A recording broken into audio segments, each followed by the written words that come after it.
Hello, everybody, and welcome back for some NECC action. It is Monday night, and you know what that means. It's a Monday Night Valorant. I'm Cairo, joined by the wonderful Hazza. How's it going, mate? I'm doing well, mate. I don't know about you. I mean, we've got some games coming up. Obviously, it's going to be another best of three series. It'll be us two carrying you all through this action this evening.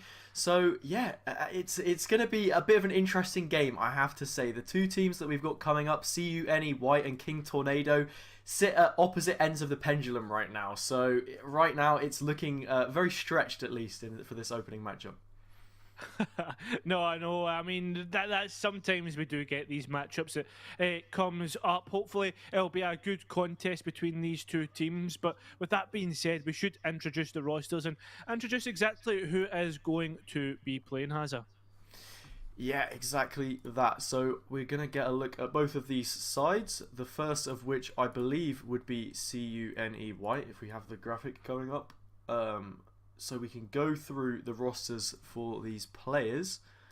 There we have it. Alright, so Concordia Esports, we're going to have Reactions, Emperor's Gaming YT, Backlash, Chicane. Oh, that is a real tongue twister for us early on here. Backlash, I believe that's Edesho there towards the end. It's sort of carries over a little bit. The Bug and Des 2002. Lots of players with that like numbers, but who knows if they're going to be putting up some big numbers for us this evening. CUNY White obviously being that team with an 0-3 record, so this is going to be a difficult one for them to try and pull out the bag. Quite a few freshmen as well, so not exactly got that experience to call upon, but for the time being, this is a good opportunity, I suppose, to go for a free hit. If you know you're not going to get that win there, you might as well come out swinging. Yeah, exactly. I mean, sometimes I'm not going to call it desperation, but sometimes we see the kind of the harder teams, the bigger teams fall to the smaller teams. I mean, I'm thinking towards your team when we look towards Norwich. A few teams might struggle when they go to the Canaries. Well, you know, when you're down at the bottom, the least you can do is put in a good performance. My team might not do that week in, week out, but I'm hoping that these Concordia players are at least going to be on the same wavelength and put in the best shift that they possibly can. Something to make the fans proud, you know.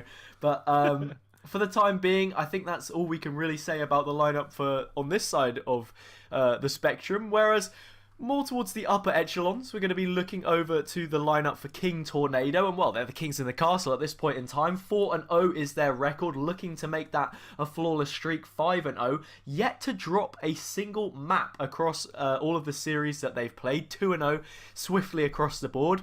And King Paggy is the king at the very top, sat on the throne currently.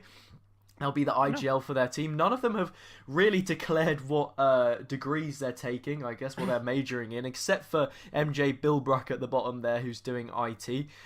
Big Wade, I Am a Man, and Seloj, all KU players, obviously standing for King Tornado. Well, actually, no, King's University, I suppose. I'm not necessarily too sure what university this is, but King's Tornado is the second team. And yeah, for them, it should just be standard procedure. Anything other than that, I'm not really expecting any hiccups this evening, I don't think. Maybe undeclared is the major that they're all majoring in. Have you ever majored in? You ever heard of a course called undeclared? I don't know. I think at this point in time, the only thing they're going to want to declare is a victory this evening. I don't think they want to leave anything out on that battleground. So we'll be getting into that first matchup as soon as possible. I believe the players should be ready to go. But I believe we can also get a look at the map vetoes, so we know where we're going to be headed, because this is a best of three series after all. That is standard procedure for the tournament. So if we have a look at the maps, we're probably going to expect a cent to fall in there, but no, actually it drops all the way to the decider. Neither team really looking to duke it out there early on. I think this makes a little bit more sense, Cairo. We've seen in a lot of previous weeks, Icebox and Ascent are the maps that drop in, but with them being so common here, the fact that they've decided to leave them out means that either of these teams probably has more of an edge, I would argue. Yep, you could also say that. Remember, though, Icebox did have all of those changes, and while they're not dramatic, well, they are dramatic, some of the changes, but while they're not crazy, they don't change the fundamentals of the map too much. I mean, teams might not be wanting to go near it in case people have pocket strats, people have been practicing hard on it, all sorts of those kind of things. Split will be an interesting one. We are going to get straight into this map, though, Hazard. On Split, probably one of the most defender-sided maps in this pool. Yeah, I think so. So heading on in, we're going to have a look and see what Asians teams are going to be favouring for Split. And early on, Cypher getting at least hovered or locked in on both sides, which is quite interesting. I think Cypher is an agent that's maybe been a little bit neglected as of recent. Teams with Chamber now coming into the agent pool want to be a little bit more aggressive, get that extra weaponry on eco rounds with the Tour de Force and the Headhunter. But no, Cypher for both teams, and it looks like we're probably going to see a Brimstone as well. Another one of those agents that was left without a bit of love, but now that those buffs have come through, a fairly standard choice for both sides. And, well, I think also it harks back to the Stim Beacon. A lot of teams like to push aggressively as a group, that Deathball strat that you see quite often. It's just a perfect match made in heaven. But here's the question, though, Hazard. We're looking at both comps right now, and Neon being hovered, which would be a good one for us to see. That's a triple duelist, though. I was going to ask the question, no initiator for either side, which, I mean, let's be honest, if we're trying to break this down, I mean, Split, you don't necessarily need an initiator. Maybe you could argue a KO could come into the mix, but do you think this is a potential misstep from both teams? I don't think so. I think Raze on both sides is going to be instrumental. There's so much map space that you can take with those paint shells, the boombot as well. Just keeping a vice grip on certain areas, flushing out players with that utility is definitely a must. It also fits the role of the duelist as well, so you will be getting an entry for that. Showstopper acts in a very similar sense. So, I mean, yeah, looking at these teams, they're both, well, they've got the exact same team comp. I mean, really, it is just going to be a case of who is better on the day, who has the better strats, maybe the better approach, and really gets a feel for how the other team is going to be playing. Because when you're going up against an exact mirror pick, then, yeah, it really just does come down to those fundamentals. Well, this is the thing, though, the fundamentals can easily be switched up. Seems as if we have a few spear creds left in the pocket. We're going to head in towards B already. The initial push coming through. Reactions already chucking out that layer. Can't seem to catch on to anybody just yet. That Cypher Cam gaining so much utility, already being shot out. Look at this, the Sage Wall just went straight up, and they're just going straight in for this push. But look at the Cypher Cage denying so much and getting a freebie for that one. They're going to dip all the way back onto just behind default with that box. Still getting so much information. Reactions gets one in return, though. It's a 4 versus 3, and the Raze has been dropped low. It's just like flies into a Venus flytrap at this point. Tom actually just goes out and gets 2 more. Big Wade going up huge on this first pistol round with a classic no less. Utility clearly being the importance for them on this occasion. And now it's just the Cypher of Tywood left alone. Was able to take out the opposite number, but we'll have a lot more work to do here. Able to find MJ.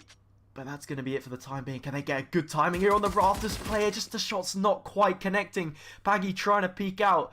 And just like that, it's going to be a pistol round for King Tornado. Well played from them. I think probably the biggest man of that round being Big Wade. Absolutely coming up huge with the information through the Cypher wires. Tripwires, Cypher wires, same thing. Also the kind of the cages that were used to deny key lines of sight. I mean, that was absolutely huge when he was able to kind of dodge and weave through the sight.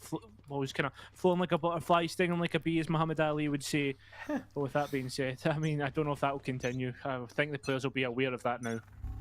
Yeah, it is almost a one and done, I suppose. If there's a round you want to pick it up on, though, it's going to be the pistol. Now things start to shift gear a little bit. Not really too much brought up here for those attacking players, which is smart. There wasn't a plant, so to speak of, so no real avenues to go for any kind of a force fight. But just to see what they can try and find. And that's already good damage onto the Sage here. Backlash, just swinging a sucker punch of their own to see what they can find. but just like that, the mid presence slowly starts to trickle away into the sewers and floats on over towards the A side of the map. But Big Wade has posted up once more, and this could be yet another setup that will reap the rewards. Oh, look, Hazza, look at this. It's like setting up a fly trap, just sitting waiting. And they don't even know the danger that they could potentially be walking through into that. It's the attackers. Look at this. They're already one ways and everything has it so easy for them. Here come the paint shells just to alleviate any pressure pushing up on towards. 30 seconds left. Last player standing. And they're all picking all the bodies. Here come all the dog tags into the pocket of King Tornado. I mean, Tornado's probably the right compliment you could be saying about this team, because they're absolutely ripping their opponents apart. Bug just drops that stim beacon at the end. It's almost like a welcome mat as MJ swings around and takes them out. Going to be a very, very standard round there for them to win, but well, looking towards the attacking side, none of them have actually bought up full rifles. We're going to see an entire set of Spectres across the board, a flush filled with light armor as well. So that's a very questionable buy, I think it has to be seen here, from CUNY. You could maybe potentially say that it's a difference in skill level or something like that, but I mean, this is just basic economy. I'm not trying to bash on them necessarily or anything, but maybe just a bit of an oversight not taking that complete advantage into this next round. I mean, that's it. We're just kind of trying to give tips and stuff like that. That's all it is. It's not action on them.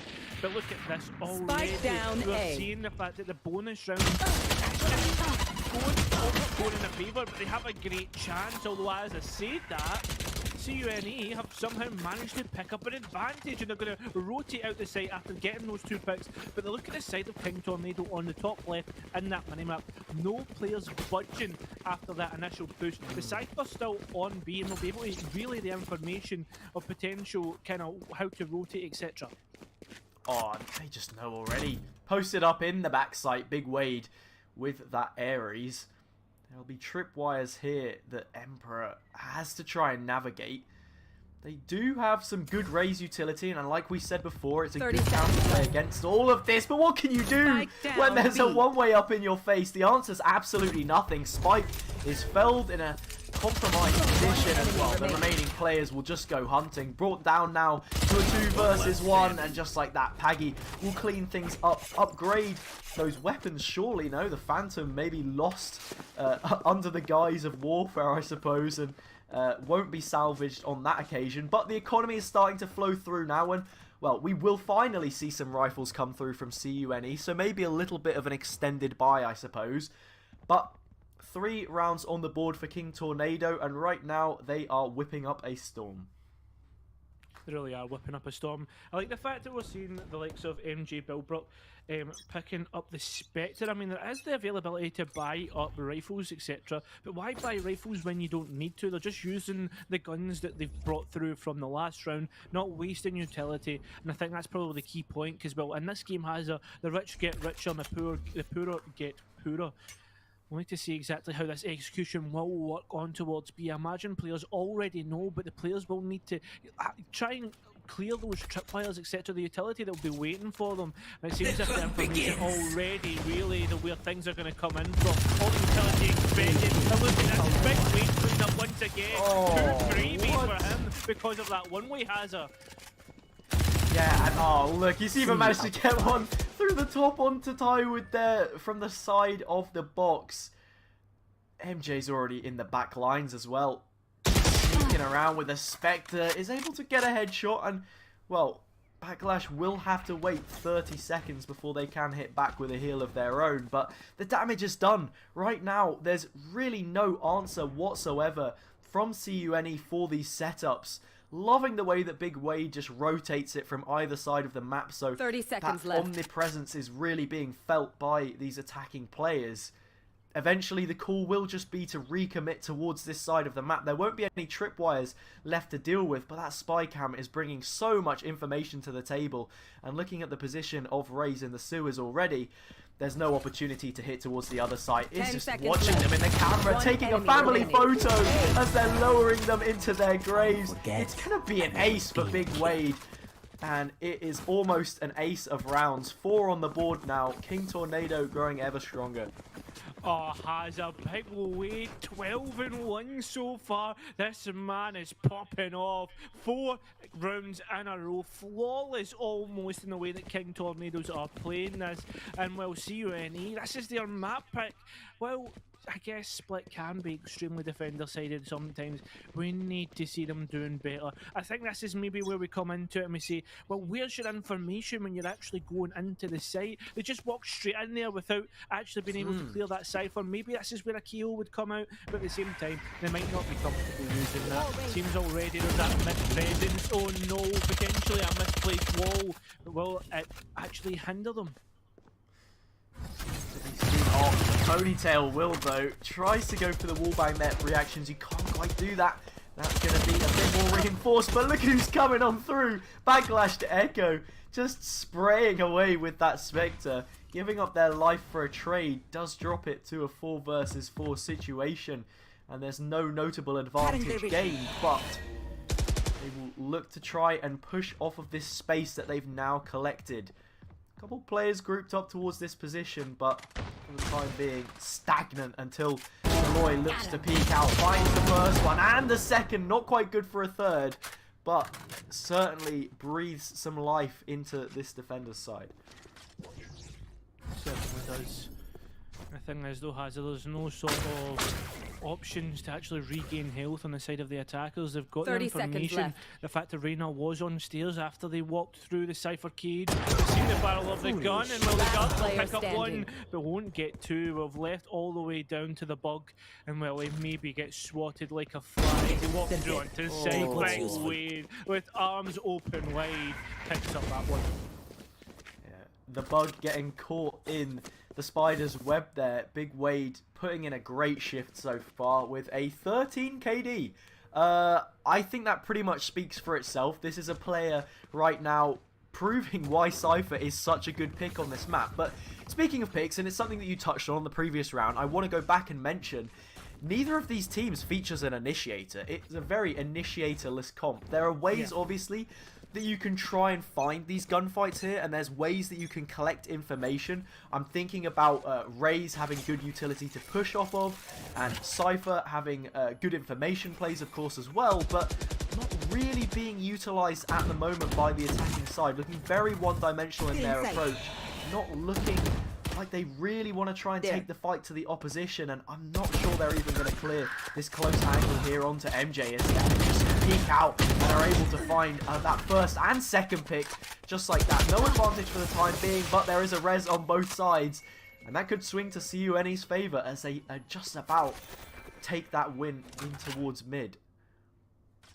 Oh, that's a big I win. know Gaining exactly the map where you are. advantage, all the information of where these players are. They'll probably choose to head towards A after, well, knowing the Cypher is on B, and everyone, let's be honest, Hazza, no one wants to challenge Big Wade, not now. And you don't want to challenge a Brim like this, just Spike dropping down down mid. into his place. And like that, they're going to have to really be stuck in here after the Molly goes Last out. player Effort's standing. even Oh, trying what? to get out. Gets taken up by the Molly.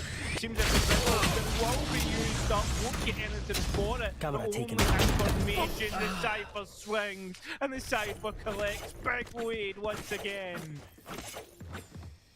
Very, very simple stuff at this point in time for King Tornado. I think, you know, every now and then MJ will get a little bit overzealous towards that mid position potentially, but it doesn't really mean anything. They're still able to get a few picks. On that round, for example, they were able to find a double through that gap in the wall that went uncleared.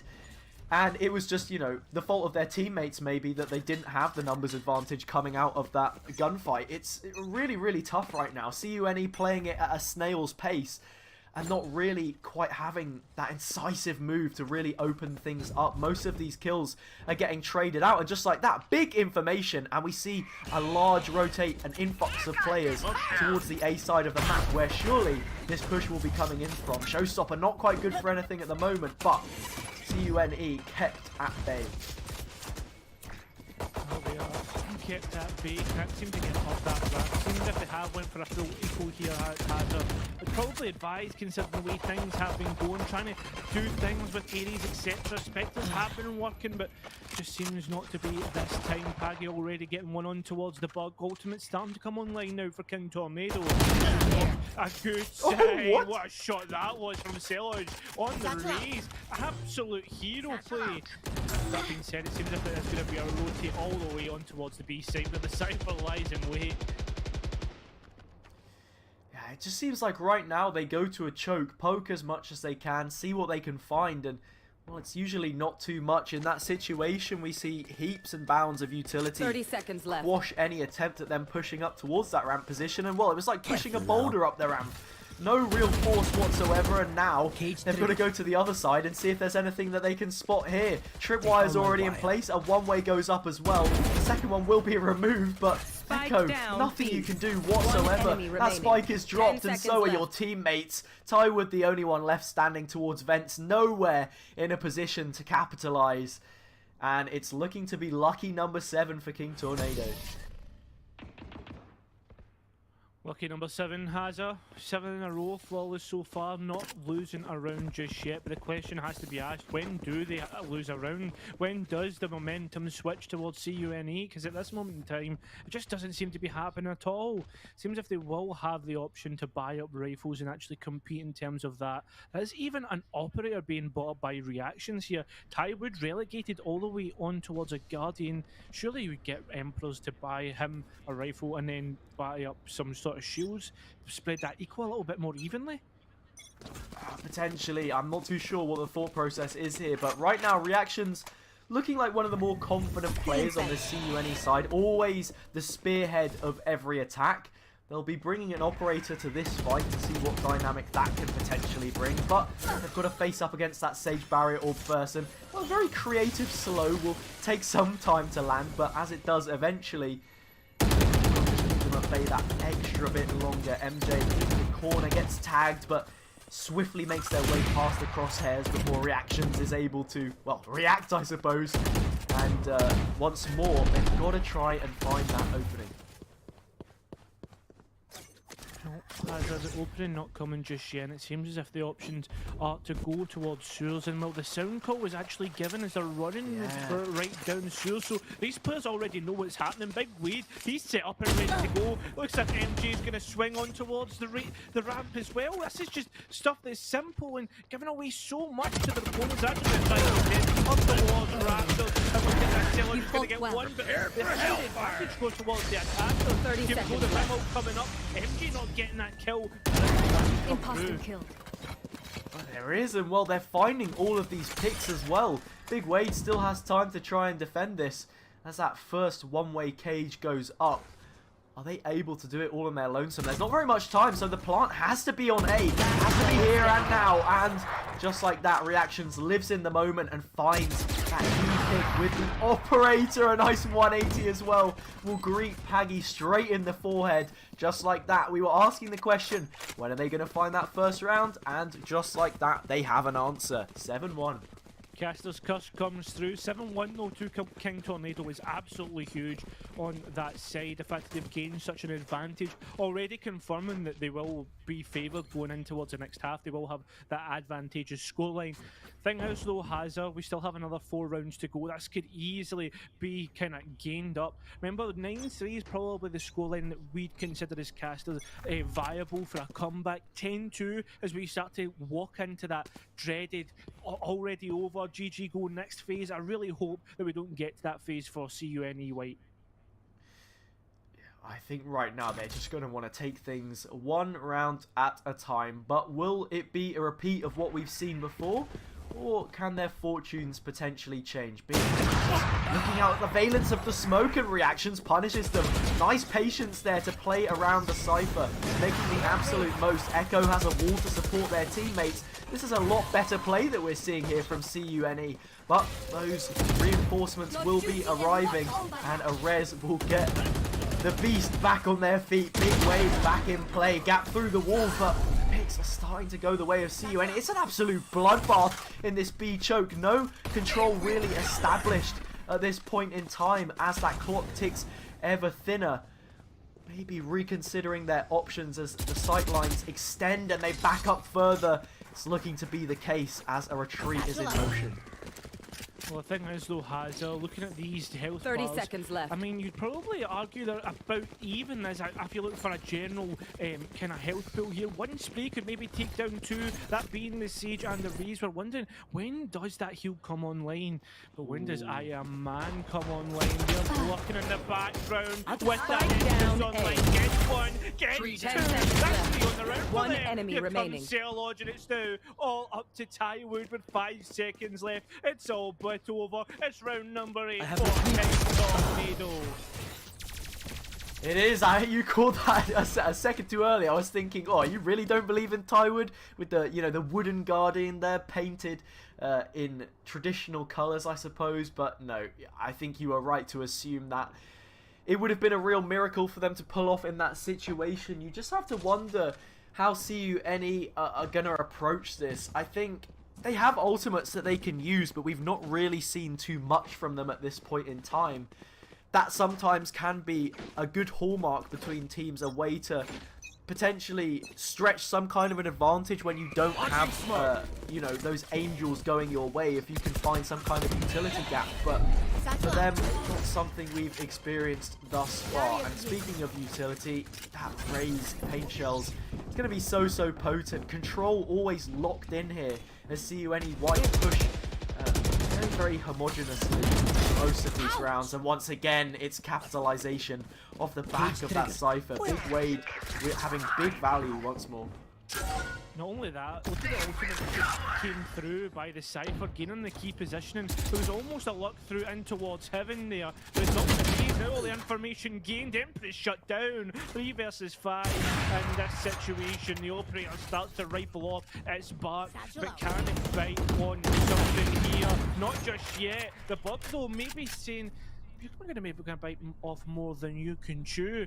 There's a Phantom available to the Bug who wants to, but no, Paggy will bite down, picking up that kill on towards Tywood trying to contest the Operator with the Vandal, can't pick up the frag. Time is ticking 30 down, seconds and it's a 2 left. versus 4.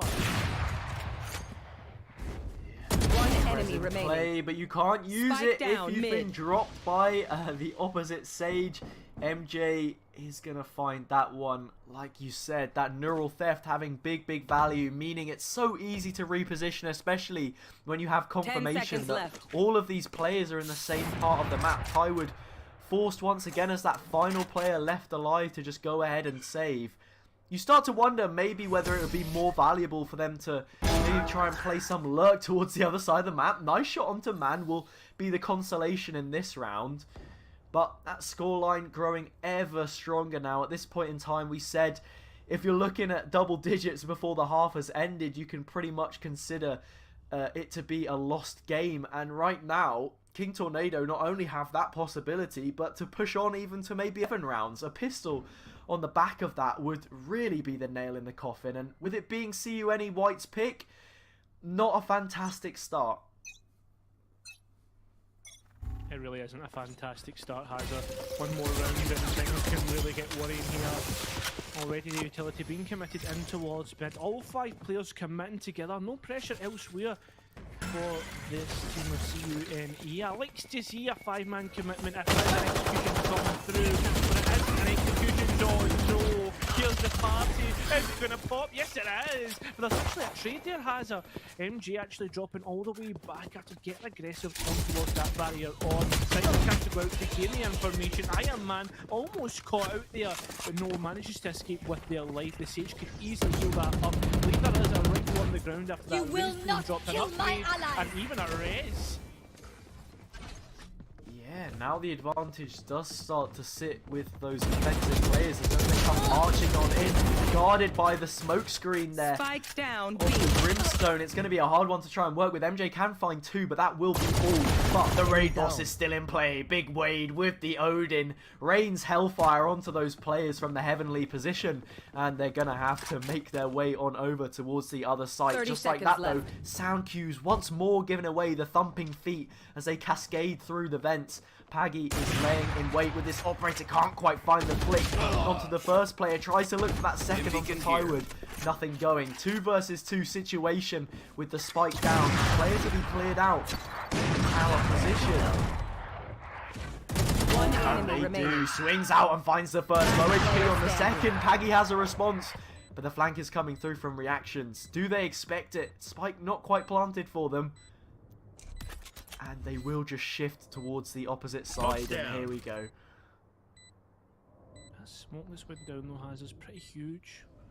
I mean, the advantageous position of reactions, no one knows exactly where the opponent is. They just pick up the kill. Easy as that. Simple is that reactions will react until the situation that they Last were in. round in the Actually half. just being able to just kind of walk past the opponent like ships in the night and just play the more advantageous position, the vertical position. Because, well, at the end of the day, he knows that Paggy has to actually advance on towards the site and try and defuse him. Just waits for that to happen. Well played from him. I have to say, in that round, you're seeing a few more of the symptoms, though, which CUNE White have been struggling with up until this point. You know, marching their way across the map, their presence often felt in numbers. I think King Tornado right now just have such a good read. Whether they pick that round up or not, the way that the setup is makes it so difficult. With MJ actually surviving in this one corner piece of wall, maybe looking to try and find a fight on one of these players. Did spot out Backlash half a second there. And as the spam comes through, it's actually the Ares that's going to find that one from Man. And as they go charging on through, it's actually reactions that spots out MJ. Now back to another 4 versus 4. This mid position just so favoured. The reactions is running straight into that. Good damage. And, well, it's Solange that's going to be thundering along this time. They're already in sewers, and they're already dropping these players down. Oh, has a freebies almost. It seems as if that ultimate, the showstopper, didn't actually get shot from what I've seen there. I don't know if it was maybe just time it went by too far, just trying to clear the space. Player standing. Swings out, gets the kill.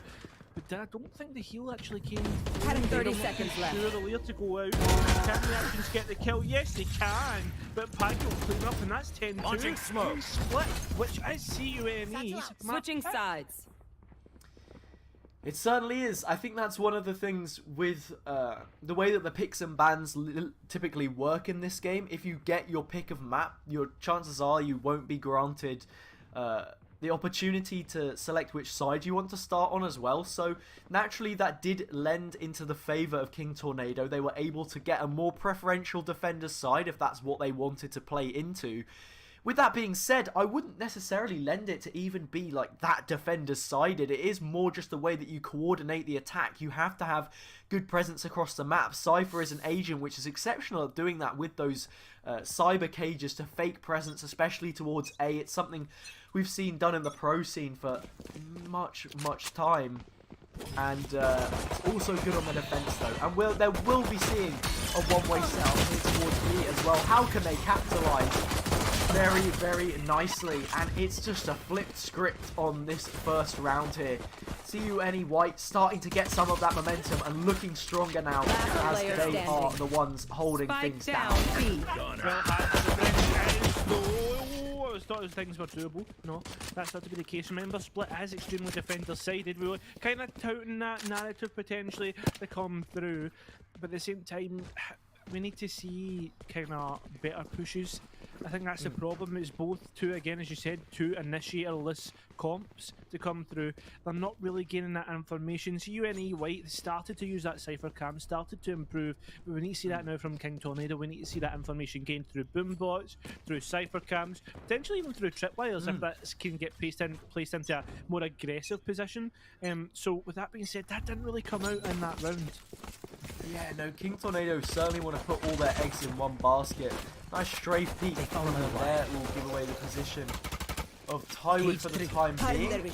Signal will go up, but no one really wants to push on in. Like you said, I want to see more from this Raze utility basically, right? You know that the Cypher's going to be playing there, is going to have tripwires. Use the paint shells, use the boom bot to try and mitigate those effects. It'll be such an advantage for them if they're able to do it. But, well, good utility usage there as well. But what can you do when Emperor is holding things down? This is their part of the map where they hold the territory. And it's just an absolute bloodbath in the vents, dripping on down. And now, things shift just a little bit. Solosh has managed to find a weapon here, but I think the timing should be good for Tywood. At least knows where these players are now, and will call a rotate for their teammates as well. One enemy remaining. And it's just a free one to drop the spike in the back lines. Looking for MJ, can't quite find it. Spectre's given away 30 though. seconds left. This is still winnable for King Tornado. 100% winnable, but not if the spike's down. With 20 seconds to go, you're now looking at potentially finding those frags, hunting for kills.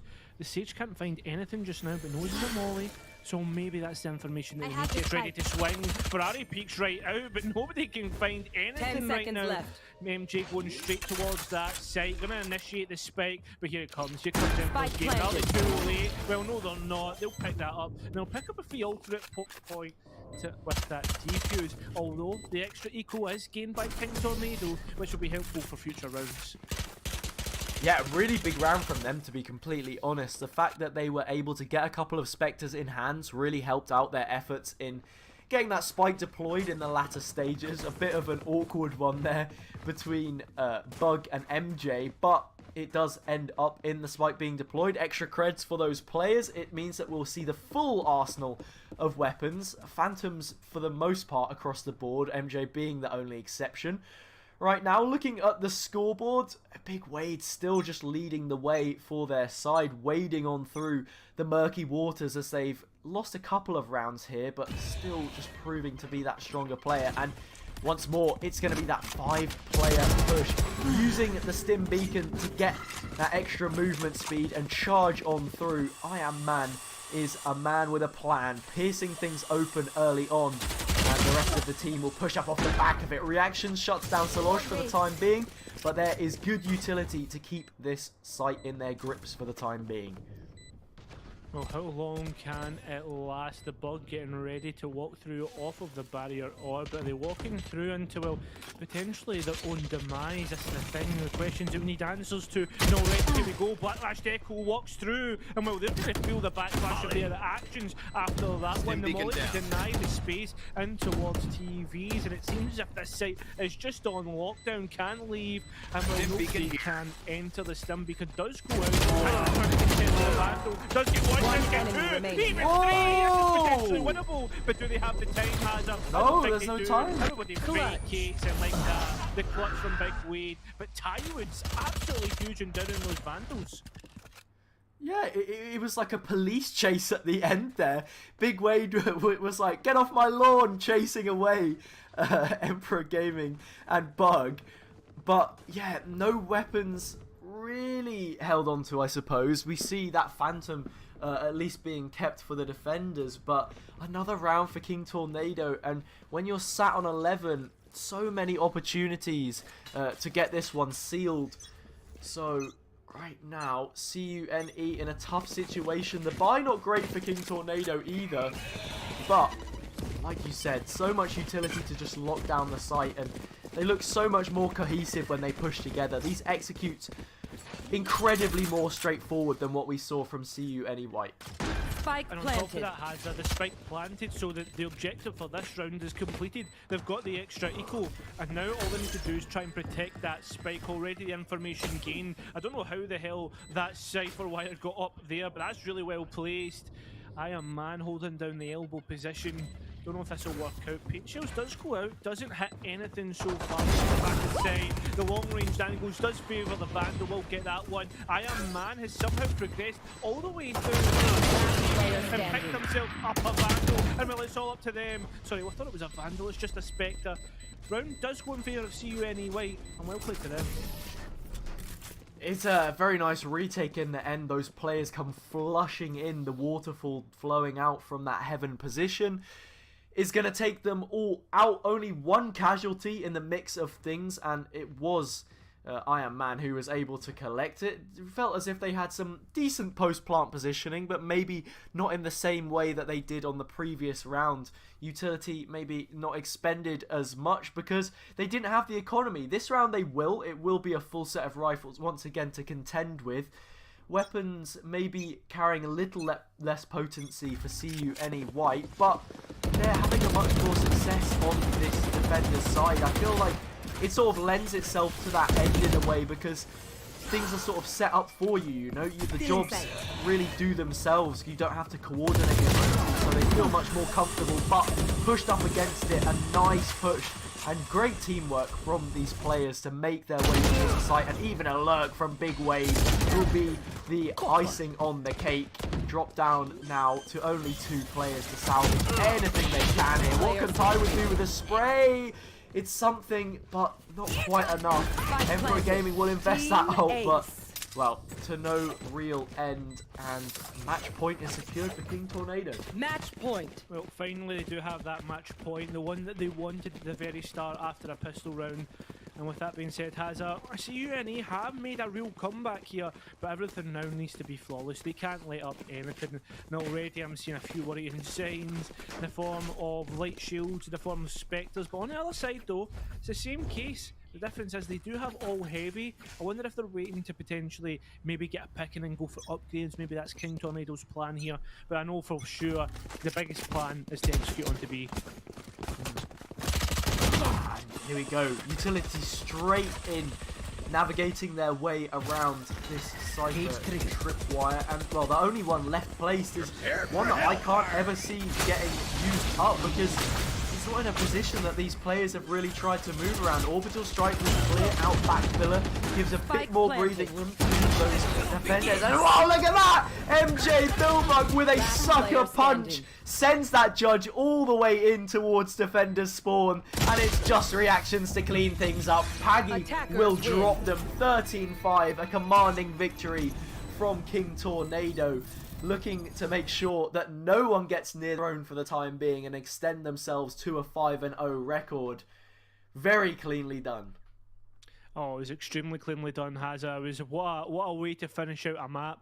Very well played there in the end, and such a commanding map on Split. I mean, really, what can we break down? I think really, realistically, the key point that I'm going to look towards is the initiators. There was barely any. No, there weren't any at all, and I think that kind of was the difference maker a lot of the time, that these players wanted to navigate around that use of a cipher. Could have maybe, you know, been expended by having a KO in play. If you have that knife, you have the information as to whether they're there or not in the first place, or even if you can get that null command online, it's an opportunity to just drop the pants down and get straight in there. Do you know what I mean? Those tripwires were a real nuisance. Didn't really see that counterplay come through whatsoever until it was, you know, from Emperor Gaming at all, until it was the other Rays on the attacking side. So, you know, a nice attempt. The blast packs even probably being the better way to try and work around that. But for the most part, yeah, not too incisive or decisive from CUNE on their attack, and well, it paid out for them in the end, I suppose. It's one of those ones where you don't start on the preferential side and maybe don't get as much into the game as you wanted to, but I think that one was always swinging more towards the favour of King Tornado. Well, with that being said, though, Hazza, we have seen King Tornado pick up that first map of Split, which was CNE's pick. But there's still more maps to come in this best of 3 series, so we're going to take a quick break while we get ready for the next map. We'll only be a couple of minutes. Do not go far.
It's a job to pay the rent is busy. Gotta feel free sometimes, right? What doesn't make you will only make you stronger if you believe what they say.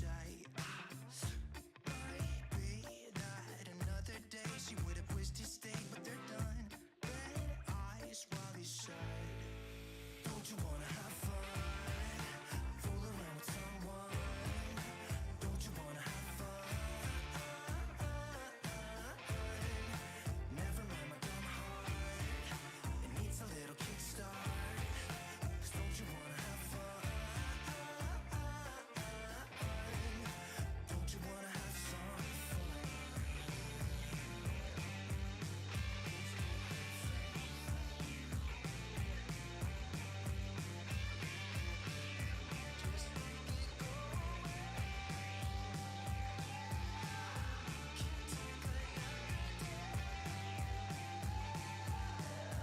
Yeah, his baby said that they don't got a future. Future like that, it hurts. So giving something worse to pass the time. Don't you wanna have fun? Fool around with someone. Don't you wanna have fun? Never mind my dumb heart. It needs a little kickstart. 'Cause don't you wanna have fun? Don't you wanna have fun? Sell online tickets directly from your school's website. Scan digital or printed tickets with the Hometown Gate app. And get immediate access to ticket revenue with real-time reporting. At no cost to your school. It's that easy to bring touchless ticketing to your hometown. Hometown. Fast scans, happy fans.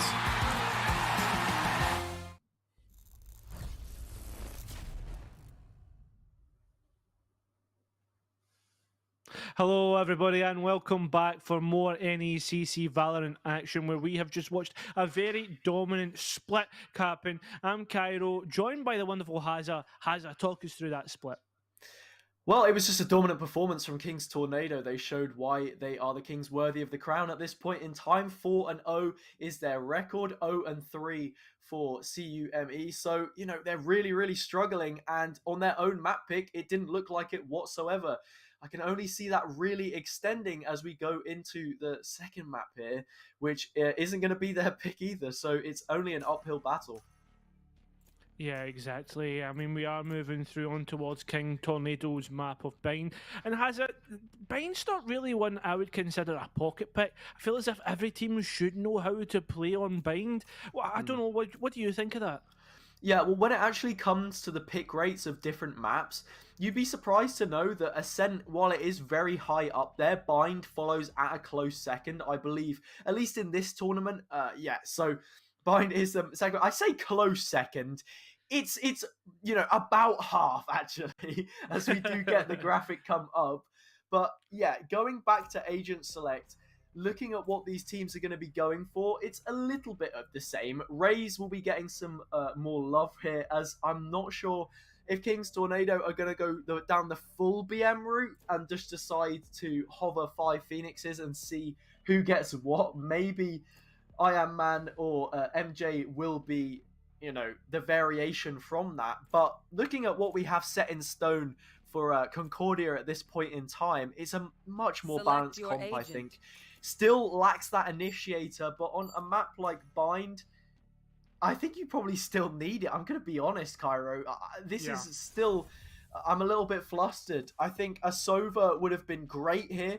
Good information all across the map. You can use the drone and the recon dart to actually get information for pretty much 90% of the choke points in one go if you have a good lineup to use. Yeah. And, a Sky for clearing close angles. No real drone capability other than the boom bot, which didn't look like it got maximum usage on the previous outing. So yeah, questions maybe to be raised. Looking at King Tornado, now that they've locked it in, there will be an initiator, double duelist, probably the most aggressive smoker you could pick in the game right now, and a chamber. So really just bringing it straight to them on that attacking side early on. Yep, certainly is. And well, the thing is, though, Hazza, the team with the most sentinels, that being CUNE are on a defensive side first. So that's an interesting one. And Bind does have a slight preference towards these defenders. So that's something that we can maybe keep our eyes on. But I'm really loving King Tornado's kind of comp right now. I really think this could do works. And already a preference towards A site for King Tornado. Yeah, standard stuff, just going to be 5 players moseying their way in towards the site, but will they check the position of Echo? Maybe spotted by MJ, but I'm not entirely sure. That boombot comes through from Selosh trying to take control of the U-Haul position. They'll eventually have that granted, and it goes all the way to a team full to the brim on both rosters, all players still left standing, and we're yet to see that first engagement. Reactions has brought up a shorty, Echo with a headhunter, and a sweeping of kills from the defensive side will put Tornado on the back foot. No, it's all up to one player. Gets one, tries to deny the plant, does so, and actually drops off. The time's ticking down. Hazza, can they do it? It certainly looks likely. No! Paggy gets picked up, and a nice retake from King Tornado. Cairo, I don't think there's actually enough time. No They got way. off the defuse. They got off the Surely not. defuse. Bug has been squashed, and against the complete run of play, King Tornado have picked up a round which they certainly should have not. I think it was a 4 versus 1 maybe. Plenty of time on the spike, but Bug has just, you know, slipped the finger and not defused the spike. I can't believe that. I thought they had plenty of time. I was sitting there, I was like, oh, Yeah. well, this one, it's like, because like you kind of tail off in that kind of way, like, oh, but they've managed to they've not got enough to defuse, but like I was like, Yeah. oh, well, it's all right. That's No, it. but Seems yeah, like we are. they were Sorry, on go. it. They were on it, and then they just went off it and went back on it again. But that circle had already closed in, so yeah, round lost. A little bit of the hokey cokey on that bomb. Oh, that was Spike, sorry. Already the boombot clearing these corners, but look at this. A freebie for Tywin. Well, I say freebie. A nice work pick there with that alert bot, or whatever you want to call it. Seems like the spike is going to be planted here as well as this. Look at the barrier, Rob. Do they know where the sky is? No, they don't. Absolutely free. Buck can't even get in towards player elbow. standing. It's just continuous pick after pick, like there's a scab or something. 4 men stay alive in this round, and they continue on towards the next one. That's a really unlucky one. I have to say, CUNE White, these last 2 rounds, I think, have pretty much shown us exactly why they're in the position that they're in, winless at this point in time.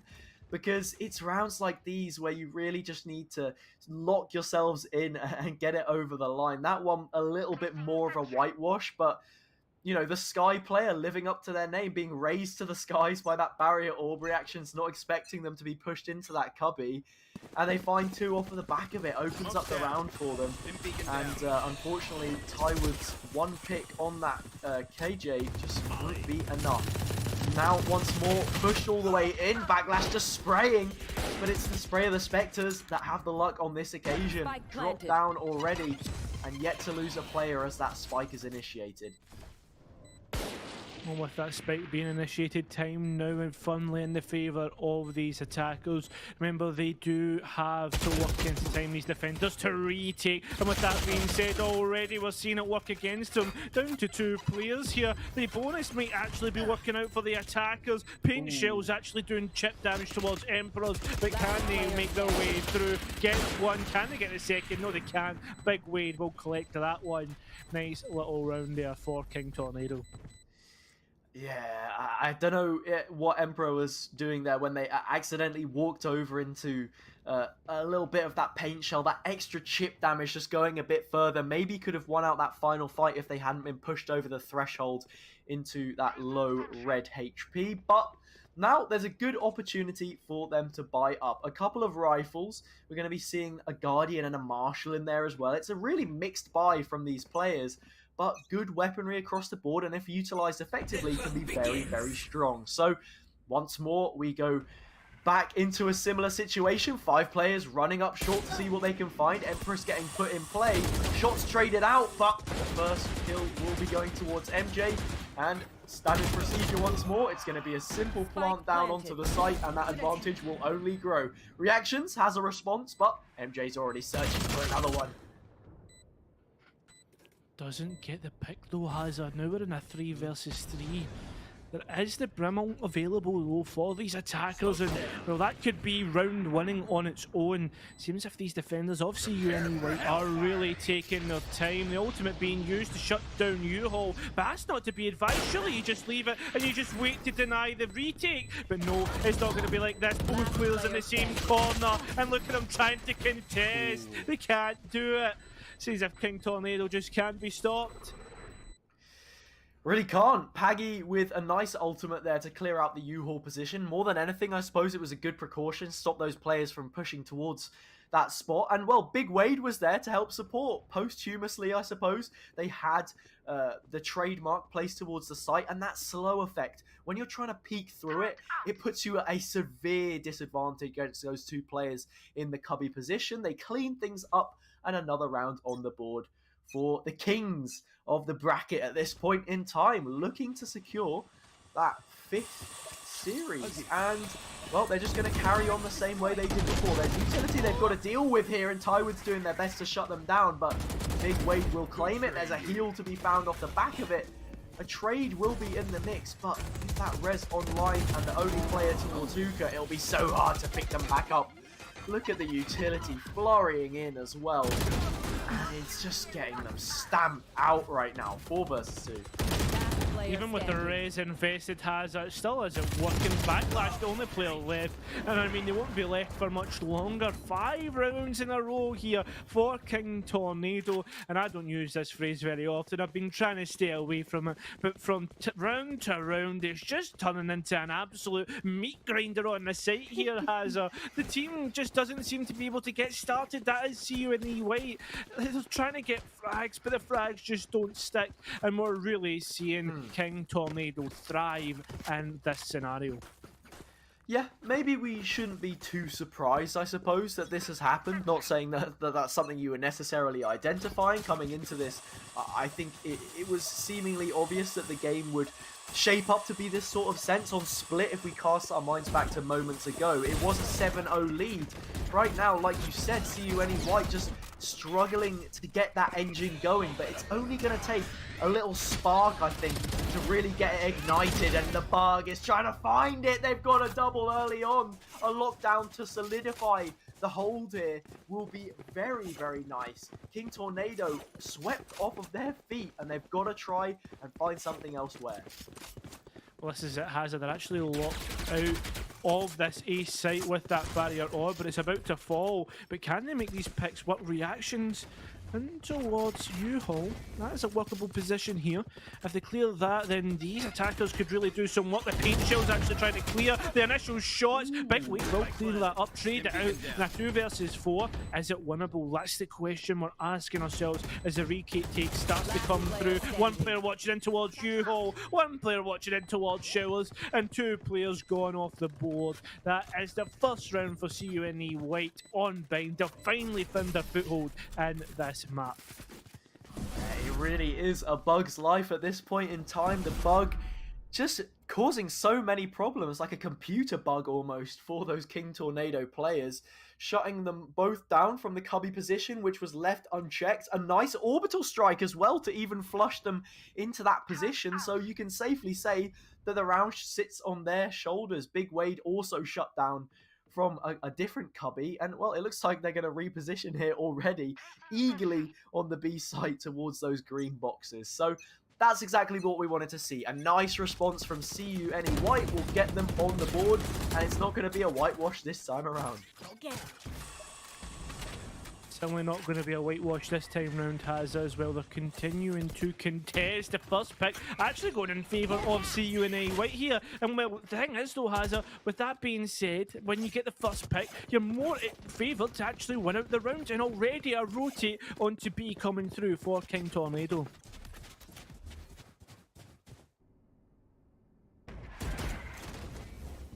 Yep, and they are just going to be hitting eventually back towards the B side of the map. We've seen them not stray away from these rotates, and well, MJ loves that position towards elbow.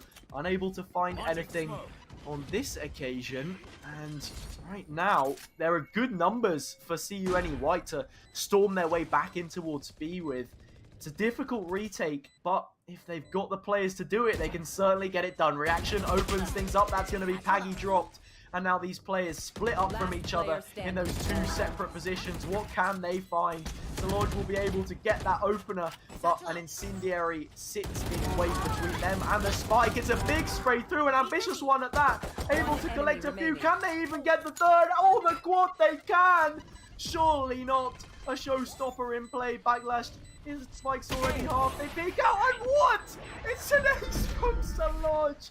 Another round that shouldn't have gone King Tornado's way, but somehow they edge it out through the individual skill of their own players. You have to somewhat feel, Cairo, that that's more of a misplay than anything else. I mean, at the end of the day, big plays are people taking the advantage of others' mistakes. That tends to be what you see in 1v X situations. Yeah. But Hazard, you can't help but feel that wasn't just manipulation of opponent's mistake. That's manipulation of an opponent's catastrophe. I don't know how that was even allowed. And that's just me being critical because, I mean, I want to see CUNE do better. They just need to be able to close out that 1vx. Ace 2 going to attack that player in towards Garden. But while I'm saying this, there's so much happening on towards the A site. There certainly is. Once again, it's a similar story. MJ with the opener. The spike finds its way down. It does get dropped by the bug, though. They've been a good respite from the rest of their side at this point in time, carrying the way in terms of damage. But Saloj is just feeling totally reinvented right now after that ace clutch. And, well, their teammates are feeling it as well. This is almost a team ace of a round. The attackers find it. Everyone chipping in with good value there. And King Tornado will carry on once more with the wind in their sails. I think we just have to cast our minds back to that previous round once again, though. It was just an awkward gunfight, I feel. That really could have gone either way. The Bug, the player we mentioned on the previous round that we've just seen, being one of those, you know, standout performers for CUNE White, just struggling in that situation, neither of them connecting the shots. It is unfortunate, and those fine margins can really affect the way that the game turns out. Rounds are the only real binary between the two, ultimately, but they've got to keep their heads up here. CUNE White still with plenty of potential, but when Big Wave comes charging in like that, you can't do anything but bow your head. Backlash will have a backlash of their own, a response, a fitting one at that. Chamber will get dropped on the mirror pick, but you can't help but feel the spike is soon to be planted once more as MJ finds yet another opener. It does, it just seems to be opening after opener. Here comes the showstopper, and it just hits the back of Paggy. Just so unfortunate. Tywood comes through with a shorty, but well, the shorty's probably the right name for it because it was just short of a kill. 8-1 the scoreline here, Hazard, and it just seems anything CUNE White try, King Tornado say no, we can do better. Concordia, they're struggling. An operator may be coming into play here, being teased once more the way that the economy works in this game, obviously. We love a bit of a tease here on the caster's desk, but no. Seems like there will be an array of pistols in play for these players, maybe just choosing to carry that extra economy. There are only a few rounds left, and well, they've got decent banks, so we'll have to see how this one works out. Tywood, oh, that Trailblazers nearly not cleared them whatsoever, but now they're in a real tough spot. Look at the molly and nades just come flying on through, completely shut down by some nice team coordination, and King Tornado continue the rampage. Certainly do, Hazard, and they're clearing the side with expertise, almost like a scalpel, absolute precision in everything that they do. They can't even get one kill in this round, and it's just turning in towards an absolute clinic being put on by King Tornado, and we're, oh no. Oh no, oh, Hazard. That's what it was. That's why they didn't buy up. They were going for the pentuple operator play here, Bug, Reactions, Tywood, Emperor, Backlash, all across the board have invested up the most expensive weapon in the game. How will they make use of it?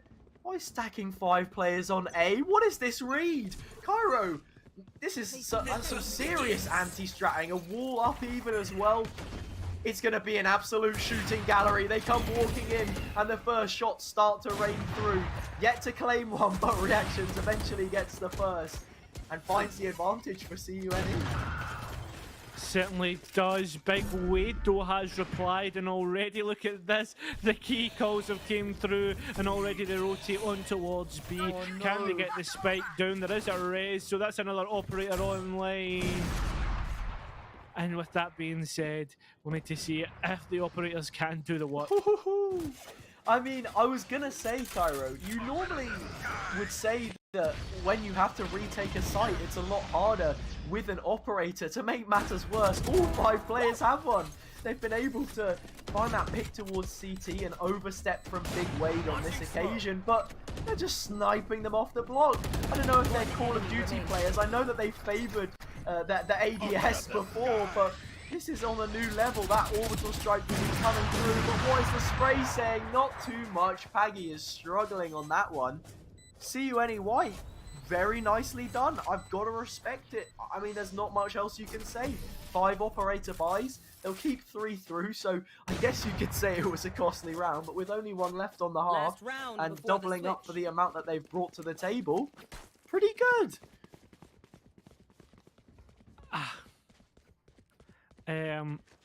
Fair enough. I mean, the operators seem to work out.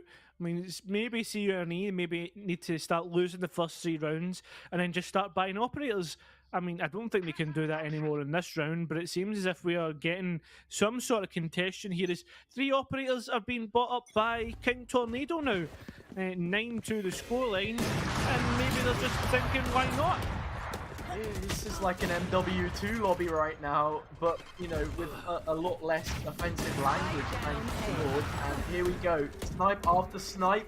Drops it down to level pegging. It's going to be a 3 versus 3. Who's going to win this one out? Who is the sharpshooter? The American sniper, you could say. Reactions has the better reactions on this occasion. Man will get dropped. Well, that Killjoy turret is just going to be firing away. These players not quite wanting to peek it in, and the trade comes through. Back drop down again, no advantage, and we're at a juice in this double matchup. Emperor does have a Vandal, which will be a bit better, I suppose, on this retake, but after what we saw on the previous round, who even knows? Spike planted. Potentially has. We'll need to see how the intervention skills coming out from MW2 seem to work. Or maybe I should reference the op from another game. We'll need to see, though, with this Killjoy lockdown coming through, can they make the retake work? It will pop and 0 players detained. The long angles will favour these operators, and already the first ripping off there has the defuse attempted. But look at that, from the side comes through, and MG will finish off the round 10-2. Yeah, the gears shift back and Switching forth in that one. Good trades from the attacking players. And as King Tornado shift over to the defense, once again, they have those double figures secured. Speaking of interventions, I was thinking that CUNE White needs some kind of an intervention because that was a very interesting strat to adopt, but I am living for it, Cairo. I think we don't see enough ingenuity from some of these teams, and if you can't do it from some kind of a creative strat, then just bust out 5 operators. You might as well. Coming into the pistol round, it doesn't look like we're going to be seeing anything as ludicrous. However, it's going to be, it's just very, very standard. I'm eating my words here. 5 players looking like they want to push towards showers. And with that Sage barrier all bought up as well, I wouldn't be surprised if we get that cheeky corner plant. we could potentially be getting that right now, but how?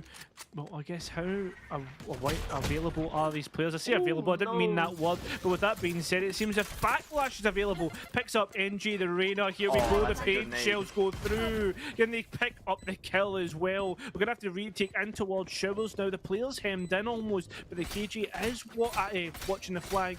Oh no, the shorty's close. Hazard. Will they get the kill from it? No, they won't. Look at this. Trying to move through. Actually, somehow the kill comes through. I thought they picked up I don't even know. I'm lost for words at this moment in time. And somehow we've got all the way down to a 1 versus 1. Yeah, time's gone all the way down. There's an incendiary maybe to try and work with. Paggy's got to go the long way around. Low HP on Tywood. This might actually just be enough to drop them where they stand. It is! Tywood gets dropped, but I think Paggy might have given up. And no, they have enough time. They have enough time. King Tornado win that round. I said maybe we wouldn't see any interesting strats, but CUNE brought it forward. A nice plant.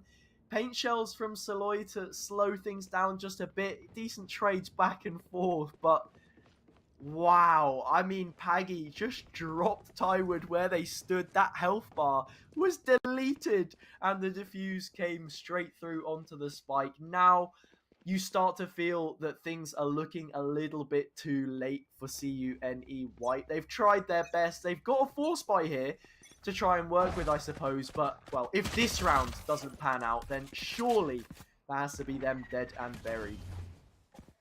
Potentially could be, though, has a CUNE initially making that push up towards Hookah and deciding actually to go towards A. And remember, because the spike did go down last round, they did have that extra eco to go and buy.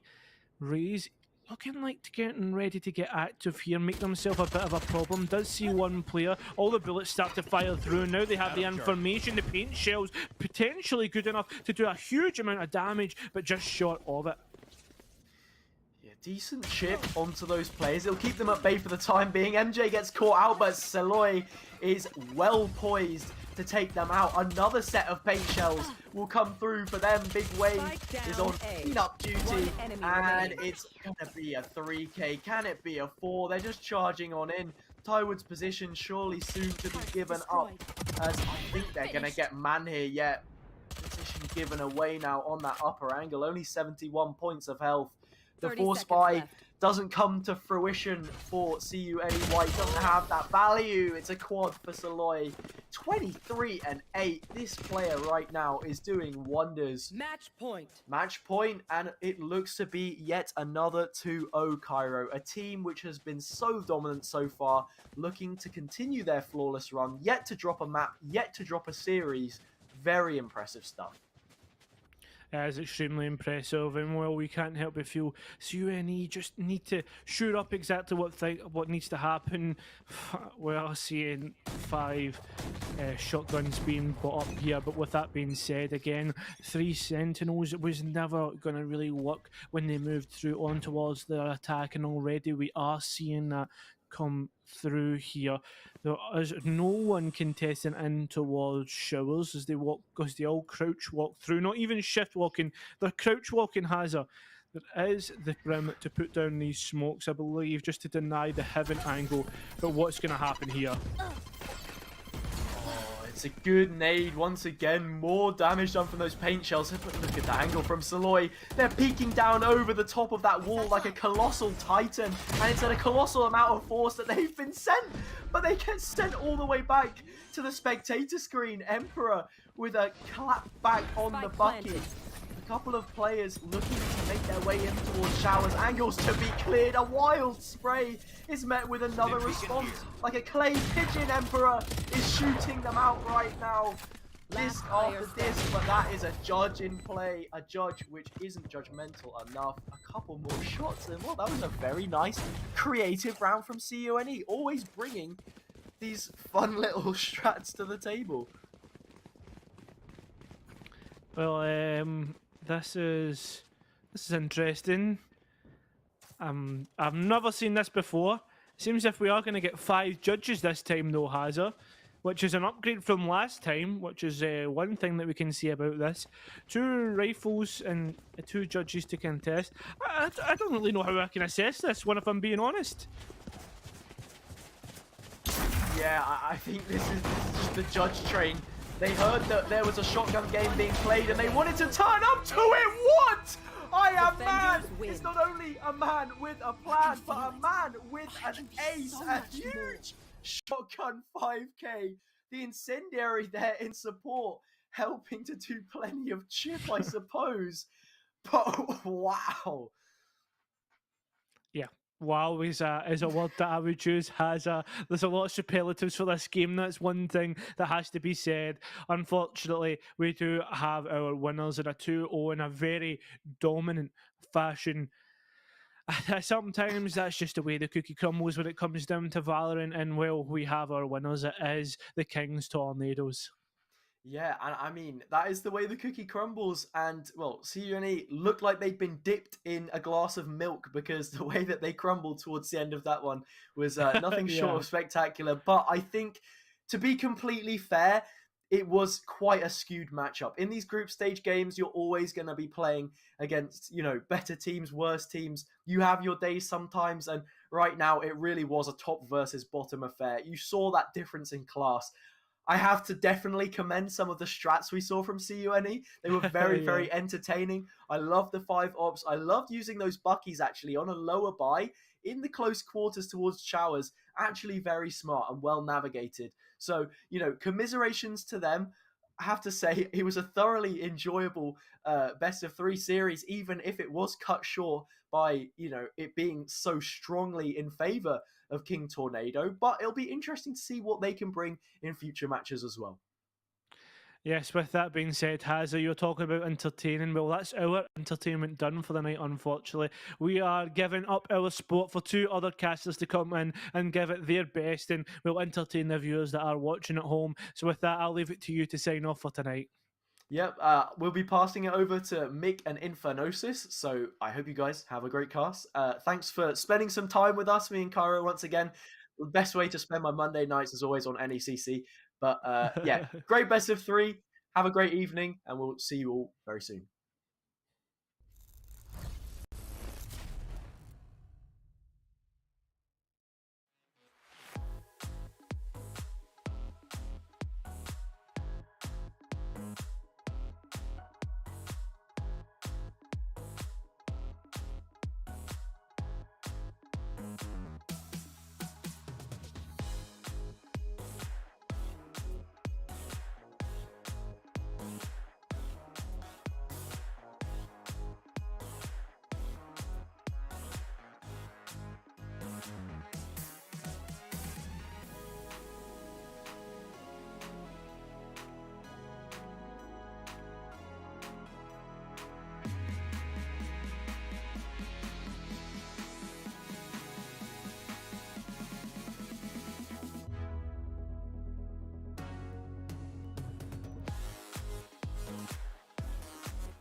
to make sure that you know.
Love, you move too fast for me.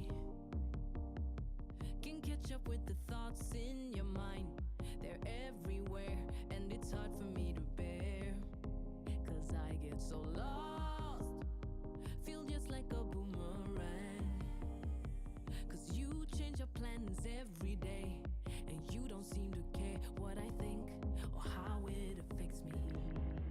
Since I lay my eyes on you, my baby, I just wanna make your dreams come true, my lady. If you're low, I'll lift you up. Just let me know when shit gets tough. Do you feel the way I do, my baby? Do you see me like I see you, my lady? I love you, but I don't need you. I only want true love, true love.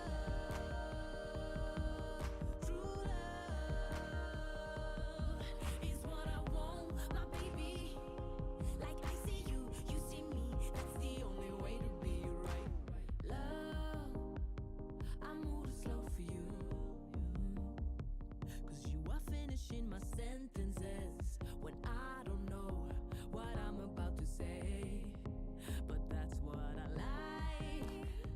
We're just like yin and yang, but sometimes I wish you would hear me out and listen to what's on my mind. Yeah, yeah. Since I lay my eyes on you, my baby, I just wanna make your dreams come true, my lady. If you're low, I'll lift you up. Just let me know when shit gets tough. Do you feel the way I do, my baby? Do you see me like I see you, my lady? I love you, but I don't need you. I only want true love, true love.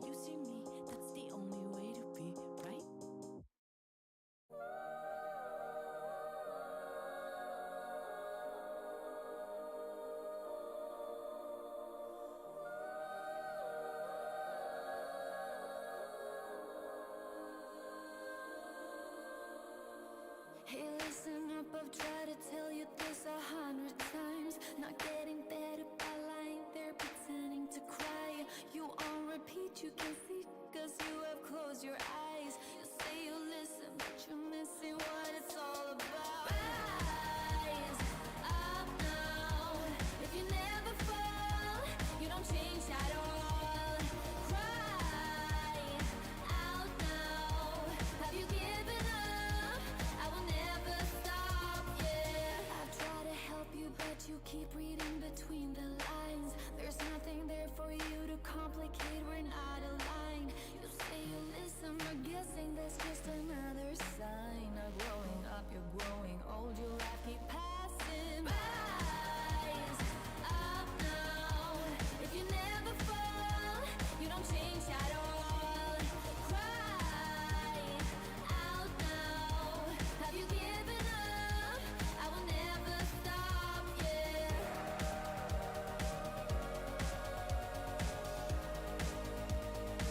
against 1,000 guys. My intuition efficient, cause I can use my mind. Don't try to tell me how it's done, you haven't done your time.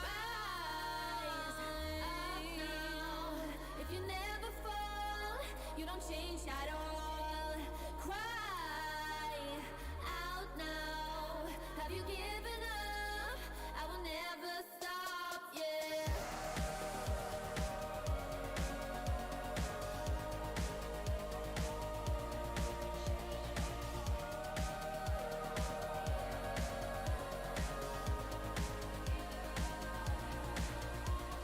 Rise up now. If you never fall, you don't change at all. Cry out now. Have you given up? I will never stop, yeah. Rise up now. If you never fall, you don't change at all. Cry out now. Have you given up? I will never stop, yeah.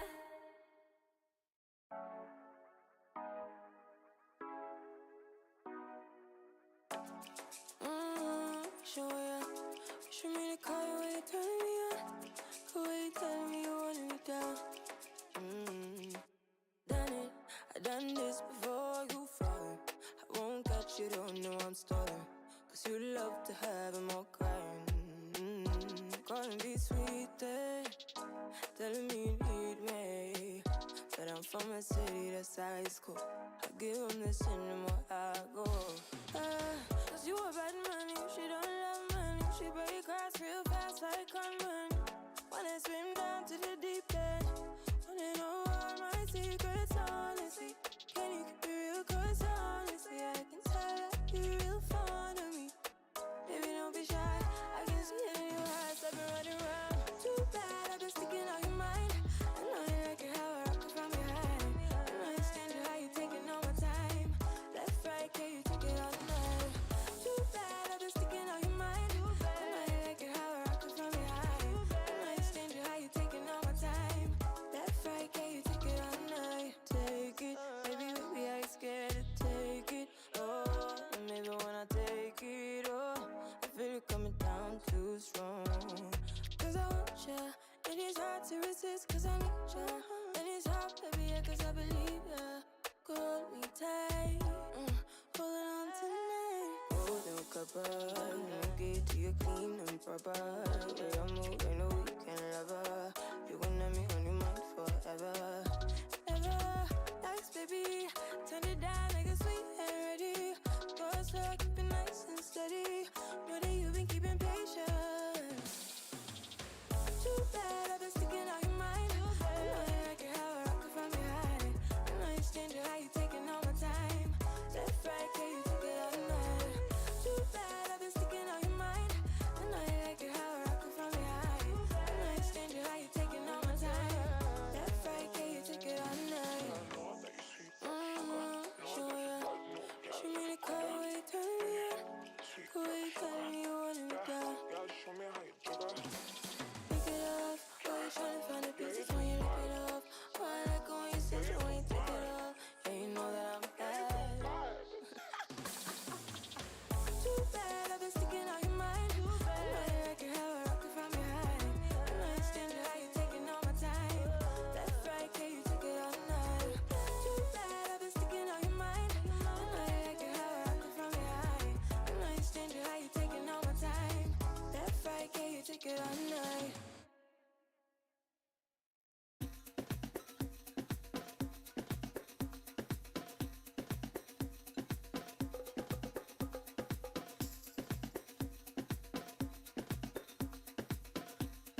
the crowd, but I only see your face in all the lights.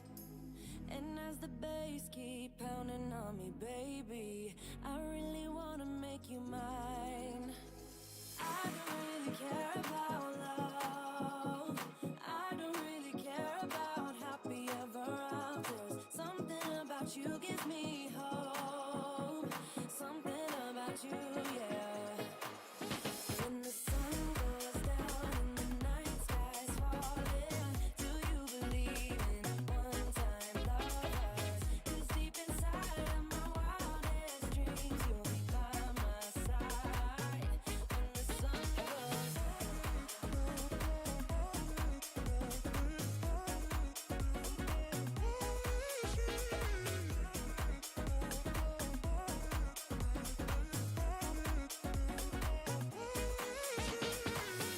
city dancing through the night, but I'm not there.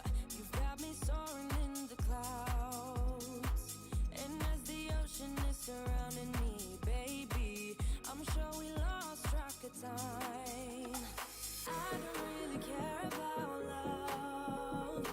I don't really care about happy ever afters. Something about you gives me hope. Something about you, yeah. When the sun goes down and the night sky's falling, do you believe in one-time lovers? 'Cause deep inside of my wildest dreams, you'll be by my side when the sun goes down.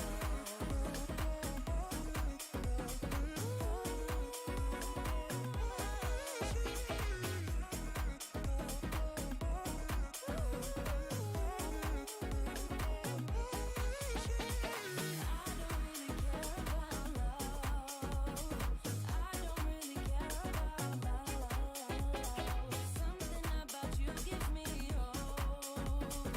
Something about you, something about you. When the sun goes down and the night sky's falling, do you believe in one-time lovers? 'Cause deep inside of my wildest dreams, you'll be by my side when the sun goes down.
What will you like today? Another Cloud 2 classic? I'll stick with the usual. Maybe take a little bit off the sides.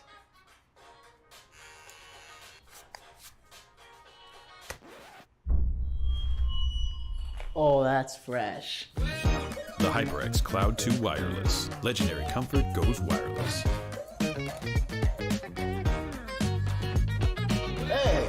Watch your head.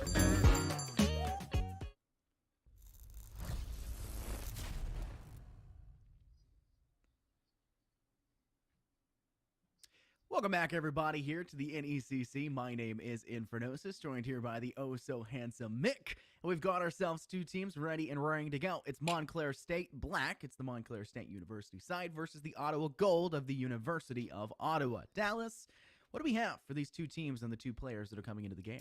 Well, for the two players, we've got two subs from what I've heard, at least for the most part, at least one on the roster today. But overall, we do have ourselves two teams from the size of the Emergents White Division. So obviously not top of the top by any means necessary, but still showing that they can have a proving grounds here today. Showing that they still have themselves a chance, at least within the league, that they're given and the opportunities that are provided to them. So, I mean, overall, we have ourselves two pretty good teams. I'd say Ottawa, they're not sitting too shabby right now with a record of 4-1 thus far. And then we also got Montclair, who's sitting at a 2-3. So obviously, it looks like on statistics-wise, a little bit of a one-sided affair. But if we're going to talk about the teams, talk about what they got to provide, let's talk about the players we got to go ahead and bring up, at least in relativity to these two. Yeah, so we'll talk about the Montclair State side, and we'll kind of touch up on what they have. There's Miles, Sherry Cherry, Koi Fish, Niyaki, and Milk Bread. I think Niyaki's actually being subbed out for Iris, I think is the name, and we'll try to adjust and give you guys that information on the fly, and I'm pretty sure it is, in fact, Iris. Some pretty normal, I guess, lineups there for their actual extracurriculars for what they're pursuing there for their degrees. We'll take a look over as well for the Ottawa side for the University of Ottawa.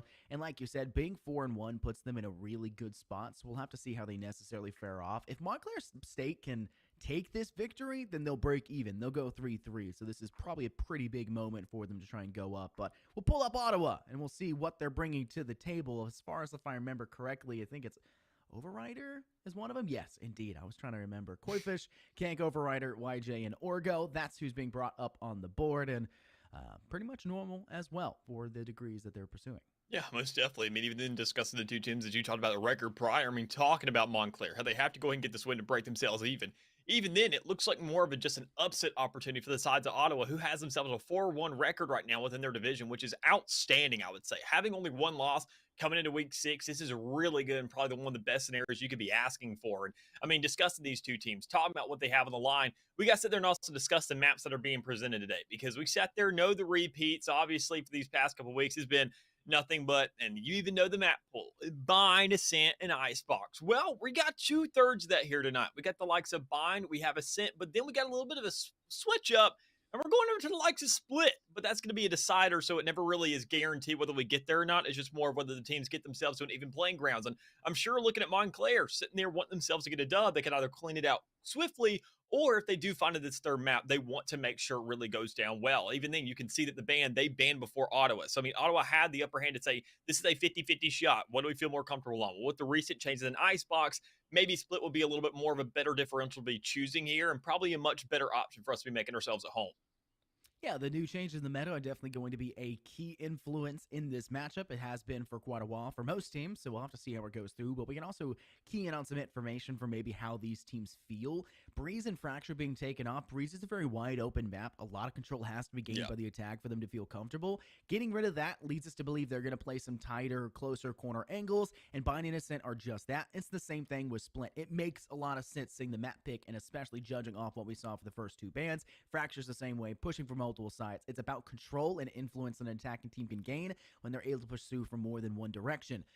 Haven being taken out, no 3 objectives to try and work with, and that obviously kind of leads us to believe that they're not trying to go in for the super slow and methodical approach, so expect the map of Ascent for them to play somewhat slow, but not actually playing that super long. We're going to bait to B all the way to B, but then rotate back to A kind of style, maybe just faking the switch, hanging back in spawn, and then pushing, but Bind is our main avenue right now. We're seeing the agent selection go forward. No one's actually locked in anything just yet. Looks like Koifish will probably lock in that Reyna. A solid choice for this map. Cherry looks like she'll go ahead and lock in that Yoru, which is also not a bad choice, but they're all holding on to Duelist, so maybe, in fact, we won't see that go through. But finally, we see YJ does, in fact, guarantee us a Reyna, and we also see a Viper of Cake on this map for the Ottawa side. Yeah, I mean, most definitely some pretty solid lineups, I would say, thus far. I mean, Cake on that Viper, that's something we don't see as typically as much anymore, knowing that Viper, with the huge changes that come out, knowing that you sit there, your poison deteriorates so much quickly now, it really shifts the meta into a stage to say, where is Viper really that pick anymore? Is she really that player to really sit there and set the tone for the rest of the map to say, let's get this wall up,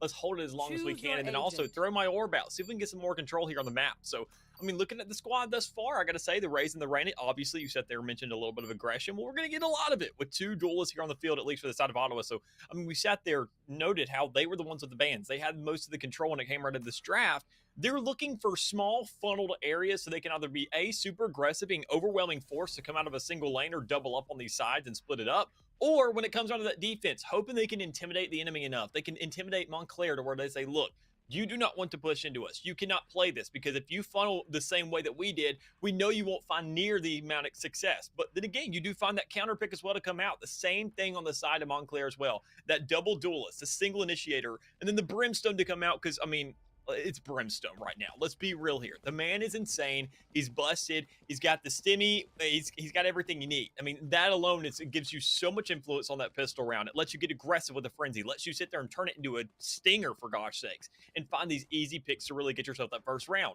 Same thing with the second. You buy a Spectre, donezo. You go ahead, you double up its fire rate, and it's easy. And even then, with the Marshal, that's an easier, cheaper buy that we've seen really show up a lot now, knowing that you still get that one-shot kill threshold anywhere on the body, and knowing that that's only 950 comparative to the Spectre 1650, it's a much better standing overall. So everything comes down here to this first round of whether or not we can see either one side or the other really step up.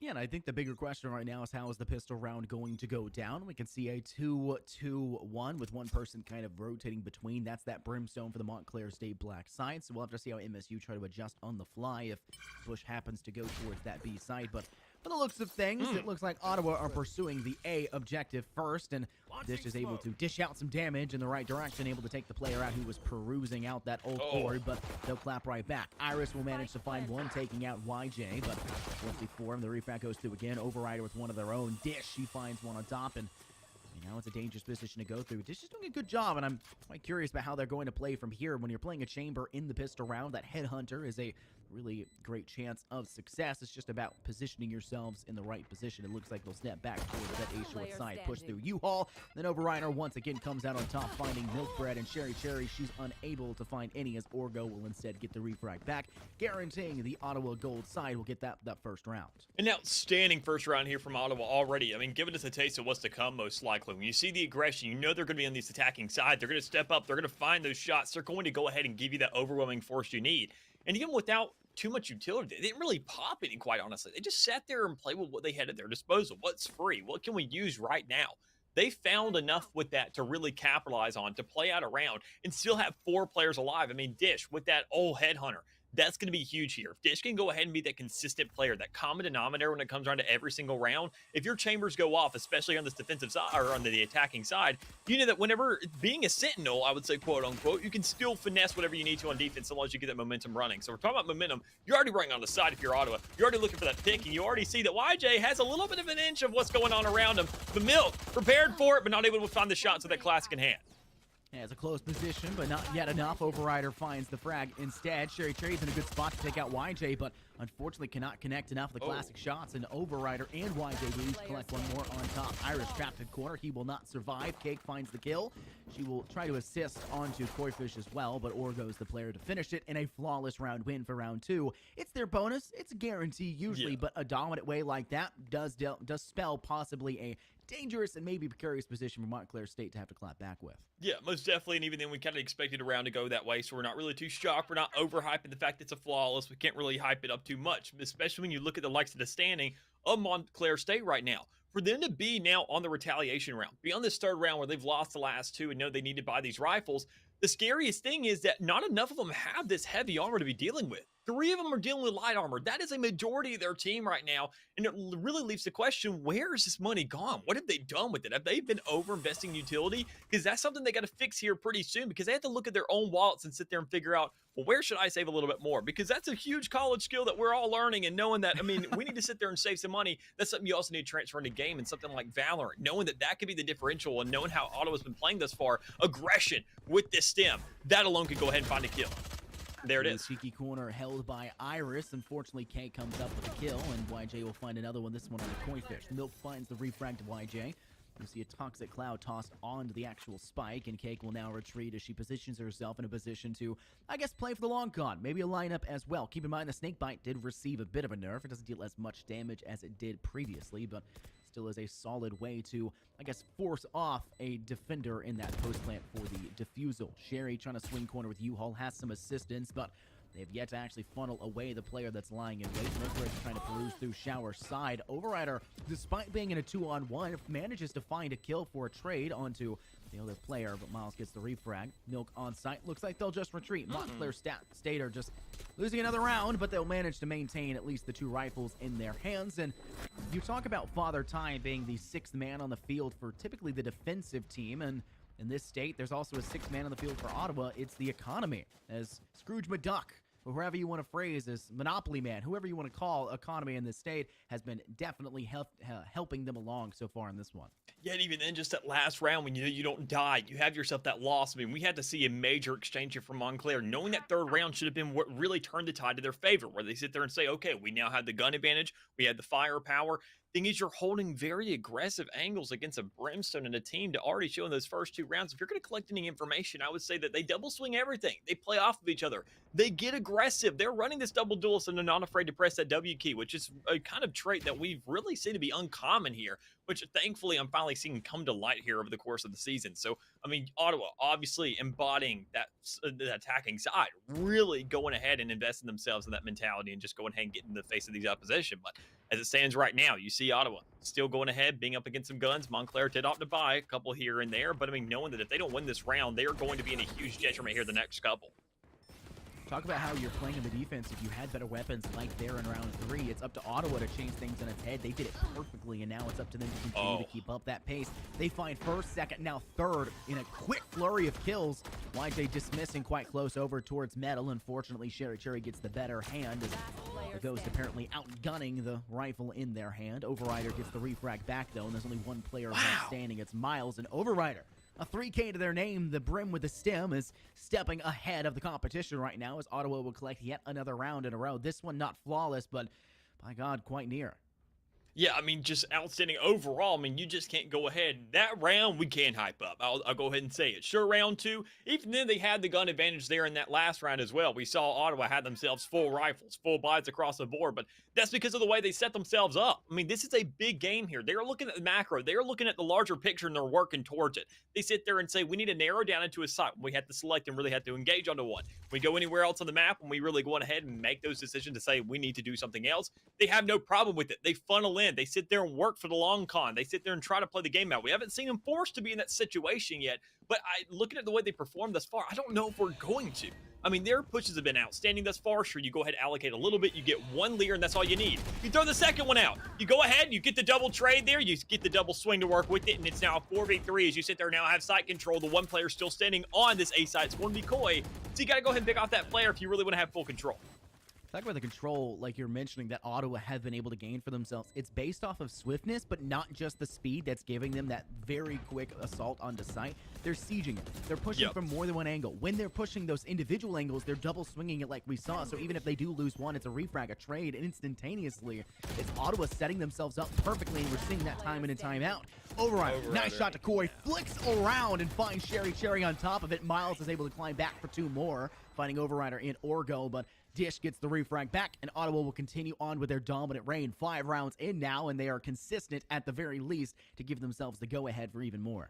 A huge last stand there for Miles, trying to go ahead and step up, be the hero, at least in that round. But, I mean, there's so much that you had to do. You had to grab an extra couple frags. You knew that Viper was going to be in the back with that lineup. There's just so many things lining up that you just really have to go ahead and be a little bit more preemptive, a little bit more proactive towards to set yourself up to get ready for that retake. And that we just don't see those steps being taken from Montclair here. But overall, you still see Ottawa doing exactly what they've done great. And as you mentioned earlier, I feel like a better term for it all would be the pacing is appropriate. I mean, they're not getting overzealous. They are going ahead and choosing to use what they need to use and correctly using that. I mean, there's a lot of usage going out, but I mean, every single bit of it is appropriate. It's not Too much is not too little. It's just enough there when you have that person you know what to play off of. You can see the split right now. You have Overrider, that huge fragger in the game thus far. The MVP, I'd say, thus far for Ottawa, still being on somewhat of a Lone Ranger mission right here. Looking to go ahead, bring all that attention over towards A, but it looks like Montclair isn't flinching because they still know that Dish is over there on the outside, and Sherry's trying to go ahead and take care of a player, but I just don't know if that'll come out with that 19 health in hand. Ooh, Iris, the knife is not just a usable utility for the suppress, it also gains intel. You can see how many you suppress and who, which gives you an inclination about where, or I guess when, the Ottawa side will be diving into a site. And you see it right there. They find only one, and they don't really push off of it. Instead, Ottawa will try to act over onto the A site itself. They'll take out two, but a single player was still lying in wait. The jet for the Montclair Stein, managing to find one. Now needs to stay alive for a little bit longer. Milkbread's in a very bad spot. Gonna get boost packed away. Orko seemingly surviving, and unfortunately Milkbread did not pull the trigger fast enough, and Overrider gets the refrag back. YJ finds one more, and a Sherry Cherry, and it's Iris left standing, now working through metal, and will be able to spray down at least one, the individual of Orgo off the board. Flash sent out, and looks like YJ will lose their retinas and then lose the next fight as well. 1-on-2, knife sent over, no one being suppressed, given the intel, at least Iris, that no one's actually holding the individual sites. Looks like Dish holding towards Showers, just far enough away from it, will still find the kill and lead Ottawa to another round win. 6 rounds down, 6 rounds in the favor of you, Ottawa, right now. An outstanding overall standing for them, at least, to go ahead and say, look, we've got ourselves an even half, and even better them. We know that we have ourselves a huge round of momentum right now. We can't let them bite at all. We can't let them get one single jab, and even then, when you saw Milk over there towards that crate, trying to hold that close angle, there's only so much you can do there. And I think you said they're not quick enough to pull the trigger. Milk wasn't trying to pull the trigger there. Milk was trying to go ahead and stay a little bit slow, wait for the opportune moment, seeing too many players cross by to see if you go ahead and play that tempo card. Sit there and play that, restrained card and sit there and say, look, if I get enough players to pass by me, then I can go ahead and make maybe 2, 3 frags if they all forgot about it. But, you saw the frag earlier. You saw Milk get the kill. You know that a player's going to be within the vicinity. So you check that, and if you're Overrider, you're probably going to be that first player knowing outstanding you've been thus far. But if we're talking about outstanding, there it is. Dish with the first frag, able to go ahead and get some influence towards the A side now with the rest of the team kind of moving behind it. But in the meantime, you still have your Rays up on the other side of the map trying to bring that pressure there too. Man, Dish has been paramount to the success for Ottawa, but speaking about a new player stepping out of the woodwork, it's Orgo over on the B site. Clears it as a solo player, pursuing through hookah, finding major impact, now teasing towards defender spawn, working through halls, hiding in a sky smoke, trying to Stewie 2K it. Orgo will realize that there's not really an option for it, and will retreat back towards Tube, and using that stim to their advantage. Overrider's also trying to be a bit aggressive. Molly has been sent.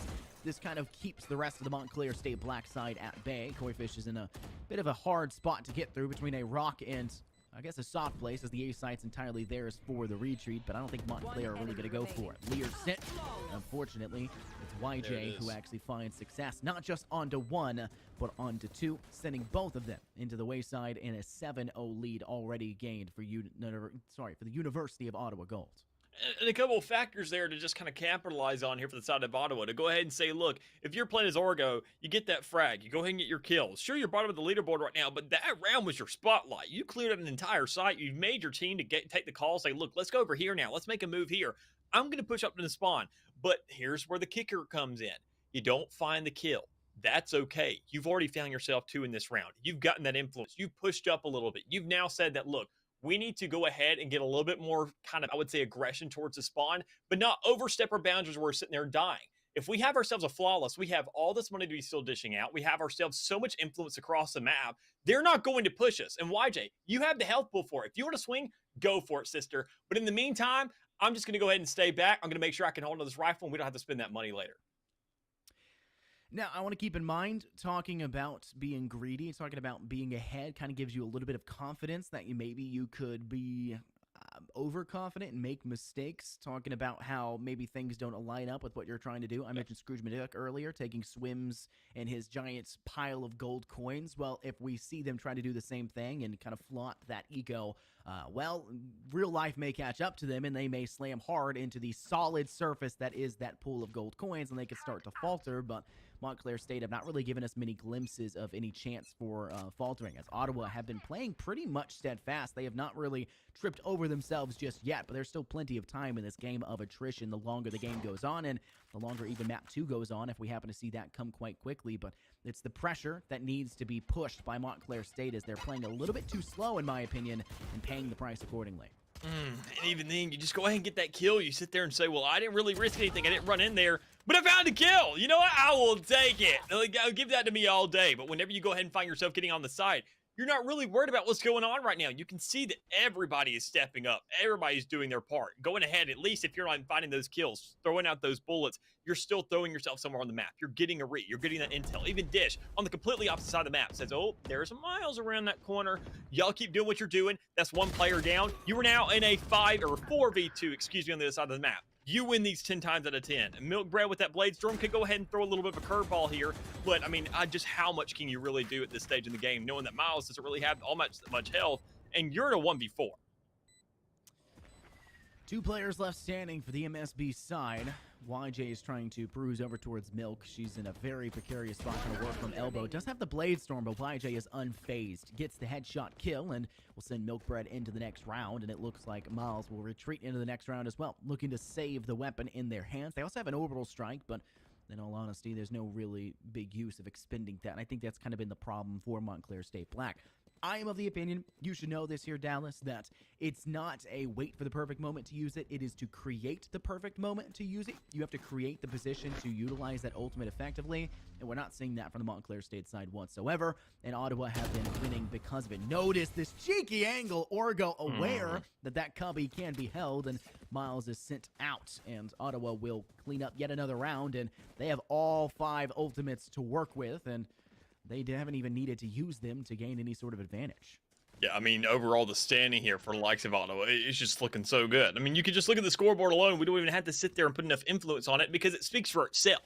8-0 here in this half already. You've guaranteed yourself, I mean, 2/3 now of what this entire game would be, knowing when you got to get to that match point. I mean, if you keep this going, you only need that pistol round on that second half, and you're saying, look, it's over. We've won this map. Let's go to the next. We have momentum. They have no taste of victory. They don't know what it seems like. Sure, someone got a taste of blood, but there's a much bigger picture here to be worried about. You need rounds. You need dubs. You need wins here to go ahead and carry yourself on, because kills aren't going to be enough. And Ottawa is showing that they are excelling in every single one of those attributes. Look at the control we're seeing on A short. They're not even pushing it. This isn't even like them trying to take the A site with the position they're going for. They're just trying to maintain sight lines. They're keeping up the actual site to deny Miles from retreating back into the back of sight. Because notice where he is, the toxic screen will cut away and will allow for your one-on-one player from Showers to try to swing. And there's 2 players there, so it could be the 2-on-1, but Miles is quite strong. Stim could go out, and we're seeing the Sky Smoke be sent. Cake swings out quite quickly. She'll find Miles as he's trying to pull out their own Sky Smoke and utilize their utility effectively, but failing.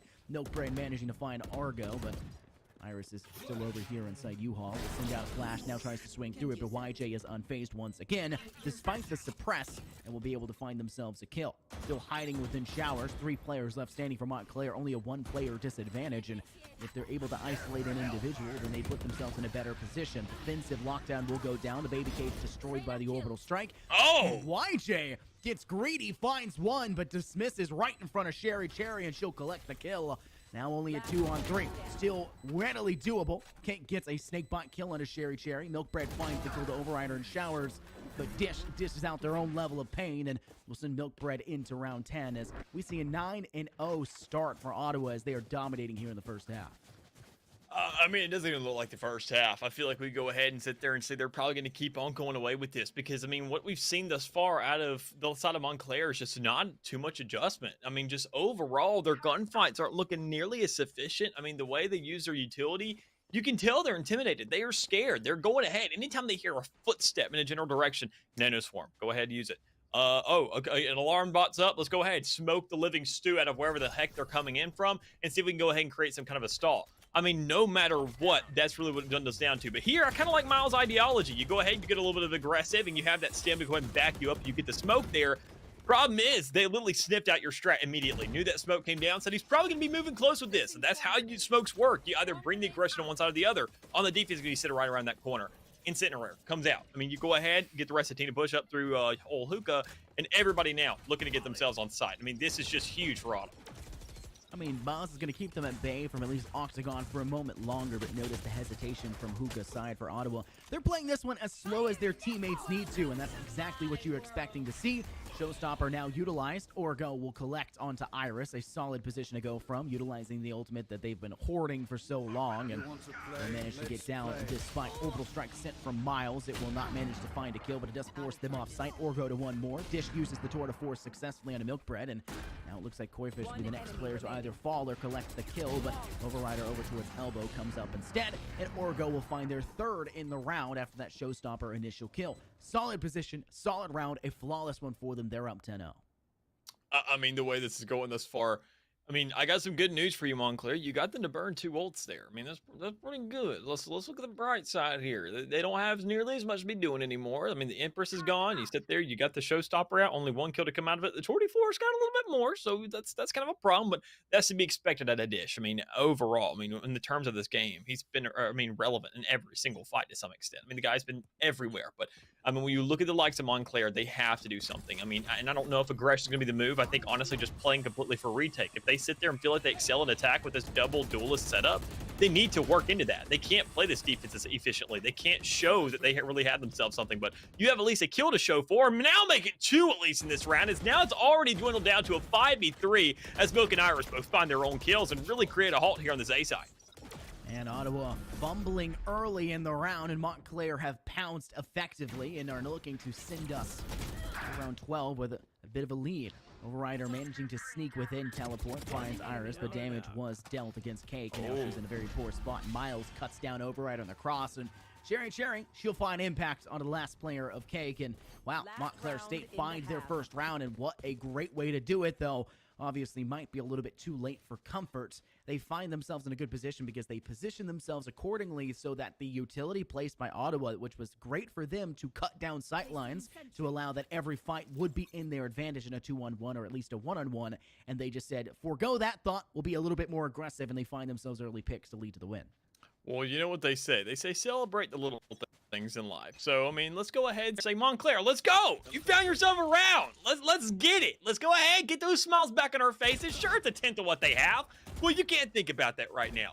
You need to go ahead and say what exactly worked there. Well, honestly, I think it just came to fragability. We sat there and saw finally some aggression, some efficient aggression that really sat there and gave themselves the advantage. I mean, Iris, right here in the showers. This lineup against Overrider, when you get that first kill to this player, that is huge because Overrider is a massive problem. You go ahead and get it again. That's it. Buy into the ego. Know the Overrider sits there and knows he's probably going to be standing out. He's in the MVP of the game thus far. If you take him down, it makes your job that much easier. And Cherry goes ahead, doubles down on the frag there, grabs one as well. So, I mean, she's also setting up the rest of this round. It's just going ahead and finding that domino effect. Once you go ahead and take off the head, the rest of the snake starts to just go ahead and wiggle off all those nerves that are trying to collect themselves without the brains of the operation anymore. Yeah, it's quite difficult when you've essentially been crippled early, and we'll have to see whether or not they'll recover, put a splint on it, maybe put a gauze on that open wound, or whether or not they're going to kind of struggle for the rest of this one. YJ still applying pressure on the ace side, and it fails as Iris is able to collect the kill instead. He's done a good job of being singled out multiple times and still managed to come out on top. Player from back of Hall. Cherry finds the kill into Orgo, who didn't have the momentum stepping out of Hookah that we're used to seeing them employ, and Hank does not clear from behind the double Radiant crates, and Miles will find themselves a kill, and they'll find themselves here in Dallas with a flawless round win to send us off 2 rounds in a row at the end of the half. Could be a swing, but all of that momentum, all of that ego, all of that danger now goes away at halftime as everyone will start on even footing.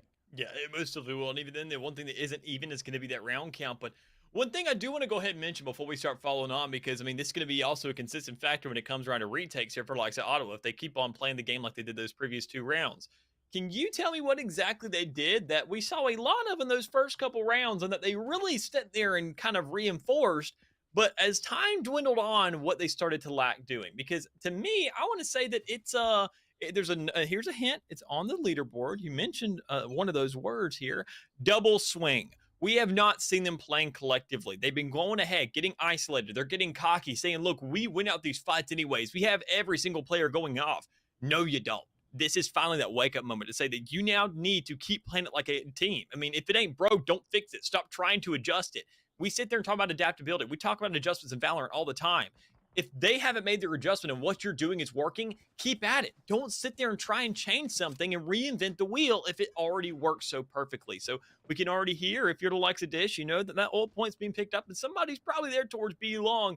You're holding a very aggressive angle there with your trademark. So, I mean, you better go ahead and make some dividends paid out because of it. I'm already rendezvousing away. I mean, talk about stepping away from the position that you weren't comfortable with. Just a little bit of a pressure applied on the A site, and you're already retreating back the other direction. Seems kind of dangerous. Looks like the knight will be sent, and will actually manage to suppress one, but Overrider is unfazed. And not only finds Iris for the kill, but also takes out Milkbread, and Dish finds the rest as Miles Cherry funnel into their tunnel view as well. And you'll see the Ottawa side collect the pistol round, leading us to believe they'll find the second in their bonus, and well, the third is not guaranteed. Notice what happened in the first half where they found that third as well and proceeded to find 7 more on top of it to go 10 in a row.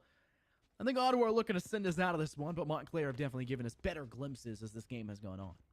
Yeah, and I mean, definitely a little bit of light every here and there that we're kind of seeing spark out of them. But, I mean, how much is that really going to carry them away? Because we can see the force coming out right now. And if we see this round go south pretty quickly, Ottawa know they have themselves a guaranteed dub. I mean, going ahead, if they have the full armor to be working with, they have all the util, they have that win round on their record so far to be working with, that they sit there and have to capitalize on it. You can already see right there, Miles losing that fight, surprisingly enough, as YJ comes on top. Still gets the heal off of it, but can't get the second exchange there on the likes of Iris. But that's a player that can't really heal themselves. You don't have a Sage, you don't have a Sky, so I mean, it's not too big a deal. But you're looking at the rest of Montclair. You're trying to sit there and say, with the resources you have, how do you make a move on the side? How do you get this aggression? How do you sit there and get this influence? As you mentioned earlier, siege onto this A side and really go ahead and get that pressure. Well, looking at the amount of players, you got a 3v3 lineup right now. I mean, because you can see that KJ right there in the back, not really wanting to push up with the team, knowing you are that retake, you are that hole, you are that sentinel that has to play for post plant. You need to be alive in that situation, that it's really creating such a standstill right now. And even then, Iris still having half health. Meanwhile, Ottawa, there are a lot of healthy players out there. A short seemingly still held by Montclair. They're not looking to rotate to B whatsoever, which is quite an interesting thought, at least in my mind, that they would still try to peruse the A site as aggressively as they are. Knife will be sent, and I'm not sure it actually managed to find any impact. Milkbread will swing quite effectively for U-Haul onto Dish, and now it's up to Cake, who unfortunately falls short as well as Milkbread collects for yet another. Orgo from Heaven needs assistance, and Overriders doing their best to walk through defensive spawn and make their way over. Irish could lose their life here if Orgo manages to throw that paint shell effectively through shower doors. They'll have to clear that turret first and foremost. Overrider clearing out Cubby from beside Heaven.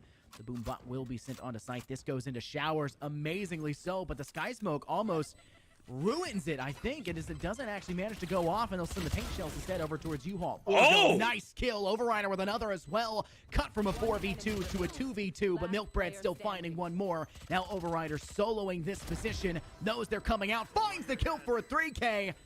But the question is there enough time? And I think Overrider believes there to beat, and I'll have to agree. It's just enough with 0.94 remaining. 12th round guaranteed for Ottawa. I gotta admit, I was a little bit questionable right there, but once again, Ottawa proving me wrong. I mean, just one of the best retakes I've sat there and seen from a two-player composition that you had given yourself. You have a duelist who's already invested a lot of utility there. You don't really have your nade anymore. You invested it early, but you invest it for a trade. You get your teammate to push up off of that. I mean, the second one to come through, you get the boom bot, the Sky Smoke goes ahead and blocks it out, but I mean, it's not that big a deal.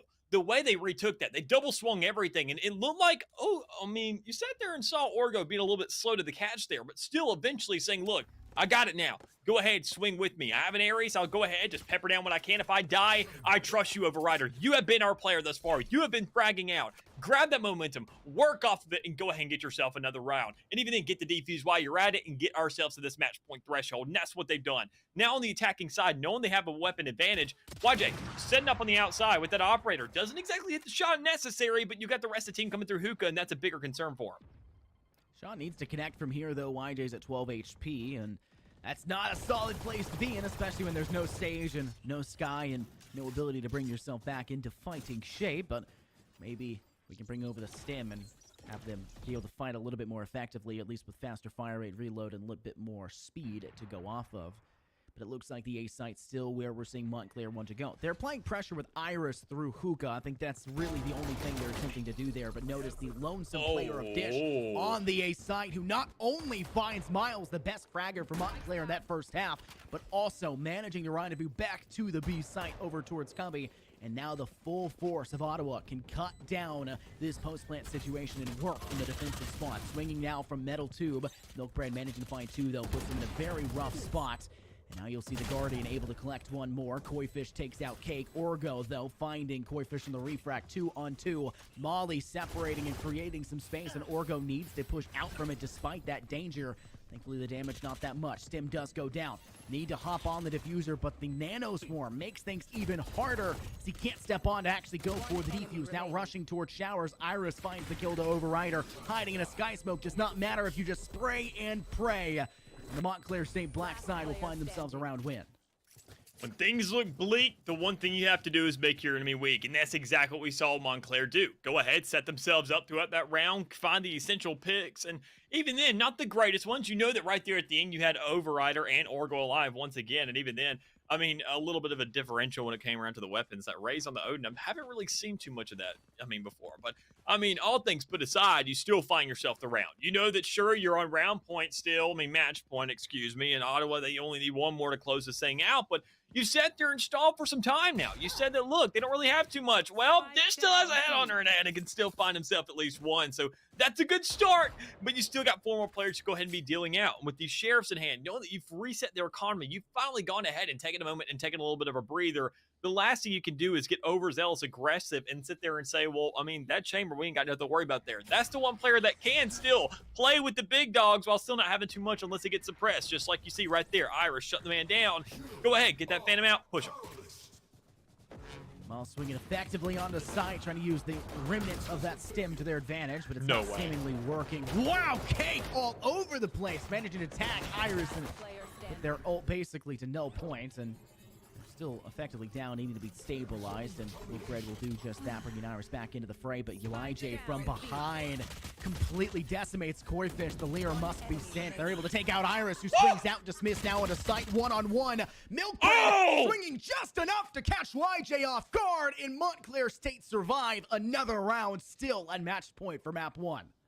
And that was a huge attempt there. I loved everything about it. I even sat there in my head for a second. I was thinking I was almost like a YJ fan. I was here for the clip. I was like, pop that Empress. Go ahead. Go off right now. Get it. And go ahead. Find yourself a frag. Get one. You sat there, found Iris. Outstanding. You know you can't get suppressed now. That's a good first target. But you find what you can get in a scenario like that. Knowing that there's not too much pressure built up just yet. It's still just kind of play out your life as much as you need to. And I feel like that's where YJ got a little bit overzealous there. Sat there and got scared. Said, I only have this Empress time to work with. It lasts forever. Just calm down. But if we're talking about calm down, YJ is a little bit ticked off about the last round and just wants to get over aggressive on this one. Already finding a pick there towards Showers, managing to pick off that Brimstone. So all your smokes are now gone. Montclair has no cover when getting themselves onto a site. Maybe that Jet, though, with those Cloudbursts could still do some work with that Bladestorm in hand. But, being on the opposite side of the map right now, you're trying to be a Trojan horse. That's a huge risk to be taken. Playing with the Bladestorm is fairly solid, but it's so easy to do that jump peak that we're seeing the side of Ottawa employ, and it just creates information safely. And that's the biggest part for them. You notice that once they get the intel, once Orgo finds that intel towards Hookah, they don't jump it again. They don't peek it again. They throw a paint shell, and then now they hide behind the Radianite crate, and they're pivoting themselves around the objective. Get the intel again. Notice, Orgo more than likely not going to peek it. And once Milkbread tries to dive, they fail to get the Tailwind actually onto site. Does find the Bladestorm, kill the 1, now 2, removing effectively a huge thorn for their side, trying to plant on this B site. It'll be a 3-on-3 here in the post plant. No flank coming out from Ottawa. The map control really not in their favor here, Dallas, but notice the flank that's coming out from Iris for the Montclair side, trying to work all the way from TP. Now can go through Hookah, not choosing to employ through Defender spawn on the A site. YJ steps up, finds one, can toss a Leer out. The toxic screen toss away that sight line effectively. Milkbread has been paramount to their success here, managing to find their third, not just in this round, but in general, as they've been dominating the last few times. And there it is. All she wrote. Ottawa managing to cut down 2 more, and they'll find themselves their 13th round win to guarantee themselves the entry into map 2 1-0. Once again, or just a really good retake from them. I really can't just put enough emphasis on that. The way they played the game thus far, what they've done. Ottawa, I mean, if anything, the one thing they have done is they've made a statement. It was just great what they did from start to finish. Sure, there's a little bit of lackluster moments there, but you're playing a match for about 50 minutes. I mean, you can't really sit there and say, oh, I'm going to be consistent 100% the entire time. But what they did do is show that, I mean, they can still step up when need be. Their retakes, they finally got a little bit of flex going on. So, sure, we'll give you a taste of success. You can find yourself a round or two here and there. But once we go ahead and switch up the half, we've already taken so much of this attacking side. Who cares? That's all in the past. We're set up for a dub now. You have to literally pull off a miracle in order to make yourself relevant here. And still, in the meantime, I feel like it was almost perfect there for Ottawa to say, look, let's get a taste for what their attacking is like. Are they slow? Are they methodical? Or are they just super aggressive? Let's go and get a taste of not only what the pistol rounds are like, because you never really get a full flex and a full layout from a team, but let's give them maybe 1 or 2 rifle rounds as well. And sure, fight the best as we can, but don't go ahead and start tilting off of it. Say that, look, this is information to be brought over into the next map. They're not going to change up too much, because the one thing that you can't really adjust too much are tendencies, muscle memory. I mean, just adjustments that they have sat there and pounded in on so many different occasions that is going to translate to this next map. Speaking of translating to the next map, I think Brimstone will be very important to translate into this next map. And let's talk about the player that was a bit more effective on their Brimstone. I think it's got to be Overrider. There's no argument there just how strong they were in the entire game, not just as a Brimstone, but as an agent, as a player. The control they garnered on the attack, the effectiveness for their stim, their coordination with their teammates, the utilization of their sky smokes in actual positions and eye sightlines was intense, was amazing, and was super difficult for the Montclair side to try and face off against. And Ascent is a map that just allows for attacking teams to place down the stim on that A brush and just walk into sight and still have the stim on you as you get deep into hell. There's so much available for a Brimstone on Ascent, and they were obviously the better Brim, though it was close. I mean, we did see some really good glimpses from the Brimstone there for the Montclair side, but I have to still give a nod to the side here for Ottawa, as I think their Brimstone is going to look amazing as always on the map of Ascent, and that could be the, I guess, point that buries this game into a 2-0 fashion. But we'll have to see. Will we get all the way to a third map, or will we end in 2? We'll have to know after a quick little break. So make sure to stay tuned here for more NECC action.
What sound experience would you like today? I'll have the fantasy pack. Good choice. And could you make it a Cloud 2 wireless? On his way, sir.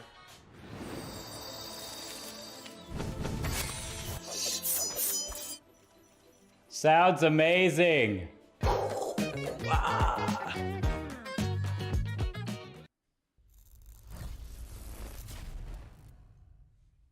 Welcome back, everybody, to the NECC. Here we're going ahead and we're getting right into the next matchup overall, and it's going to go ahead and still be Montclair, and it's still going to be Ottawa, obviously, because you just saw the conclusion of that first map. Still, what, being a 13-4 there at the end. A very, very dominant performance here from the likes of Ottawa, but still, we still have ourselves another map to go through, and if we go ahead and see ourselves at a 1-1, we could be going to that map 3, which would be split. But speaking of that second map, speaking of the cast we got here on the desk, we still got to go ahead and discuss the one that's coming up right now, which is going to be Ascent. Obviously, as I mentioned every single time, more of the Mona Lisa here when it comes around to Valorant.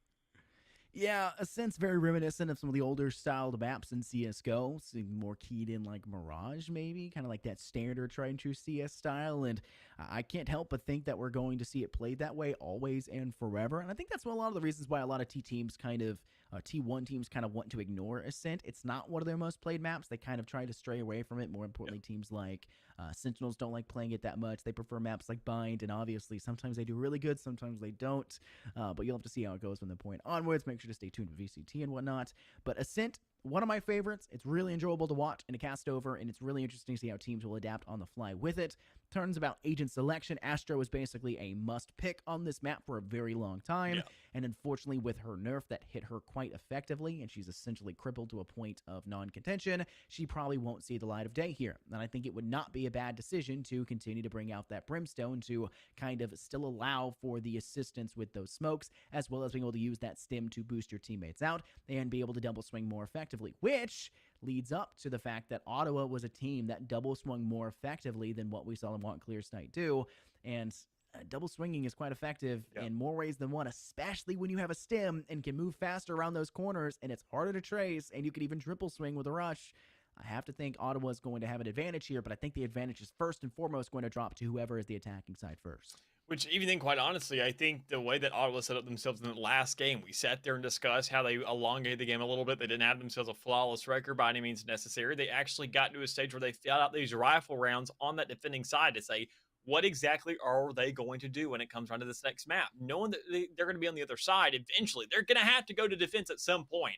They need to go ahead and set up because they can't go into it blindsided. Say, look, we have nothing to offer for attack.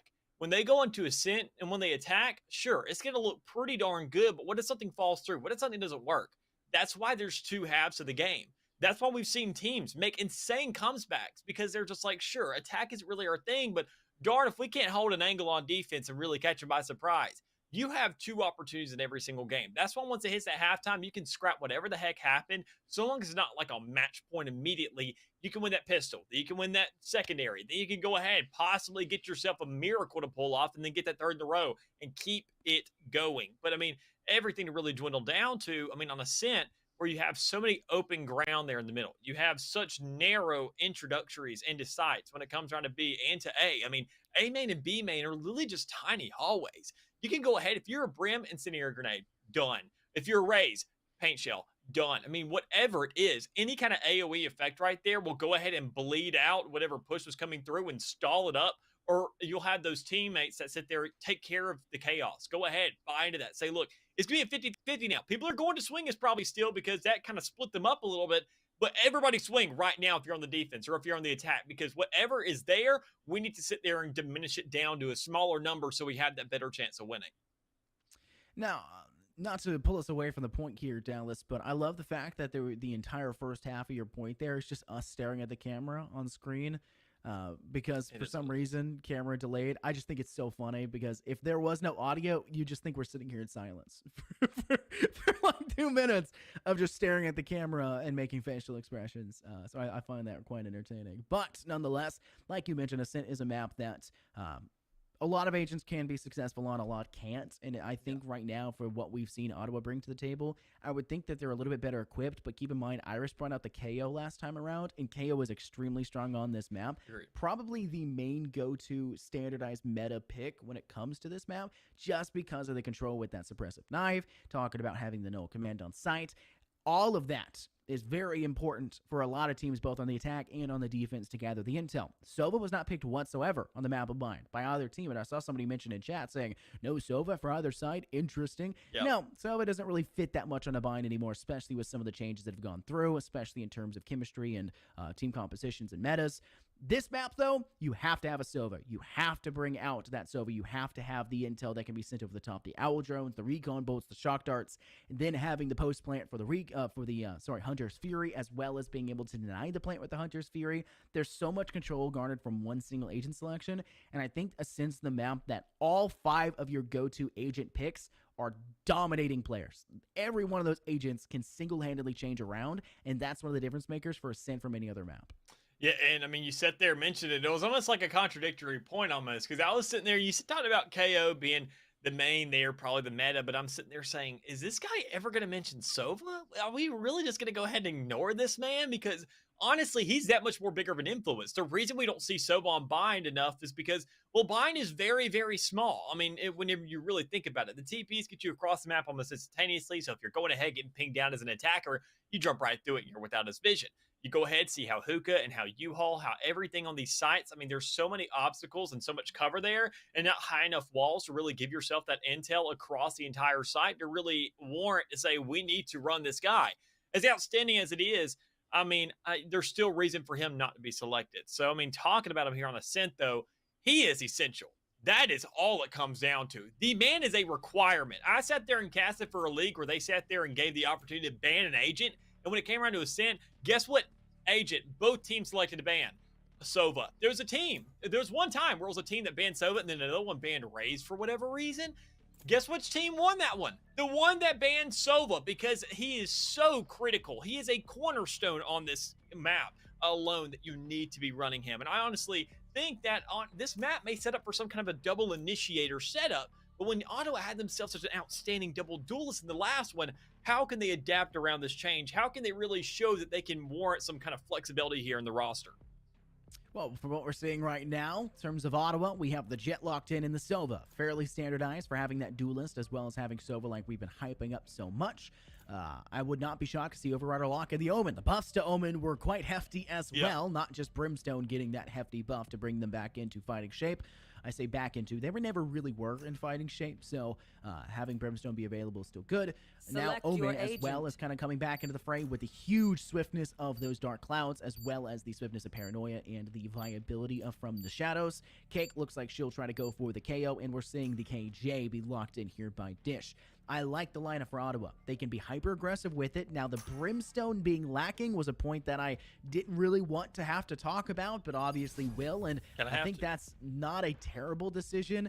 Omen is really good on this map. Even before Omen got his buffs, Omen was still viable on this map every once in a while, depending on the team composition and how your team wanted to play. I've seen a lot of success with Omen.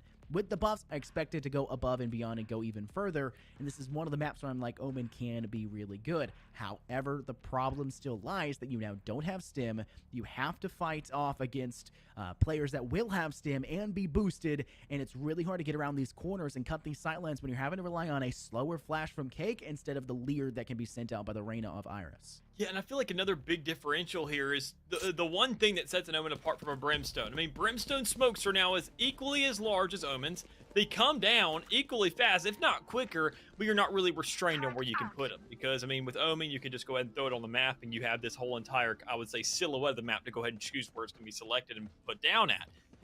The one thing you have as an Omen, sure, you have your Shroud, you can reposition yourself really fast. Yay! But I mean, the biggest thing is going to be that near side, is going to be that quote-unquote blind, that Shroud that goes ahead and completely catches people off guard. If we don't see a huge manipulation in that and a huge capitalization, just reinforcement of that tool alone, I feel like the entirety of not running that Brimstone is going to be negated. Sure, you get smokes that refresh. They come back after a while, and if you go ahead and see the map and how big it is that the rotates are going to come through, you can get yourself another one. You have that arsenal at your hands to go ahead and be refreshed. But, I mean, if we're talking about the way that Brimstone is, you don't need more than 3 in a round. You're not going to get that. But what you are going to get is a lot of aggression right here in Tree. Milkbread already saying, there is so many people right now. Come to site, please. Yeah, Rendezvous retreated away, and Montclair will manage to actually Spike maintain planted. a solid player count with 5, despite control over site already being gained by Ottawa. Despite them not having the brim, they're playing quite aggressively, and I quite like that. Iris will swing over to Orgo as they're going for the recon bolt over the top, and YJ immediately frags back, though. This one to Miles, and the bait and switch with the turret does not give Overrider enough of a kickback to finish off Sherry Cherry, who will unfortunately fall. Milkbread watches the flank, cats off the player of YJ, Last and 2 player players remain. standing. Dish is able to find the head of Sherry, who's already at 10 HP, and now it's Cake left standing in a 1-on-3. Not a great position to go from. You get the nice fragment off, and it finds the kill, but beyond that, it will be all she wrote as Montclair recover. Milkbread finds that last kill, and the defuse will be guaranteed, giving them that 1-0 start and possibly that 2-0 we all are expected to see. So yeah, finally, here on the board, I mean, Montclair showing that Ottawa, you are not going to run the gauntlet when it comes around being on the attacking side. You're not going to get flawless start once again. We're going to be the first one to strike. We're going to find that first round. We're going to go ahead and set up for a second and get this force to be working with. Problem is, it all comes down to that third, though, now. I mean, knowing that Ottawa found themselves 3 in a row, they got that round by. They got those guns to go ahead and just say, look, let's get a free upgrade, and we don't have to spend this money. And even then, the fact they're saving right now, they're buying literally nothing, and that is what I respect the most. You're not going for some kind of crazy sheriff play. You're not going for a ghost or a frenzy and trying to get light armor and try and pull something off outstanding. You're just saying, look, save for the third. Make sure we all get heavy armor. Make sure we do whatever we can. And I mean, even then, you're investing a flash, which I could find pretty questionable because that's going to be money that you're still losing in that next round. I think, honestly, rounds like these are where you just go ahead and you just take that loss, but you don't let it beat you up. RJ to the back of side, but Syrup is very nice with the headhunter. It's actually a hip-fire shot to connect, and find yourself a prime opportunity for a kill. Spike planted. Cake now gets flanked down, guarantees that Ottawa will have a post situation, but look at Montclair, who are fragging back quite exponentially. Iris finds the refrag. Now it's a 3-on-5. Sherry Cherry from up above needs to drop down. Frey tries to connect from underneath, but Sherry Cherry does not find impact. Instead, we'll have to rely on Syrup and Miles. Miles finding the last 2, and we'll send Montclair, in fact, guaranteed, like we have mentioned before, to lead them up that 2-0. And yeah, I think the expenditure of their cash flow for Ottawa was a little bit weak, but as long as they have about 1,800 in the pocket, they should be plenty fine here for this round 3 to buy out. And that will seemingly be the case, as the lowest person is Overrider, and they'll be at 4,400, plenty of cash for them to full armor buy, and they only used 1 smoke in the process. Yeah, and that's also because they got themselves a spike plant on both of those rounds. So that's an extra 300 creds going to everybody's pocket. Collectively, 600 when you combine those 2 rounds. That's enough to go ahead and buy that util, and you know that regardless enough, you still have the rest of everything else to stack up with it. Dish having a little bit more than expected, oddly enough. Not really looking to have too much money to be dishing out. I'm kind of surprised about that alone. But I mean, one thing I'm also surprised about is that Sherry opted to go ahead and buy once again. After losing that Spectre in the last round, she still says, look, let's go ahead, buy up again, see what we can do here. A really interesting decision nonetheless, but let's see how it pans out. You go ahead, you get that recon drone out, you see what you can get, see if you can find yourself any kind of player, and you already sit there and read somebody's intent. Well, going to push them eventually. There's a big old brim smoking our way, and it's going to take a while for that to go ahead and dwindle down. So Syrup on the edge, finding that first death here for the team, and you're now in a 5v4 if you're Ottawa. I don't mind that position for Montclair. I don't mind the position to try and get aggressive in mid. I think it's a smart idea. You need to try to take control of the space that Ottawa gave. Courtyard was completely up for the taking. Attacker spawn was completely up for the taking. Rotating to top of mid, completely up for the taking. Montclair tried to go through Courtyard, through Fountain, and Ottawa happened to watch it at the right time to catch it.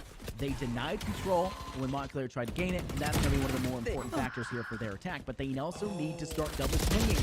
Why are 2 players individually swinging the player of Iris every time when they already managed to find 1 frag? It needs to be a little bit better facilitated, but they've managed to come back. Orgo finds the kill to Sherry Cherry. Milkbread, player who stepped readily far ahead of the competition in the later stages of that second half, who, quite frankly, basically carried the side of Montclair when they started to pop off.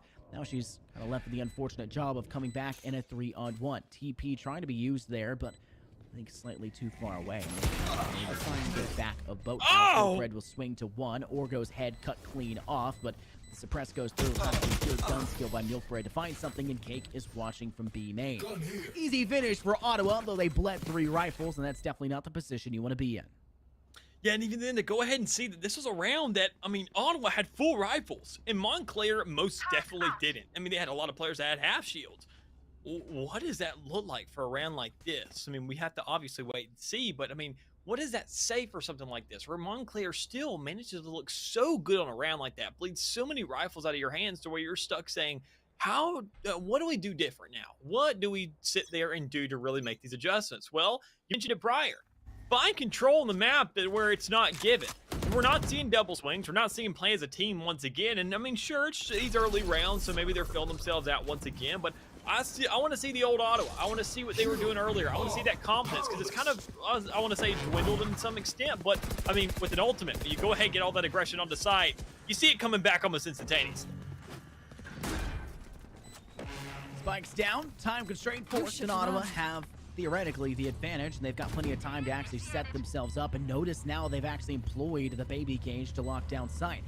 However, one kind of popped in return, 2 baby cages on site, and they can set themselves up in a pretty rough spot as they all have to tap away from sight, just barely making it off as YJ, but Dish finds the flanking player who tried to gain control in top mid, and that's going to fail quite quickly. Waterbot does go off, that'll be able to put Bananas down, and will be able to pop on that diffuser. Despite there being 5 players in that smoke, Iris is not able to find any impact in the kill, but a shock dart from Milkbread will now make it a third with a shock dart. Nothing but utility made with impact. And unfortunately, Overrider and Oracle are the last 2 left standing. Now only none of them left standing, with the spike going off and killing them. But a very solid round for the side of Ottawa to take that one quite closely. A big return there by Milkbread to go up now 6-2 on their KDA. But the winner's money starts to add up, and though they will not be able to full buy, they'll be in a better position than Montclair State at the very least. And this is a really good exchange for Ottawa. I mean, that looked like a round where you're saying, honestly, everybody lost there. You used so many ultimates. You sat there, everybody was running off side. There was a flank player trying to go ahead and go up against a 5-stack running back towards spawn. What's going on? Ottawa came out positive there. They have the win streak after that. They got 2 rounds on their belt. You have players that stayed alive that have the money to back it up, and YJ sure can't buy here, but you already see that effect coming through. You have a Blade Storm. You're not worried about that. So as you got armor, you know you can do something. And Dish, once again, finding that first kill, finding his second one on top of it there towards the middle of the map. We talked about it earlier. You can't give up that control. The man has it. He's looking forward instead. Finds the opening kill, setting up Ottawa quite effectively, but Door will have to go down and mark its control, seemingly in favor for Montclair State, with only 2 players left standing. I mean, Ottawa have pretty much put a pin in this one. It's just a matter of finishing it off. YJ had more than one opportunity on that swing to find that kill, and fails to do just that. YJ will fall to Iris, same as their Omen buddy, but Orgo finds not just Iris, but also Syrup to send us off here into finishing off round 5 and sending us here into round 6.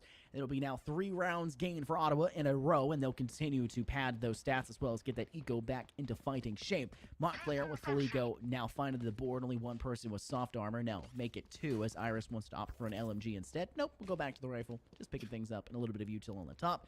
Dallas, I think Montclair needs to do a better job on the defense retroactively in the post plant than they need to do or currently defending it. They can give up the site. They can. They just need to actually play for the post plant. I completely agree. I mean, sitting there, you don't really have the composition for it, but I mean, the fact you have a Brimstone, you can set up an entire site how you want to. Don't go for that initial stall. Maybe throw 1 smoke down, but you have 2 more there prior. You have the retake. You have the aggression with that stem. Everybody becomes an Empress at that point. I mean, everybody gets an ultimate. It was what it feels like, at least for a little bit there, and that's enough to get you all that presence on the site. You have to worry about those towards that tunnel, towards that A main. You have to worry about Overrider right there, and Overrider's worried about Syrup. Already finding that first blood here in the first round, or in this round specifically, sorry. But I mean, looking at the team thus far, you're trying to figure out what's going on here. What are these exchanges? What kind of angle are they playing at right now? And quite honestly, I don't think either one of these 2 teams know either. They're just setting up. They're looking for whatever kills they can, trying to set up off the edge. Dish signs up a kill right there, exchange it on to Syrup. So Sentinel v Sentinel, you know that 1's still alive for the post plant and 1 can't play for the retake. So Milk looking for a couple shots there, and even exchange to come through once again, but even then, Orgo with the double. Player standing. Orgo's in a very good spot. YJ just rushing down the dismissed player of Iris and cut them down as swiftly as they return back into corporeal form. Miles, the only player left standing. Flashed Cake, what a nasty toss, and finds themselves another one.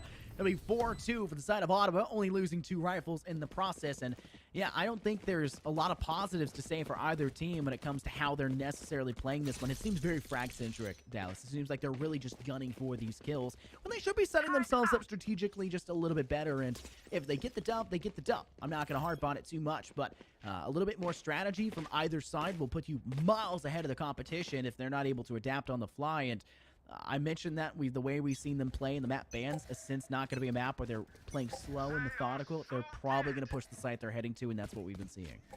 Yeah, and even then we haven't seen it in the same regard that we saw earlier, because, I mean, if you sat there and took a little bit of a peek at the scoreboard, you'll notice one big switch up there. Overrider not being on that brimstone this time, being at the bottom of the leaderboard now, not able to bring that same level of aggression, not able to go ahead and necessitate that for the rest of his allies. Go ahead and be that catalyst. Say, throw out the stem, everybody speeds up, everybody gets fast on the side. We just go ahead and press that W key and they can't even react to it. You don't see that situation anymore. But you do see a brimstone coming down right there, the old sky strike. There it is, Cherry with the kill into Orgo, and Kate going ahead and evening out the frags there. Overrider backing up, and everybody pushing on the side, getting their fair share of blood. Thing is, you gotta get that fight down. You gotta look here towards the door, and if you're YJ, just go ahead and push it. Enemy remaining. Oh my goodness, YJ just popping off, even sees Syrup, who's got the tour de force, has to go up for it, and Syrup barely finds the shot, having hit the head. Not necessary, but managed to at least collect a body part to guarantee a kill. Now Syrup will go pick up the Phantom that was dropped and try to utilize it. This is one of those moments where I would say just save the weapon. Just save the Phantom and take a step back. You have the tour de force, and I'm sorry, a 3v1 does not seem a likely option, especially if Ottawa are not pursuing you. And notice what they're doing. Hesitant, sitting on site, playing safe, not going for the greed. And that's something that Ottawa did have a problem with in that second half of map 1. We're seeing them finally adjust accordingly to keep up the lead that they've been managing to pick up for themselves. We'll see it go 5-2, and they'll continue to dominate now with even more money to go in the pocket. Yeah, I mean, this is the best case scenario they were looking for. Go ahead, set up a little bit more, find yourself some more money, but do it in a safe manner where you're not really too stressed about what's going on around you. You can sit there, just play out the game, sit there and kind of be willy-nilly to some extent, but still know that you have a lead. I mean, you need to be working off of that. You need to be playing into that. We just see them kind of almost lucking out in these gunfights. Not really, as we said earlier, working towards these pushes, working towards whatever. I haven't seen any paranoias come out. I don't know about you, but I've seen no players getting blinded off that. That is your only flash besides KO, and Cake is throwing these over the top like a Tom Brady in the fourth quarter trying to go for a last-minute drive. Like, you have to sit there and play it with your team because you get a flash that's on the sky. You don't get an audible off that. You need to sit there and be working for your team. Make sure you collectively get off of that. And there you go. The flash comes out, but there's no swing behind it. We need to see Ottawa do something here. Yeah, I love the idea of that flash once your team is there, but if they're not there, you're just throwing it to throw it, and that's what we see, and they find impact. Brett will be able to take 2. Unfortunately, Milk Bread she'll fall after, but refrag is there, and they're positive in that engagement. Now the shots have to go from Rafter side. And Cherry, oh my goodness, Cake then dish quite effectively. Now a 1-on-4. Orgo again, a quick flick to Sura, but Cherry finds their third and will end that round in Montclair's favor. If you're going to expend this utility, you gotta use it in tandem, not just with your teammates' utility, but with your teammates in general. We're seeing too slow, too hesitant. Something's gotta give for Ottawa to push through, and if they do it, then they can even further start to dominate. But if they don't do it and they fail like that, Montclair is not a team that can be slept on lightly. They will take you out in quick succession like that last round. We even saw it in that last map. I mean, they sat there and had somewhat of an even exchange there. They managed 4 rounds, and sure, people are like, 4 out of 13. Oh, big whoop. Still, they were pretty convincing 4 rounds here. We've already seen it in this game where they've had themselves some really good encounters. I mean, knowing that they had themselves Spectres and they were only going up against rifles, still managed to have 2 players alive there at the end, knowing that they've dwindled down that many resources out of the hands of Ottawa. I mean, they are making work right now. You can't sit there and fall asleep at the wheel. You need to go stronger now. You have to show that, I mean, Montclair, they are looking for this map now. This is where they're going to be more determined than ever just to find themselves to a map 3. Right there, you can't go ahead and set up on top of Iris and let Montclair just slay you out like that. I mean, Ottawa, I'm not going to say they're falling apart right now, but I am just not seeing the same thing, and that's what I'm kind of missing. But Overrider kind of coming to light, getting a little bit nostalgic on himself, saying, let's find these kills. Let's start there and being a fragger again. Thing is, that spike is there. Syrup, if you pull that trigger, I will scream. But Everybody else, though, just an outstanding effort thus far. I mean, you can see the likes of Ottawa knows they're doing something wrong, and they're trying to fix it. You can see that Montclair, they know they're doing things right, and they're just following through with it. They're just not winning nearly as many gunfights. Things like that. Dish, going ahead, get the better end of Milk Bread there. You have 3 players still alive. You can play for a post plant. Don't sit there and go for gunfights. Get the spike down, and then work it out on the time. I like the idea that Ottawa are able to recover in a round that doesn't seem like they should be able to, and it's really off of communication. We noticed that once there was a spot for the chamber for the Montclair side of Syrup to be over inside of Garden, 2 players flicked over and a third was ready to swing as well. Yeah. Ottawa communicated that well.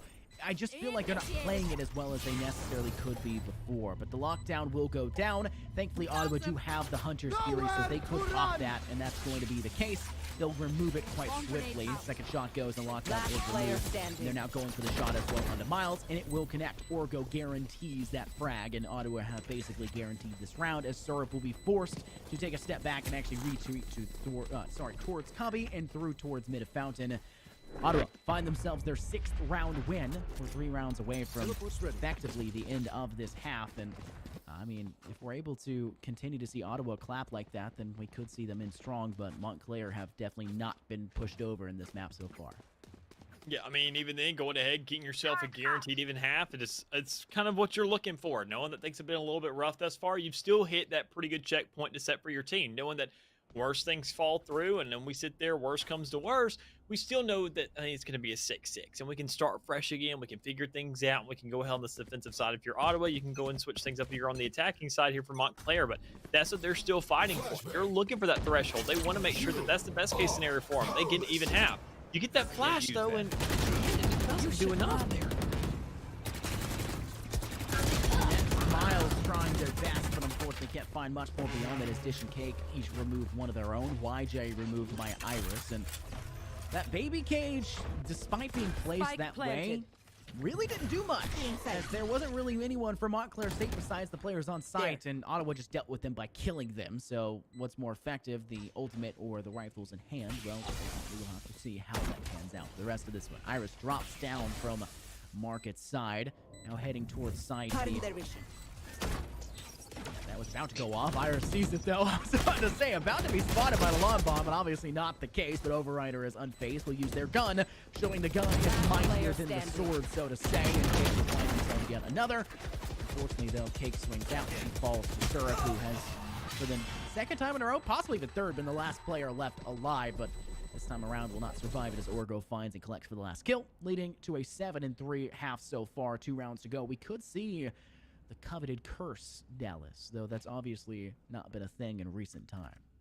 Yeah, and I'm kind of with you there. I think, honestly, we could be getting that stage. But, I mean, you still got this round and next round to come up with an answer if you're like some Montclair, and I don't think it's definitely impossible. You need to go ahead and set yourself up.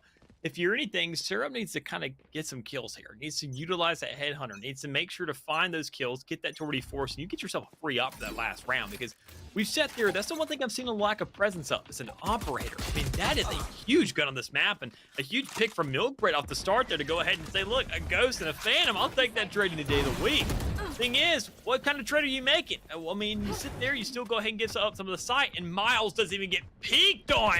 Absolutely just playing like a rat right now. It's a huge setup for something. Sit still. Oh, YJ in a fight for their life. Sherry eventually collects themselves momentarily to be able to find the kill and guarantee it. It's a 3-on-3 flank available. Wow, Sherry from Rafters again catches Overrider, trying to take a step back, and the rifle is gone is very important, but unfortunately Dish from the flank kind of removes the chances of that, and now Miles is off the board again. I have to be peeking out in that stance, but Iris fighting to win the fight against Cake, and Cake is cheeky with it, gets Swifty around the corner, jumping and jiving, and finds the kill instead. Ottawa 8 rounds in. Only 3 for the side of Montclair, and this is Ottawa's map pick, if I remember correctly here, Dallas. So they obviously look comfortable. That could be the reason why we're seeing it. Yeah, I'm definitely with you. You can already see somewhat of a comfortable attribute coming out. YJ looking to go ahead and say, let's get comfortable in this operator, because That's going to be the biggest differential when it comes around on defense. You get full control of mid. You force a smoke out of the side of Montclair when they start getting on the attacking side. There's so much that one gun, just from buying it and seeing it on the leaderboard and saying, oh my god, they invested that much money, that creates a lot of stress, just naturally. And we don't see very many teams utilizing that stress, saying, look, let's create this pressure. I mean, right in the middle, you can go ahead and see what's going on. I mean, they are putting the pressure on the map. You have everybody else on A, or going on to B thus far, but you have the old Sky orbital strike coming out. You sit there and buy some more time if you're inside of Montclair, but I mean, you still got to fight for control. You hear that spike going down, you need to speed it up. Planted. Spike planted, post-plant situation now forced onto the side of Montclair, and they're struggling. 3 more cut down for 4 total, and Milk Bread is not long for this world, as not only is there a blade-stormed jet flying high, but there's also an Omen being basically the judge, jury, and executioner there, looking like the Grim Reaper on the bottom floor, with the Paranoia effectively cutting down with that short-sightedness. One of the few times we've seen that Paranoia be effective, Dallas, and that was one of the things that you kind of harped on previously. It didn't feel like that utility was making as much of an impact as it should, and considering that it is one of my favorite pieces of utility in this game because of how strong it can be, I feel like Overrider needs to step up a little bit more with that, especially when they chose the Omen over that Brimstone. Yeah, I mean, we haven't seen too much of a reason and too much of a warrant to go ahead and make that switch up thus far, but Overrider kind of getting back in that same element now, saying, I'm finding my frags again. We're kind of livening up. We're not 2 and 4 anymore. We've only died 2 more times, and we've gotten, what, 6 more kills off that. That's a pretty good ratio right now, but, I mean, even then, even better ratio, knowing that you've kind of 3 times the side of the Montclair team when you look at the rounds accumulated thus far, and you're now on the defense, and YJ was already filling out that operator, saying, look, we got to round with this. I put the pressure on. You're not really doing that same thing in the same regard on this time. When I say pressure, I don't mean running up with your ghost and getting shot a couple times in the chest, but still, everybody has their own definition of what they mean. You know, we're not all dictionaries, especially with the sources. We're looking for synonyms, for, you know, antonyms, you know, things like that. But definitely some adjustments need to be made now. For Ottawa being on the defense, a complete change of strategy. They can't be as aggressive as they were previously. They need to be a little bit more patient and play the way that they did the map above. Even though they lost more rounds on the defense, I still liked the way they played it. Gathering intel, using that intel to decide where people need to rotate and playing off of that. And right now, the intel is gathered on B, but look at the rush towards A. Montclair are swift with it because of that stamina. Now they control over the A site, having to play the right now. Oh! Nice impact there. Start for the refrag, but Overrider does not let that last for much longer. Finds not just 1 but 2 as well. The last into Sherry Cherry. Milkred is the lonesome player left standing. She has to find more than just 1. Now finds 2, but 2 more still remain. The double swing has to go through, and Orgo unfazed once again, dominating on this map when necessary. Middle of the ground overall, but can definitely clutch up when needed. Ottawa find the pistol round, leading us to believe they'll take the second, which leads us to believe they have a really solid chance to continue to close this out. They do, honestly. I mean, looking at Dish's play right there, already being a huge player, saying, when the heck did KJ become a duelist? Why is Dish pushing my face in the middle? What's going on right now? Being that player that's throwing a bunch of wild cards out, and not only in that last round, saying, look, I have all these Nano Swarms grenade down. I don't know if I'm going to get these off. So what do I do before I fight? Pop them both. What do I have to lose besides a little bit of money? And I know my teammates are going to come there for the trade, knowing they're all here on site. I'm going to get some damage off, and I find 2 kills with the classic. I mean, you are thanking everything in the universe for giving you that opportunity to go ahead and create that entire opportunity for your squad. I mean, that's just everything stacked up there for you. Then you switch it up. Say, look, I'm not going to do the same thing. They're not going to expect the KG on A now. They're probably not going to push A because of that. And even if they do, we have better weapons now. I'm going to go over to the B side. I'm going to switch things up, constantly create some kind of element of surprise for the side of Montclair to come on the site for, making their job that much harder to become relevant in this fight. I mean, Ottawa, now being on the defense, looking a heck of a lot better and a much bigger homage to home until you see that Cake gets a little bit over-aggressive there, trying to throw out a flash, but ends up getting popped off. The knife gets sent, and unfortunately, I don't think Cake was able to see the intel gathered off of it. There was 3 players there. They only know that there was 2 because one of them was inside Chief at the time. But talking about recovery from Ottawa, they'll clap back with 2 immediately, losing 1 in the trade again, which evens us out at 3-3. But when you're better equipped with the SMGs, I mean, it kind of leads us to believe they'll continue to find success. But obviously, Montclair can pick up the weapons that have been dropped and start to utilize those, and Overrider is quite low. 3-on-2, another kill picked up, and now it's just about softening the danger, so to say, for Ottawa. Take this phase for you, where you've got the player advantage. Maybe bait out that one player, but be quick on a site. Find impact. Step up. Try to deny the utility usage, which is being very important for them, and act accordingly. Shots connect from one. It's the Nano's form to get a kill, but once again, Dish acting like a fragger and does it again to find 2, and Ottawa will find themselves a nice defusal, a nice post plant, and another round win to put them up to 11. Right there. I mean, the patience. You already saw the other teammate kind of splitting over to the A. I mean, not sure why Montclair didn't have the full 3 front moving towards that B side when you need all those resources, knowing you don't have the advantage when it comes around to gunpowder. But, I mean, still, the patience of the answer there from Ottawa, saying, look, got nobody push yet. Nobody push. I'm talking, if any of you press your W, you're off the team. Like, wait for this recon dart to come up. I am a Sova, have every single piece of utility at my disposal right now. Wait for us to sit there and make the call. And even then, you saw that, I mean, Syrup did not react to that recon dart at all. Had an owl drone coming from his front. I mean, everything was stacking up where you're saying, what can I do? That's a pretty darn good question to ask right now if you're already finding yourself dead from Iris winning the matchup against an operator with the Sheriff. Excuse me? Nasty position to work off of, but now Iris is kind of having to fight off against Overrider, who's managed to pick back off the operator, and now what could be a position of dominance for Ottawa. They're forced to funnel on backwards, and Overrider will drop the weapon to their teammate to, I guess, work in from a different direction. Paranoia Sense. Impact made off of that. I don't think it went in the real direction, but Cake will even things out. Finds Milk Bread. She gets success there, but Dish loses the fight over on B, and that's a lot of utility that's placed on that B site for a post-plant defense, or even a plant defense whatsoever, that now is null and moot, as there's just no one to actually expend it. 4 on 3. Ottawa, at a player disadvantage, should still have the weapons that favor their side, but Orgo could be a fight for their life. Iris has already shown that there's high noon somewhere in the world, and the clock has not struck twice just yet, but there's definitely the possibility of it as they work from flank. Bottom mid control, now working from behind market. Iris has perfect placement, finds Orgo, and can pick up the rifle to work with. Overrider felled by Sherry,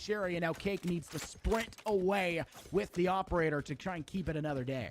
And I don't blame this decision at all. I mean, you need to sit there and save what you've done. It's your most expensive weapon on the field. Cake is going off, but it found more kills than YJ in this round alone with it. So obviously somebody needs to put that into their hands. But it all comes down to the real setup. Can you find the right corner? Can you go ahead and live things out? And can you sit there and see another day? Well, Cake most definitely will. Knowing that Montclair, though, they came out pretty positive there, but not as much as you'd expect. No real rifles picked up, no capitalization there, no massive influence. Knowing that, I mean, that's the round when you see the exchange, when you see the weapons being bought, with so many frags going out towards the middle and towards that B site. I'm surprised they sit there and said, let's stick with the Spectre, stick with the Ares. I mean, you need that Vandal, you need that Phantom, which Syrup and Miles are going to pick up, but I mean, they're going to be your bottom frag. So you're starting to say, well, if you're going to have that in hand, I mean, obviously, I'm not asking you to pass it over. It's kind of like one of those, I'm insinuating something, but not really saying it. Like, you don't have to pass over the Vandal or the Phantom. Like, I get it. If you want to run the rifle, you know, you do you. But let's just say that you need to get some kills with it. And I'm going to go ahead and back up that point. If you're going to have that in your hands, you need to utilize that. So talking about utility, there's a lot of it already put on B from this KJ. Dish obviously set up for some kind of a bear trap to come through from the side of Montclair. They may be running right into it. Shots ring out. Cake's trying to find something, but really no impact being made just yet. I think only one shot barely tagging. A fragmented Syntho, and this one does actually manage to get some tag damage off. A pretty locked down hold on B, mostly off of utility expenditure though, and looks like to kind of make up for those indiscretions, it looks like the side of Montclair will try to rotate through mid to gain some semblance of control. However, it kind of fails. Dish finds a kill instead. Overrider's in a very bad spot, being spotted by the recon bolt, what initially could have been good against Syrup, now unfortunately cut short, and will take a step back because of that. See a recon bolt sent over the top, or any information for Ottawa to try and give them a chance, but looks like it's still a B-oriented push from Montclair. They've baited and switched. They're biding their time, trying to trick the side of Ottawa into thinking it's an A-sided approach, and the Jet for their side has obviously kind of fallen for it. Gets greedy now towards A main, but Montclair has not pushed in fast enough. Typically at 15 seconds. You want to wait 15 to 20 seconds. That's your time frame to adjust yourself. And they're taking too long to do it. So Orgo finds 2 as he's holding on to sight. 10 seconds Will left. be able to find 2 of their own, but Orgo remaining. swings out in dramatic fashion to find their 3rd. So if he's been playing slow in mid, will try to be a greedy onto the player of YJ, but The operator tends to win in those Match fights. point. And that's what we see once again. Match point, series point, Dallas. It's 12-4. Most definitely is, and we could sit there and see a repeat of that last map, which was a 13-4, or we could go ahead and see Montclair go ahead and want to decide to bite back, get really mad right now, finally start necessitating those kills, getting the setup needed. But quite honestly, when you see the setup and buys right now, it's not going to match the attitude. You sit there and see two Spectres, a Stinger being brought out. I mean, you see that they kind of didn't really save for too much. Once again, you always see a team collectively say, look, let's play for 11, let's play for 12. But right now, I mean, Montclair's just saying, let's just play. I mean, and not really having too much of a game plan lined up when it comes around to these weapons, which kind of really gives them a lackluster effort when getting onto the site. But talking about lackluster, that may not be. Barely getting the reach on that and not exactly getting the kill on it because the detain still goes through and Orgo is actually trapped off that. But nobody gives no attention to him at all. Oh my god, Orgo's gonna get away with the monstrous play of sneaking in a corner to try and bait. The bait full util. It's an ultimate extended. Try and switch them over towards the B side. And wow, through the sky smoke, Overrider finds Milkbread. One of the most clutch players for the side of Montclair. Now it's a 5-on-2. Turret does get some shots to YJ. They're mostly ignoring that though. You know the players in hell and they'll send them there after. Miles taken out by YJ. YJ's gonna go over the top with the Blade Storm. Finds the last kill. And that'll be all she wrote. Ottawa will go up 13-4. I'm toying around with the diffuser right now. Shock darts and everyone's having a good time. And that will be all she wrote. What a solid retake there for Ottawa. Nice attempt by Montclair to bait, but ultimately only one team can come out on top, and Ottawa put it away. A huge overinvestment there towards the end, so Montclair kind of also overinvesting in kind of the potential they had today. Not really looking too good, not looking great by any means necessary, but still looking to have some potential, knowing they still accumulated some rounds against the likes of Ottawa, who looks like they're going to be a top contender inside of their division. I mean, just the way they played tonight and knowing that their record is sitting at 4-1. I haven't seen those prior matches, but quite honestly, I don't think I need to. You can throw away past weeks when you sit there and know that teams are going to develop over time. They're going to look different as time goes on, as the metas change, as the patch notes come out, and as Riot decides to sit there and say, let's kill controllers and buff one this week. Like, you never know what's going to come to the table, and you have to be ready for that. And quite honestly, with the meta that's out right now, especially if we see Overrider on that Brimstone, they are going to look extremely good. I mean, they sat there and had so many things set up for themselves. They knew they had a game plan. They played off of it, and they were confident about it as well. Eventually, they kind of fell apart. I guess they got a little over antsy and said, look, we're just winning these fights anyways. And they kind of missed the point of why, like we mentioned with that double swing. They stopped doing that as much, but eventually they will go ahead, go through these VOD reviews and say, all right, where's the consistency? What factors are we missing? And what can we sit there and really double down on? And honestly, doubling down your players will definitely be a good start. Yeah, overconfidence is a killer, right? I mean, let's talk about the last time. I'll give a great example. Everyone knows that Anakin, right? A little too overconfident in his abilities. Falls short, quite literally, with no legs in a pit of lava. Sorry to spoil a 14-year-old movie, but, you know, it is what it is. I think it's actually older than that at this point. It's definitely worse. Definitely older. You know, yeah. But, you know, overconfidence is a killer. You can't allow yourself to grow overconfident and make those mistakes. They should have stuck with the game plan they had. Their game plan was solid. They really started to stride ahead of themselves. And then they say, oh, we can just do it. We don't need the game plan to go it, like you mentioned. That can't happen. Mindset is important. Finish every game as if it's the most important game of your life. Play every single round like it's the most important round in your life. And I know that drains on the mental, but you'll guarantee they will never need a map 3 if you just play like that 24/7. Exactly. Ultimately, we'll have to see how their next games go. They're now 5-1 on their book. We'll have to see whether or not we see this Montclair side kind of go for the recovery. Now 2 rounds in the hole for their record. Obviously, they had some good chances here. We'll have to see if they're able to go any further in this division. All love, though. We'll see how it goes out. Make sure to stay tuned for more NECC action. There's another game coming up right after this one here on the B stream. And you can catch me here and Mick on the A stream in about an hour or so. So make sure to stay tuned for that. We'll see you guys after a quick little break.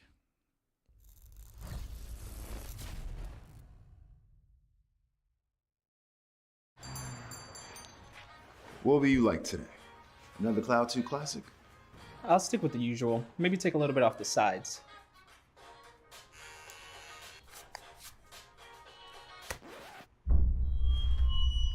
Oh, that's fresh. The HyperX Cloud 2 Wireless. Legendary comfort goes wireless. Hey, watch your head.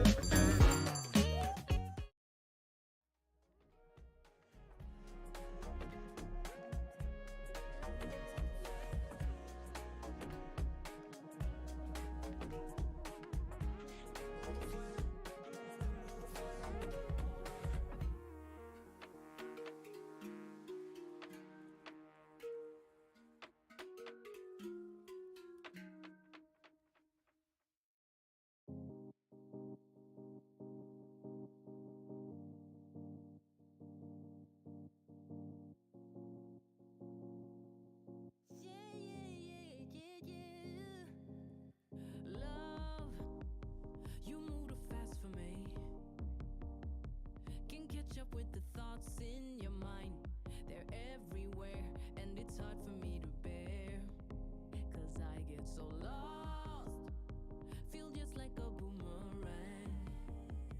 Cause you change your plans every day, and you don't seem to care what I think or how it affects me. Since I laid my eyes on you, my baby, I just wanna make your dreams come true, my lady. If you're low, I'll lift you up. Just let me know when shit gets tough. Do you feel the way I do, my baby? Do you see me like I see you, my lady? I love you, but I don't need you. I only want true love, true love.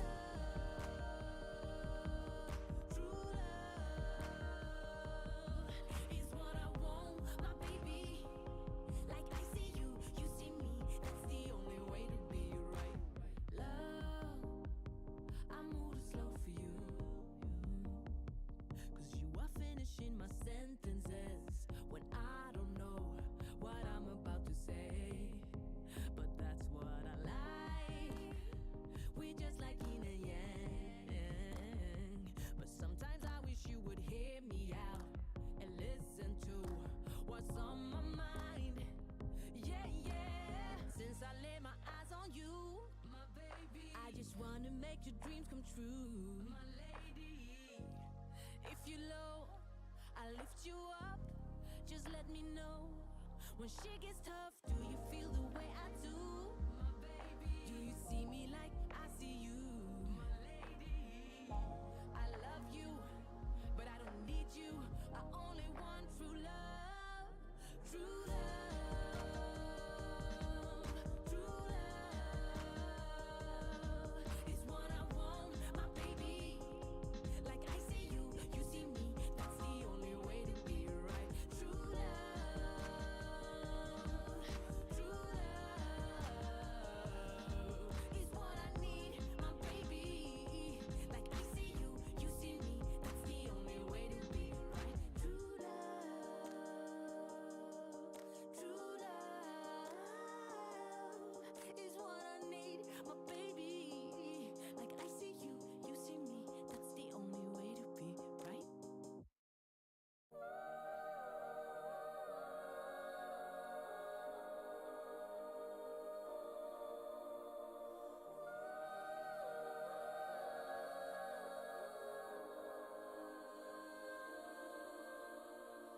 Hey, listen up, I've tried to tell you this 100 times. Not getting better by lying there pretending to cry. You on repeat, you can see, cause you have closed your eyes. You say you listen, but you're missing what it's all about. Rise up now. If you never fall, you don't change at all. Cry out now. Have you given up? I will never stop, yeah. I try to help you, but you keep reading between the lines. There's nothing there for you to complicate, we're not aligned. You say you listen, but guessing that's just another sign of growing up. You're growing old, your life keep passing. Rise up now. If you never fall, you don't change at all. Cry out now. Have you given up? I will never stop, yeah.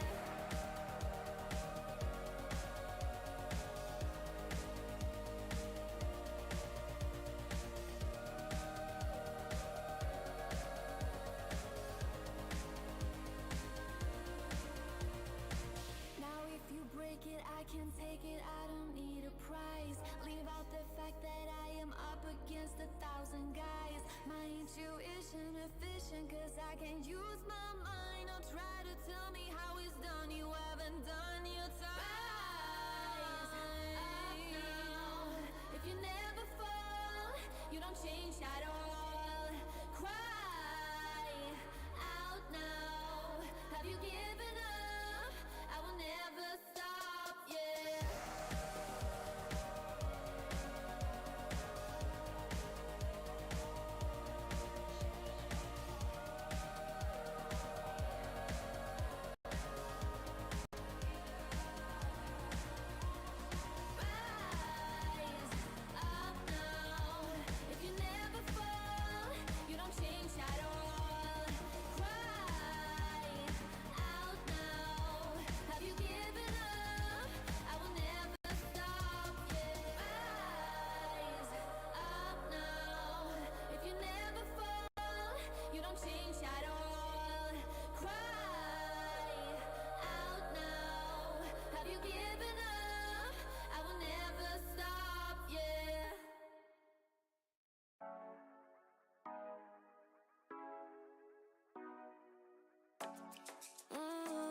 show ya.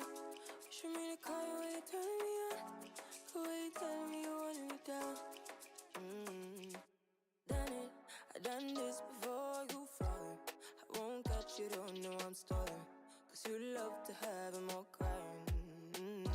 Calling me sweet, telling me you need me. But I'm from a city that's high school. I give them this and the more I go. Cause you a bad man, you she don't love money. She break grass real fast like conman. Wanna swim down to the deep end. Wanna know all my secrets, honestly. Can you keep it real? Cause honestly, I can tell that you're real fond of me. Baby, don't be shy. I can see it in your eyes. I've been running around. Too bad, I've been sticking out your mind. I know you like it how I rock it from behind. I know you stand it how you taking all my time. Left, right, can you take it all night? Too bad, I've been sticking out your mind. I know you like it how I rock it from behind. I know you stand it how you taking all my time. Left, right, can you take it all night? Take it, baby, baby, I ain't scared to take it. Oh, and maybe when I take it, oh, I feel it coming down too strong. Cause I want ya, and it's hard to resist cause I need ya. And it's hard, baby, yeah, cause I believe ya. Hold me tight, holding on tonight. Golden copper, you get to you clean and proper. Yeah, I'm moving a weekend lover. You gon' have me on your mind forever. Ever, thanks, baby. Turn it down like a sweet and ready. Go slow, keep it nice and steady. Know that you've been keeping patience. Too bad I've been sticking out your mind. I know you like it how I rock it from behind. I know you stand it how you taking all my time. Left, right, can you take it all night? Too bad I've been sticking out your mind. I know you like it how I rock it from behind. I know you stand it how you taking all my time. Left, right, can you take it all night? Show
What will you like today? Another Cloud 2 classic? I'll stick with the usual. Maybe take a little bit off the sides.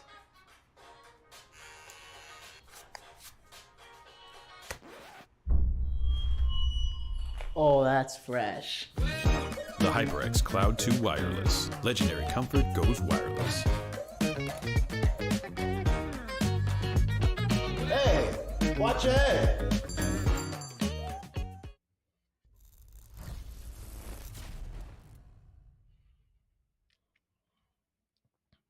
Welcome back, everyone, at NECC Valorant. My name is Fel, also joined here by Binks up in the casting booth, and we've got Blue Gold Esports versus CSP Golden Bears here for this last best of 3 of the night. Binks, how you feeling, man? I'm feeling pretty energetic. I know it's already quite late. It is 10 p.m., so I think we're looking pretty good, but both these teams look like they're going to be bringing us a very, very energetic game. And fellow, I haven't even mentioned who we have playing today. We have Blue Gold taking on Concordia University, St. Paul. Yeah, St. Paul. I Yep, got it that's right. right. It's a mouthful, but we're gonna go with CSP for short because it makes Yeah. our jobs a lot easier.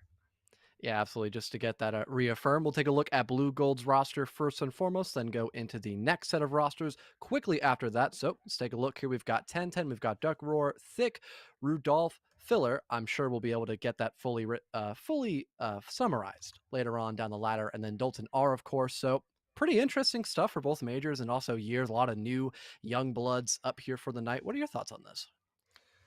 I think if we go and look at their their different majors, integrated strategic communications with a multimedia communications minor, 1010.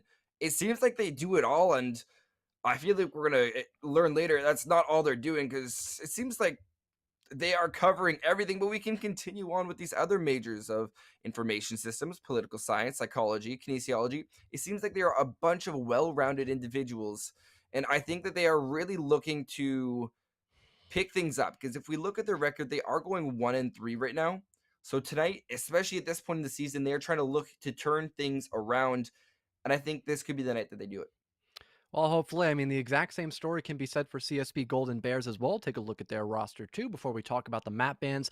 Both teams really not having a lot of success so far in the season. Both 1-4 record for CSP and then 1-3, like you mentioned, for Blue Gold. So a win tonight for either team would definitely be nice, especially since we are heading towards the latter end of the regular season, then shortly heading in towards playoffs. But we'll go mention the other 5 players: Akira, Worthless, Elusive Elephant, Jitty, and also Rascal Goosey. And we got a small sneak peek about the map bans. Hate to break the fourth wall here for chat, but we are going into an absolutely exciting best of 3 series. I mean, with maps you normally don't even get to see inside of any competitive There it series for Valorant, is. starting out with Fracture, then Icebox, and finally Bind.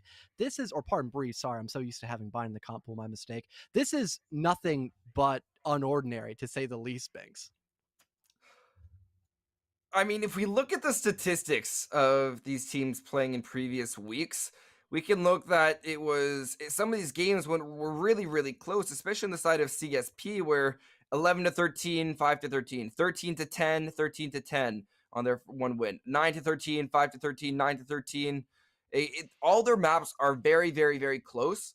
So these unorthodox picks could actually really favor them in this case if they catch their opponents off guard. It really comes to how deep is your map pool. But look at the 2 maps that these teams banned. I think that it's wacky on both sides because I mentioned CSP, but it's not just CSP, as it was actually Blue Gold that made that first initial pick of Fracture after banning Haven, and they banned Ascent. It's just really wacky.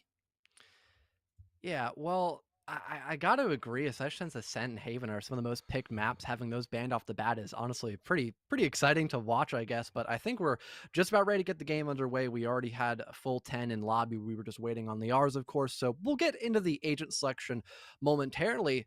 But having Fracture as like your first pick for Blue Gold, I mean, that just, to me at least, screams confidence. So I'm hoping we see a lot of very bold picks, maybe a lot of, really enthralling plays perhaps by them. And I'm hoping that CSP has done their bookwork because some teams just avoid this map by the plague. And if we see a very one-sided matchup here between these 2 teams, that maybe could be the case that one of these 2 teams just doesn't like to go here. Going into agent selection, Breach, one of my favorite picks to see here on Fracture, and he is so necessary. You can blind through the walls, you can use your clear through the wall, you can aftershock across the entire map. The possibilities that Dukar is going to have while playing here are absolutely immeasurable. Now, if there was a Killjoy on the side of Blue Gold, then that would mean that they could go and try to place in sewers, but there you have the counterplay of the Breach. So interesting to see the way these will line up. And another thing that I want to mention is that when you throw a Viper Wall, if you're not careful with what level you throw it on, that Viper Wall might not actually end up covering what you intended it to. Say both teams having still relatively different lineups, having the Viper like you had mentioned, Sky as well, one of my personal favorites. I feel like she's a great way of gathering that pocket intel, still having some sort of major flash player, so that could definitely be a very interesting diversity set between both that Sky and also Breach, because there are a lot of, you know, wall flash capabilities, especially if you bring in Asher, because that Cosmic Divide, that is something you can actually flash through as a Breach player. Unfortunately, we're not going to see that kind of entangled together, but like I mentioned, the variety between both teams is definitely visible, and it could be something very interesting to talk about, especially based on the economy of these two teams moving into probably after the pistol round, because there isn't much you really buy here on this first round because your economy, well, it's kind of non-existent. I mean, it's really interesting to see if you look on the side of like I find it very interesting to see who goes for the armor buy, who goes for the pistol buy. We can see that the CSP Golden Bears are going for more of a ghost buy, where on the side of Blue Gold, they're opting to go for the route of armor. And we don't know, maybe the chamber got 4 rounds in that headhunter and then got armor, which there you go. That's exactly what they did, which is one of the very smart things to do, especially because of how powerful and potent that headhunter is when there is no armor on the board. Well, it looks like already having that chamber concussed, not going to really be the big of a problem, though. No one's able to actually push him out just yet. The first pick goes to Elusive Elephant, as this A push is being utterly denied, and a flank is happening in the background as well by the KO. Elusive Elephant's nets their second. Porg joins in on the fun against Dalton, and it is only up to the lone Sage, because we need more to find yet another, and it's nice little buddies to start off in the right direction here for CSP as they completely shut down that push, working into both upper and lower A. I don't think people realize how powerful a Sheriff is on round 1 if you're hitting your shots, let alone if you're able to get a bit of armor. Where the Sheriff is a gun where you really have to bide your time and hold your shots. We saw Porg do that really well, and Rudolph, we saw a bit of the contrary, where it was 3 spray shots which weren't as accurate. With the Headhunter, you really want to tone back and see what happens. But if we even look and were to diagnose the way Blue Gold went for that push, it was very well read by CSP. They had the idea of, all right, we're going to cover left and switch to the right. And like you said, it came down to that buddy ace that really worked, where they just shut down the entire push. So this time out, we've got more of a default-ish attack by Blue Gold B. They want to kind of proc and prod and see what they can get away with. Worthless is already blinded one with the guiding light, and Thick ends up overextending into a nice little crossfire with 2 different Spectres. Rascal is going to be the one to actually confirm that kill. So once again, it's CSP to take the early man advantage. It is expected they do have the better weaponry moving into their second round, so that's not something too bad to harp on here for Blue Gold, but it looks like finally they have got their eyes set on the B site, perhaps moving up and towards the back stairs, and maybe if they can just play the numbers game, that could allow them to find at least some success. But still, pistols versus SMGs, we've got a clear advantage between one of these two teams, and that team is looking to be CSP. We see a really big stack. The only flank that we have is going to be the Brim pushing up. Duckroar is going to be the next to fall. Rascal is going to be all escape with their life. Not a good position for Blue Gold. Is Worthless will even be able to pick up a frag to their name. Now with 30 seconds, we have Dalton looking to make something out of what is seemingly nothing, and 10-10. Once again, hoping not to be the Lonesome Sage. Well, not much you can really do here. A lack of utility, lack of good guns, only that classic. You maybe land the headshot on the Worthless because they're already tagged. There goes the guiding light once again. It's not going to blind Dalton R, but currently not able to hit enough shots against the very low Sky. It's going to be a flawless round here for the defense of CSP. They can transition all of those SMGs, maybe buy full armor if they want to. Could potentially risk bringing out an AR, even though they're aware this is Blue Gold's rifle round to pick in through. But I think one of the main issues we're already seeing here, Binks, is just that general lack of information gathering here by Blue Gold Esports. And maybe even though they still have a bunch of money to buy that utility now, that could still be a big issue moving forward.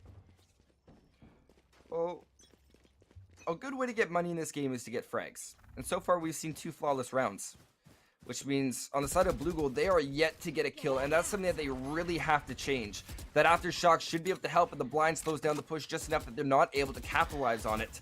And especially for Blue Gold, I want to see this flip. I want to see the site take to work to great effect. Rascal will find one. Duckroar are going to be able to find the first frag for Blue Gold, as they are able to get a successful plant here on the B site. Spraying out will be Akira with that Spectre. Not going to be able to find any shots, but there's Thick with the upgraded rifle. It will pay dividends. Duckroar also able to find Akira, and it does seem that the seemingly flawless lineup of CSP is starting to crumble. 2 versus 4. Porg will try to make the distance here, gets out rid of Duck Roar, and finds yet another. All of a sudden, things have turned a full 180, and it's only the people near the top ropes, I believe near the vent, trying to just hold off here. They've got the spike favoring them once again. Porg will try to split off against 1, and it comes down to only 10-10, but he's able to outduel Elusive Elephants, thankfully enough. Barely scraping away with that full rifle round. A very close call indeed between Blue Gold and CSP. I think 10-10's very fortunate that they were able to get as much credit as they do now, because now they have the ability to buy their teammate. But look, we have both Thick and Rudolph going for more of a half save after their rifle round. Meanwhile, you look up towards CSP, they're on their full rifle round. This gives a massive advantage to a team where you would assume would be trying to bonus or trying to regain their traction. And especially with the way they're going for these 5-man pushes, if that is read even the slightest by CSP, the retake is a lot easier. And it looks like Elusive Elephants has done just that. Is look, this Viper Wall as well as the Snake Acid is not, it's shut down the entire push and stalled out to the point where you have Raze, Viper, and Chamber all in position to shut things down. Oh, brilliant blast back here by Thick. That's a nice opener if I've ever seen one. Akira, though, might be able to find a refrag. They are quite close, but I don't think they're aware of Thick's position. A second now for the Raze. Finally gets taken care of by Worthless. But already plenty of damage being done. Elusive Elephants fully blind will get taken care of by Duck Roar. And as the barrier orb gets deployed, Worthless can't really do much at all to stop this plant from going down. Once again, a 2 versus 4. Now that spike being confirmed, things are looking fantastic for Blue Gold, but at least Goosey was able to gather some information with the blade, able to suppress a couple of vital abilities that could maybe allow some space to be made and potentially another pick to be found as well. Rascal ended up blinding himself with his own flash, and that allowed 10-10 to punish, and it just comes down to a simple 1-for-1 trade with Blue Gold having a much better round in comparison to the last one. Now here's the yucky part. You can also look up at CSP's eco now. They're going to be stuck on a save round and have to use some pretty weird strategies. And I will admit, I did criticize Blue Gold's initial push towards A, but oh my goodness. Thick blast packing all the way up and taking out the chamber off the stun from the aftershock. That completely flipped the round on its head. And by enabling the passage through doors to be used, that one cut off a rotate for mid, and it also allowed all those players to just funnel in through A elbow. It worked phenomenally, and if they are able to recreate that success of splitting the site through unconventional means, I believe that Blue Gold is in a very powerful position. Oof, unfortunately, the chamber is going to get caught. A pretty awkward position by Worthless. Thick, once again, though, with that innate aggression, catches one off guard. This time around, it's going to be Rask Goosey. There we have it. Things are turning once again in the up for Blue Gold B as they have that man advantage. They've got site control to go for a plant. It'll be the retake of CSP once again to try to have ends meet and maybe bring this back for a redeeming comeback for the defensive side, but still having that disadvantage in both the weaponry and man advantage twofold as a resurrection comes in through by 10-10 onto that chamber. So Blue Gold B, once again, they're in just a comfortable position inside of B, and there is not much left except to play for exits here for CSP. Beautiful kills coming out for CSP. They have gotten 2 that could enable them to upgrade to rifles. Time is ticking away though. They need to find the Brim, who still has that ultimate, which means running and trying to go for a sneak plant will not be an option. They need to kill Dalton, but Dalton isn't going to give up that easily. They'll find 2 more to their name, making it 3 on the round. Fellow, it seems like Blue Gold just need those 2 rounds to warm up because they are absolutely on fire now. And it's shocking too, because I really thought the lack of a proper intel gatherer, like either some sort of main initiator like that Sova or a Sky, would be kind of an issue, but so far it hasn't. I mean, I talked about the aggression by Thick. That's been doing marvelous work, creating that space for your team and getting some sort of man advantage as well, even though it was not the first blood favoring Blue Gold B. It's just been enough to suffice. And now they've got tons of ultimates to play with as well. Things are really on the come up here for Blue Gold B, like you and I have both mentioned. It's just a matter of, can they be given the exact same opportunities to make that space, or will CSP begin to be a bit more passive throughout this first half? Based on the way that we've seen them play, I think CSP is going to be taking the fight to them. Oh, highly unfortunate with that showstopper. Not going to be able to do any damage to their counterpart of Akira.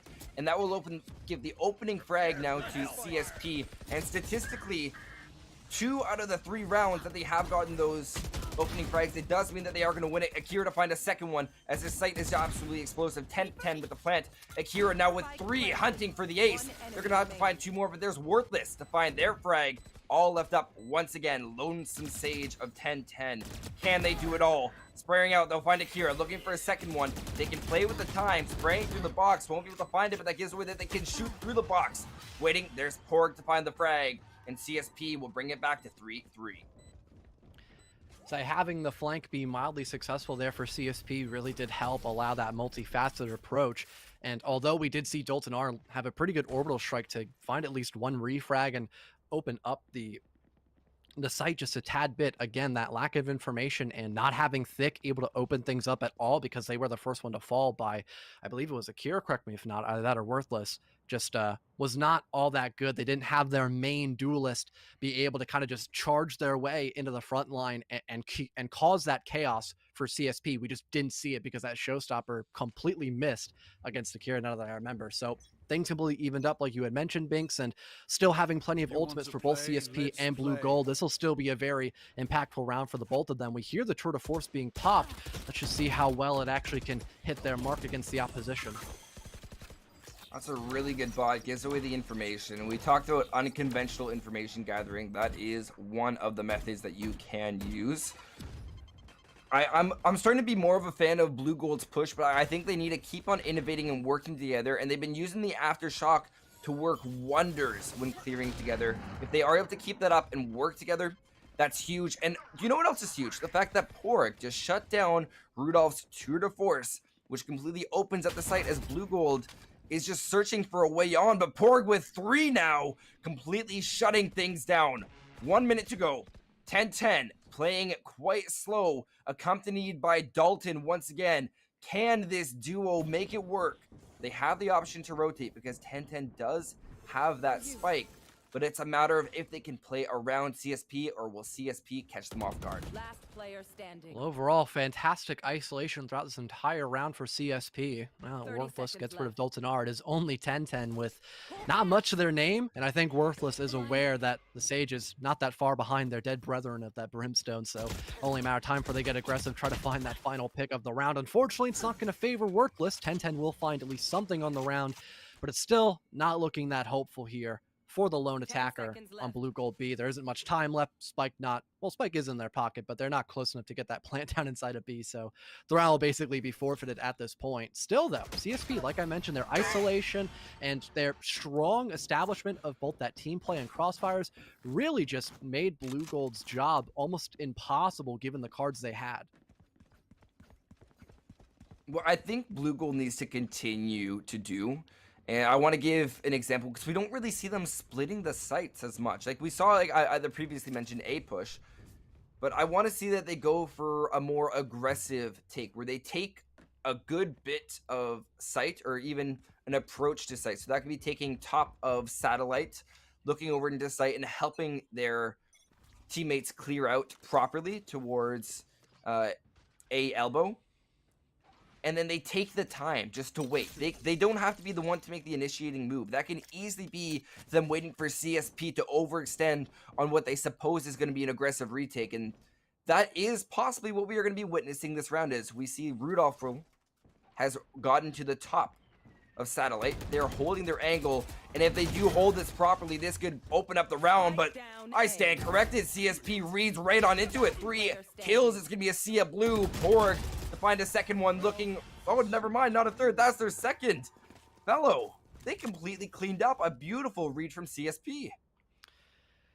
And I think one of the major things again for Blue Gold, I mean, we saw the Sky Smoke be popped. Was that the only smoke that got deployed out by Blue Gold on that round? I was ending up writing down my notes, so I had my head down for a moment there. You can correct me if I'm wrong, of course. Was that the only smoke that was popped there by the attacker Brimstone of Dalton?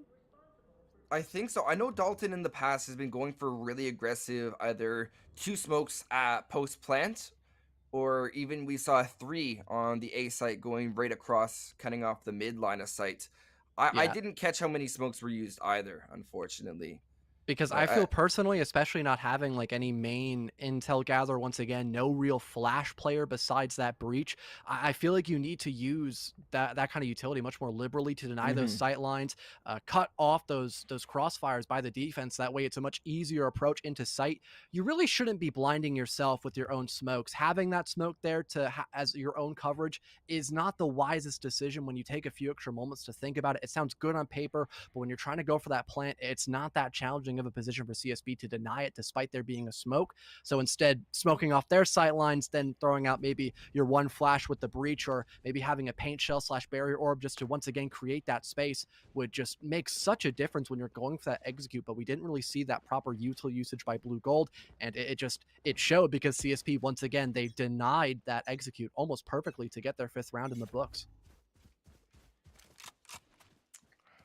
Going forward, Blue Gold really need to pick things up. We haven't seen a trade round go back and forward. Worthless with that operator is going to find the head of Duckrar, and then there you go. The only flashes that you had for the round are now off the board. You have your chamber lit up. It just seems very inopportune, and if this is not executed properly, this blast pack could be absolutely useless. Good double swing from Dalton in Reconciliation to get the refrag. However, the damage has been done for Blue Gold. Now 3 remaining attackers. They're going to have to try to sneak onto this site. And look, once again, 3 smokes from the Brimstone, all initiated. But that allows for the same thing of CSP to get into key positions as they start to push up. Plant going down. Showstopper will be initiated. Not going to be able to find anything. There's Worthless to find 2 more frags. Cutting off Dalton as well. That gives them 3 on the round. Seekers now even going to be initiated to find that Lois and Brimstone of Dalton. And there's a beautiful shot from Elusive Elephants, the Viper. And that will be now another 4 consecutive rounds. Sorry for CSP. And a very interesting idea by Dalton, once again, with those sky smokes. It was just a complete line. I think they wanted just to have that walkway from their own push leading in through B to have that. That's just very odd, because once again, they don't have a Viper. The one fun thing about the Brimstone part is that you can deploy all of your sky smokes at the same time in very different places. There are tons of areas you can cut off for the defenders to let yourself go on that plant. Don't get me wrong, all I have to do is swing through a smoke, and that could be problematic, but you should already have your teammates guarding you while you're going on that plant. So if they swing out blindly, they're going to get met with someone having a barrel stuffed in their face. So just really odd, once again, smokes out by Dalton R, and I'm hoping that can be something that gets fixed later on here for Blue Gold. You have a really valid point there, and it just seems like that they're just missing a few pivotal points with the way they want to go for their push. This utility, it's being used, which is already better than it could be. It could be much worse. But you want to make sure you're using that utility to help you out, because the one thing that's worse, oh my goodness, Thick, you are crazy with your blast packs, is utility being used that will actually hinder your teammates, like, for example, flashing them. Regardless, Elusive Elephants to find Rudolpher. And now Blue Gold, now down to 2 remaining attackers. And look, once again, 10-10 and Dalton were the last 2. Once again, a pretty rough predicament to have yourself set in. Dalton may try to go for the molly to at least deal some damage, maybe cut off a certain choke point here. Lands a very crisp shot, but unfortunately, might not be enough to really seal the deal here. It's still a 1 versus 3. His position is more than guaranteed known by the defense, unless he started rotating, which he has not, because Spike is currently dropped in the middle of A side, essentially. So he's got to pick up the pace in these last couple moments of the round. Doesn't expect Pork. Finally gets rid of him, though. So that's at least something for your troubles. 1 versus 2, much better than that 1v3. And he's got a rifle to boot as well, so maybe falling back just to save that better weapon for the next round is not a bad idea, because that allows your currency to be way better in comparison to last time. But he gets greeted by a paint shell, and that will give CSP the round win, despite the valiant attempt by Dalton R. So I've pointed this out a few times, fellow. But if we look, Dalton R and 10-10 have consistently been the last 2 alive. They have the least amount of deaths on their team. Does it sort of play into the fact that perhaps, and this is a hypothetical, that maybe Blue Gold is getting too aggressive with their one duelist of Rays and their initiators and Sentinel Chamber? Do you think that they should be playing just a little bit farther back, or is there it seems like there is a key and pivotal problem there. I mean, it's so weird to play Chamber on the offense because you kind of want to have him as like a flank watch / your more or less your range player, because he's very hard to move around with on the offense because you normally don't have that, you know, protective fallback to utilize your rendezvous in a much easier sense. But hey, look at this, Rudolph, he gets his one. Unfortunately, only going to be that singular pick, but some space has been made, allowing the spike to go down, full A coverage. So a much better round overall. We finally had Rudolph step up when needed most, and that allowed the rest of his team to be enabled. I think the biggest issue that we've seen so far by Blue Gold is the fact that they weren't really enabling their teammates. It was just a lot of self-enabling, and that was pretty much it. That was the fine line that we saw drawn in the sand, but that has now changed. And Blue Gold, because of that, they're able to have a very successful post plant. It's only Rascal left to stand. So I gotta give credit as due. There was a small changeup, and it really worked out quite phenomenally for the offense. I mean, it got close. Rascal Goosey landed a nice 2K in a row, but 10-10's there to clean it up. So not that big of a concern. I'm really happy with CSP's performance so far. I think they do a great job rotating from site to site. I think they do a great job establishing cross angles and working together. But I still see that Blue Gold has the ability. You see the utility usage. And you mentioned the Chamber last round of the attack versus defense, where you don't really know how to use Chamber on attack, and he is weird on attack at certain times. You don't know how you want to play him. Flank Watch was a very key point that you made. So I think that once we start to see Blue Gold on this defensive end, where they're able to use those Brimstokes a lot more freely in key positions, like you mentioned, the power of those 3 smokes all at the same time, we could see a really big change. But now with this being the final round and a half, that final 2 ultimates on the side of CSP are going to be popped and used. Flash from KO will swing out. Not going to work, however. 10-10 to find the opening frag of this round, and that does bode quite well for Blue Gold. I think we just had Rascal get a bit too aggressive. There wasn't a commitment by the offense just yet. Worthless, though, able to pick up the slack when needed, finds a double kill, but unfortunately, it'll stop right then and there by the hands of Rudolph. Now that top control being established, the B plant going down. Just a matter of, will this flank be successful or not? So far, it will be. Akira shuts down Rudolph, and now there's a multifaceted approach once again by the defense. Elusive will now fall, though, leaving just Porg left in the middle of B. A Resurrection gets popped as well. This tour de force, it's got to hit their shots at this point to see if anything can be done. It's a sniper battle trying to get that map control established for Porg, gets rid of his doppelganger. Now it's 1 versus 2, but not much information in the pocket of Porg, and he now gets concussed in the middle of the site. It's just only a matter of time before this tag team is in full attempt here. But no, they're not going to peek at the exact same time. There's no refrag just yet. Instead, the Sage will try to play for time. The diffuser is now brought down to half, but 10-10 swings at just the right time. It'll be a 7-5 half with CSP just barely in the lead. Switching sides. Not the worst half for Blue Gold. They did a very good job. Those 2 reconciliation rounds, and I think reconciliation rounds is the perfect way to put it, where they had everything going for them throughout the half. Those 5 consecutive rounds that we saw on the side of CSP were just very good reads, and Blue Gold having trouble trying to shift things up and find their footing. So the 2 reconciliation rounds of them being able to get back and have a solidified stance shows that they have an extra fight in them, and it could hopefully continue into this next round, because let's say they get this pistol round, that then breeds even more life to be able to win on that bonus Spectre round, as I think a lot of people would call it, now that the Ares is back to more of a reasonable spot. You mentioned how much better both teams' compositions can be, or at least Blue Gold's composition, pardon, on the defense, because they have that ability to fall back in a much easier manner. Also, the fact that they have smokes, they have those paint shells once again in a barrier orb that can allow for a lot of choke points to happen.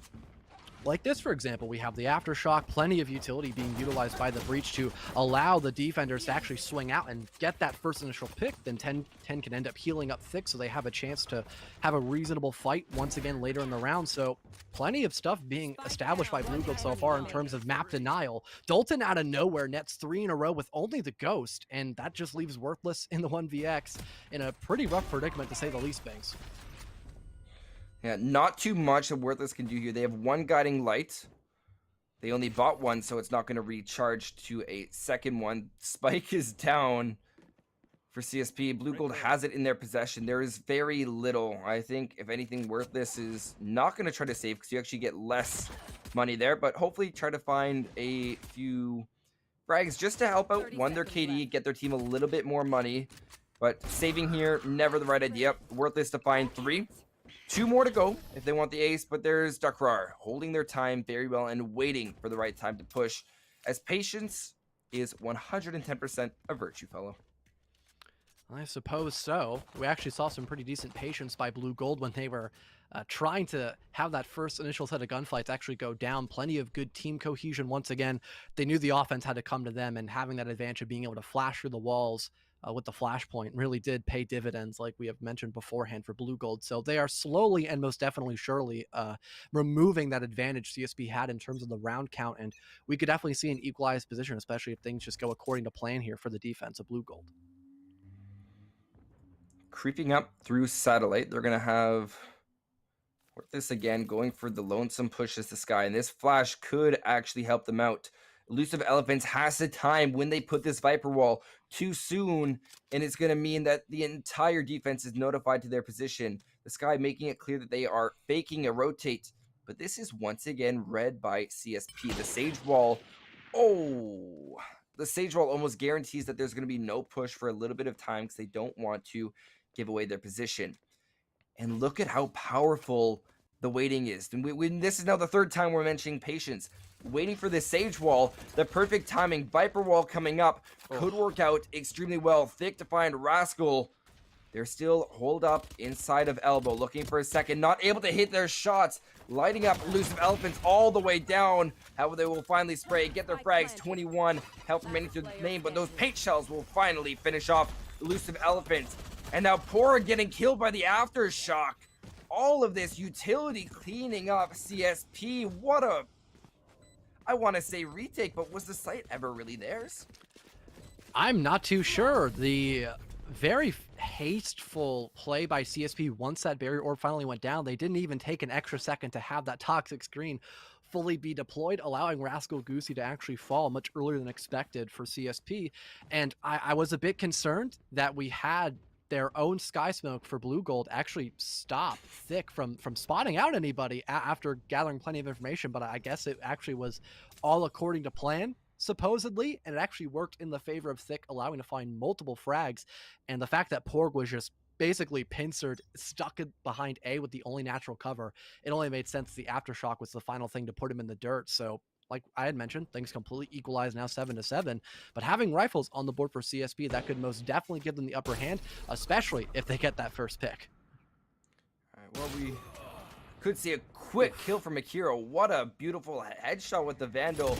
They have sprung right onto site. Dalton now the next to fall. They weren't able to hold down Rope. Now Plant going down at the 1:15 mark. Extremely quick round. Elusive Elephants have all this utility. Snakebite if they need to. And this retake is extremely hard for Blue Gold. They don't have the rifles that they could want. And they certainly don't have the positioning. They don't have the smokes. They don't have the intel. And this is where you really start to see that agent selection really hinder them. It could be that they are waiting, trying to hope to catch some of these players on the rotate off-site, which could be a very smart strategy considering that with the rifles you have, pushing on is slim to none. Rascal to find Thick. And now ticking down, fellow. I guess this goes down to what our wonderful spectator Bolby just pointed out a few moments ago with showing us the sign, less talking, more doing. We saw that on the side of CSP where they were stuck on the side of Satellite waiting. Perhaps they could have had another player go around, or the complete contrary that time where we saw they sprung right onto B. And what was that? Less talking, more doing.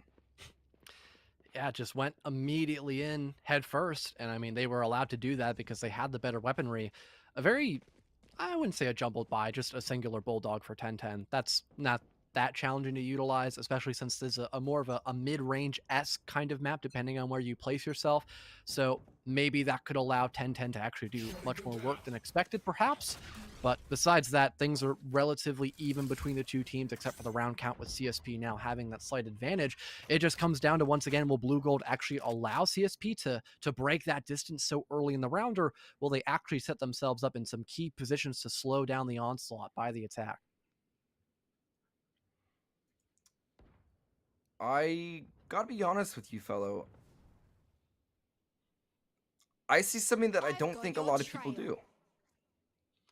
This is one of the clearest moments of a stalemate in Valorant. I really have to point this out. If you were to take a screenshot of the map right now, and I'm really sorry to bring this up, but this is where you start to see the spring that only the attackers can create because of the influence that they have with their utility. Springing out, it will be them to make the initial push. Dalton not going to get outfragged this time. They are making their mark and they're making it known as this Viper Wall doing the beautiful job. We saw the Brim Smokes last round. Now, in this instance, it's going to be cutting off all the players of Blue Gold, and when they push off, they even have to deal with that decay. Fellow, this has been a wonderful push from CSP, and it's just a matter of if they can hold on for the right amount of time. Looks like Elusive Elephants will actually get taken down. Blue Gold spring at just the perfect moment here. They can now apply that pressure. Porg will fall, and he's the only one left alive to try to stop that defuse against the spike, and in a immediate flash by Blue Gold, they somehow bring things back completely in their favor, and now we're once again in an equalized position, this time 8-8 rather than 7-7. Wow. I think we're really starting to see Blue Gold come alive on this defense. I knew that their composition was definitely stacked more towards that side, but it's not to say that CSP hasn't been doing a good job. They've been doing exactly what you would expect of them. It's just a matter of they need to win those gunfights, and I think it's a matter of them trying to isolate different angles. Tenton going for an aggressive peek, standing on their wall. It could possibly catch Worthless on guard on the other side of the map. Meanwhile, Thick, look at all these gunfights all at the same time. The deny will push the Rays back as, once again, the stalemate before the fight ensues. Fellow, it could all explode. Dunker, Raj to find 2, 10-10, and Thick also to find their frags. All of a sudden, it's all left up to Rascal. They'll be able to find 1.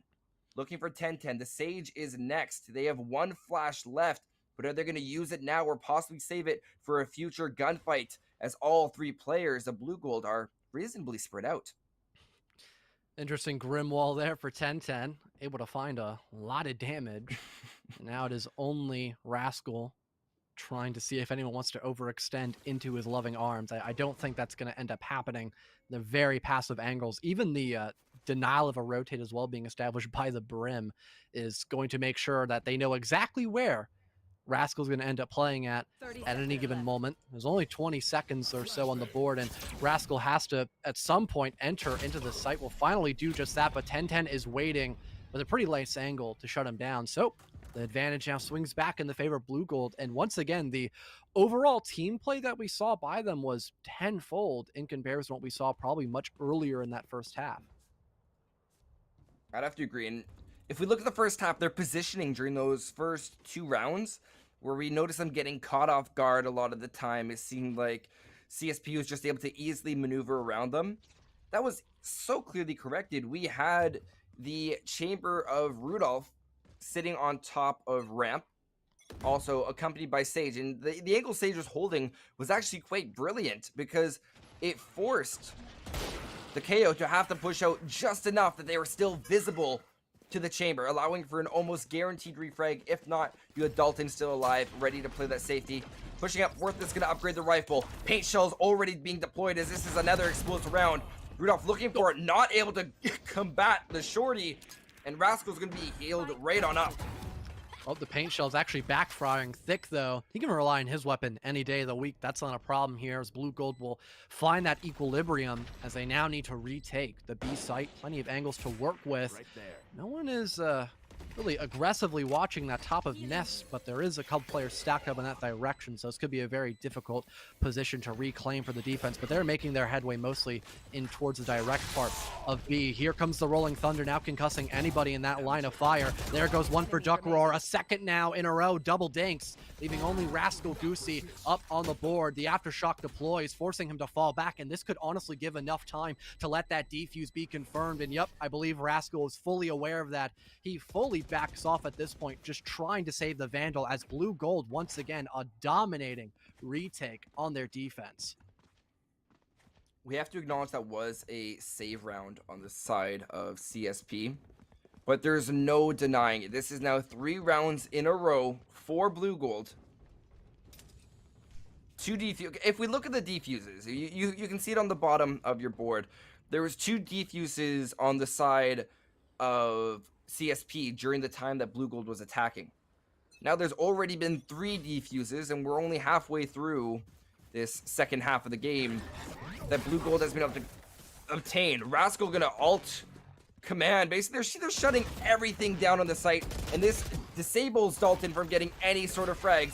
And the amazing ability of Rascal is that they're able to flash, they're able to spray, and they have a heightened fire rate, which could easily help them. They're gonna get lit up as their ultimate has now finally cooled down, but look how much lingering that does.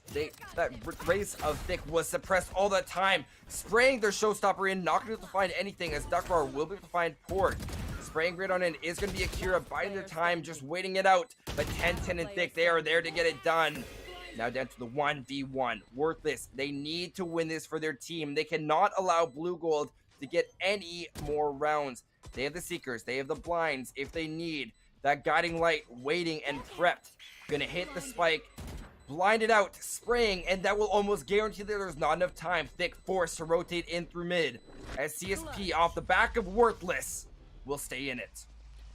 And the patience there, once again, we've mentioned a couple of times, both by Akira and also Worthless, especially with Akira, spotted out Thick just charging into the site, but just waited a few extra seconds because he was expecting somebody else to join in on the action, and that did allow still some sort of frag to happen, and eventually things did come close to 1 versus 1, so just the little things really went a long way there for the offense. And then for Worthless, like you had also mentioned, waiting for that Guiding Light to recharge, so they had nothing to fall back on, essentially burning down those vital seconds, and that is going to make sure we're not going to see any rounds closer to map point here for Blue Gold. Things are still quite close between these two teams as we're seeing that backlash once again by the Golden Bears. We know that all of CSP's recent matches have gone all the way. They've gone the extra mile. It's just a matter of if they are able to get those final rounds. Those are the hardest ones where you feel the pressure's on. Like, you're so close. The end is in sight. And you get that same senioritis that I'm sure a lot of people have already experienced in the past where, oh, it's just the end. We'll get it done. Oh, we have the advantage. But regardless, they are not letting that happen this time as Worthless once again getting the opening frag onto Thick as they look to explode onto this A site. Oh, no one checks for 10-10, neither Duckroar though. At least it's still a 3 versus 3. Could most definitely have been worse, and you've got a showstopper to boot, but no, they don't check the proper area in the top of A. We'll get aggressive though, but it doesn't catch 10-10 off guard. They still win the altercation, thankfully. Worthless is there. So we're back in equal position, but here comes the orbital strike. Dalton opens up with 1, and the second connects on the head of Porg, and there we have it, or Porg, my mistake, as Blue Gold now bring it around after double digits. What a hell of a comeback, to say the least, there in that round. It's right when you least expect it. With the Marshal of all guns, Dalton coming up strong. And we are going to see, I believe this is from the defending side. Wait, so is this is a Blue Gold timeout? That they get this in the books. I think that, yeah. I was not expecting that from Blue Gold, but it does make sense off a round that honestly probably should not have been theirs. It does add a bit of insult to injury on the side of Concordiac University, St. Paul. You see, now that we're back on camera, and now I actually have time to actually say the entire name. Isn't that crazy, fellow? Yeah, just to make sure we have that memorized for map 2, of course, because eventually at some point, map 1's got to come to an end, and that's got to be pretty soon, unless we see overtime, of course, which, have I seen an overtime in Fracture? I think I have. Yeah, I have once, but unfortunately the stream ended up cutting rather soon. But maybe we'll get the special treat tonight for the late night show to see Fracture overtime. Both teams have been at each other's throats for such a long time, and I really wouldn't be shocked if that just doesn't stop anytime soon. I do see these teams going the mile, fella. If I were to weigh in, I don't think that this will be a quick and easy fight for Blue Gold. I think that possibly that timeout could have given CSP exactly what they needed to be able to plan things out the way they want. When you're on the attacking end, it means you can really methodically plan out your next attack, and we see a 2-3 split push now from CSP, which is accompanied by this very, very potent Viper wall. This is just waiting for this push out, and I think this coordination between Viper as well as an agent like Sky is exactly what you want Dalton to deploy at least one of their smokes. It's going to be Rudolph to find the opening kill on Tarasco, looking for a second one. Refrag from Akira, upgrading over onto that Vandal. Lit all the way up to 9 health, healed back up by Worthless. This is the amazing ability of having a healer on your team, as just as you think you're outside the fight, you are not. And here comes the Rolling Thunder, waiting to pounce. Here it is, Blue Gold waiting to make their retake. But look at this, Worthless, waiting for it, not able to find their frags. Duck Roar, now pushing up through heaven, they'll find their second on the round. Meanwhile, 10-10 also finding their frag. Borg left all alone. He has to find 3 off the res as well. Finds 1, looking for the second of Brim, not able to find it. Their 2 to force is all up, and there's nothing they can do as Duck Roar to find their third. All off the Rolling Thunder. Oh my goodness. And the fact they didn't decide to check to their immediate right could have been disastrous for Blue Gold, but some vital shots being missed by CSP. It just allowed that Rolling Thunder to play into their strength, and having that singular push leading directly into B. Oh my goodness, that was a nail biter. Map point though for Blue Gold, and things are looking great. We saw a mix buy by CSP in a last-ditch attempt to try to salvage things, and they're going to go for it once again, as their economy is really not looking all that great. They might still have plenty of utility, but only having a Guardian here for Worthless, we've seen him land a couple of really cheeky kills with at least the Marshal, but can it happen as well with the Guardian? I'm not too sure.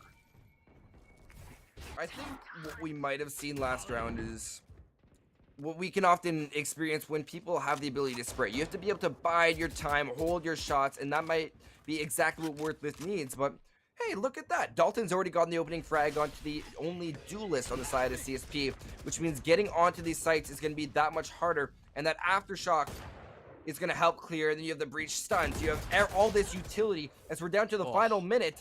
And Blue Gold has almost effectively shut things down. All of the utility of breach and Brim, it just seems like a perfect accumulation of all of the corrections and mistakes we might have seen from Blue Gold. Those have all disappeared. And the flank watch, supposedly from Rudolph, fellow. For the first time, I think I've seen a team give me very little to criticize. Well, let's just hope they don't bring this one out as a loss here. Not much that Porg can really do, though. Don't even have spikes, so they couldn't go for that cheeky plant across the map.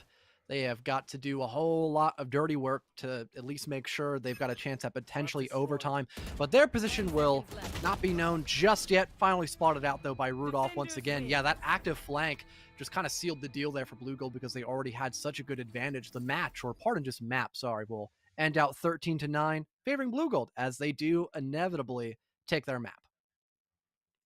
I'm not too surprised. I was a bit doubtful at first, and I'm not going to try to lie to our faithful viewers. They can see right through me. Let's be honest, fella.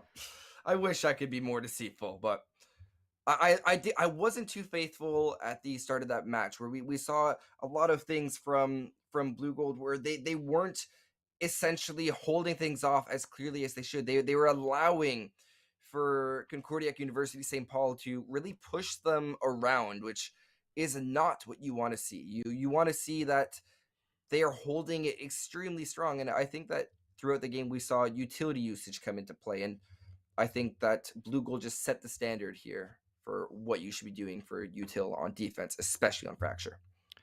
Well, with all that being said, we've got Icebox here on the menu for map number 2. But before that, we'll go into a quick little break to see who ends out winning between Blue Gold versus CSP in a few short minutes. Don't go anywhere.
you there? Fellow, I missed you. I couldn't see you for like 5 minutes.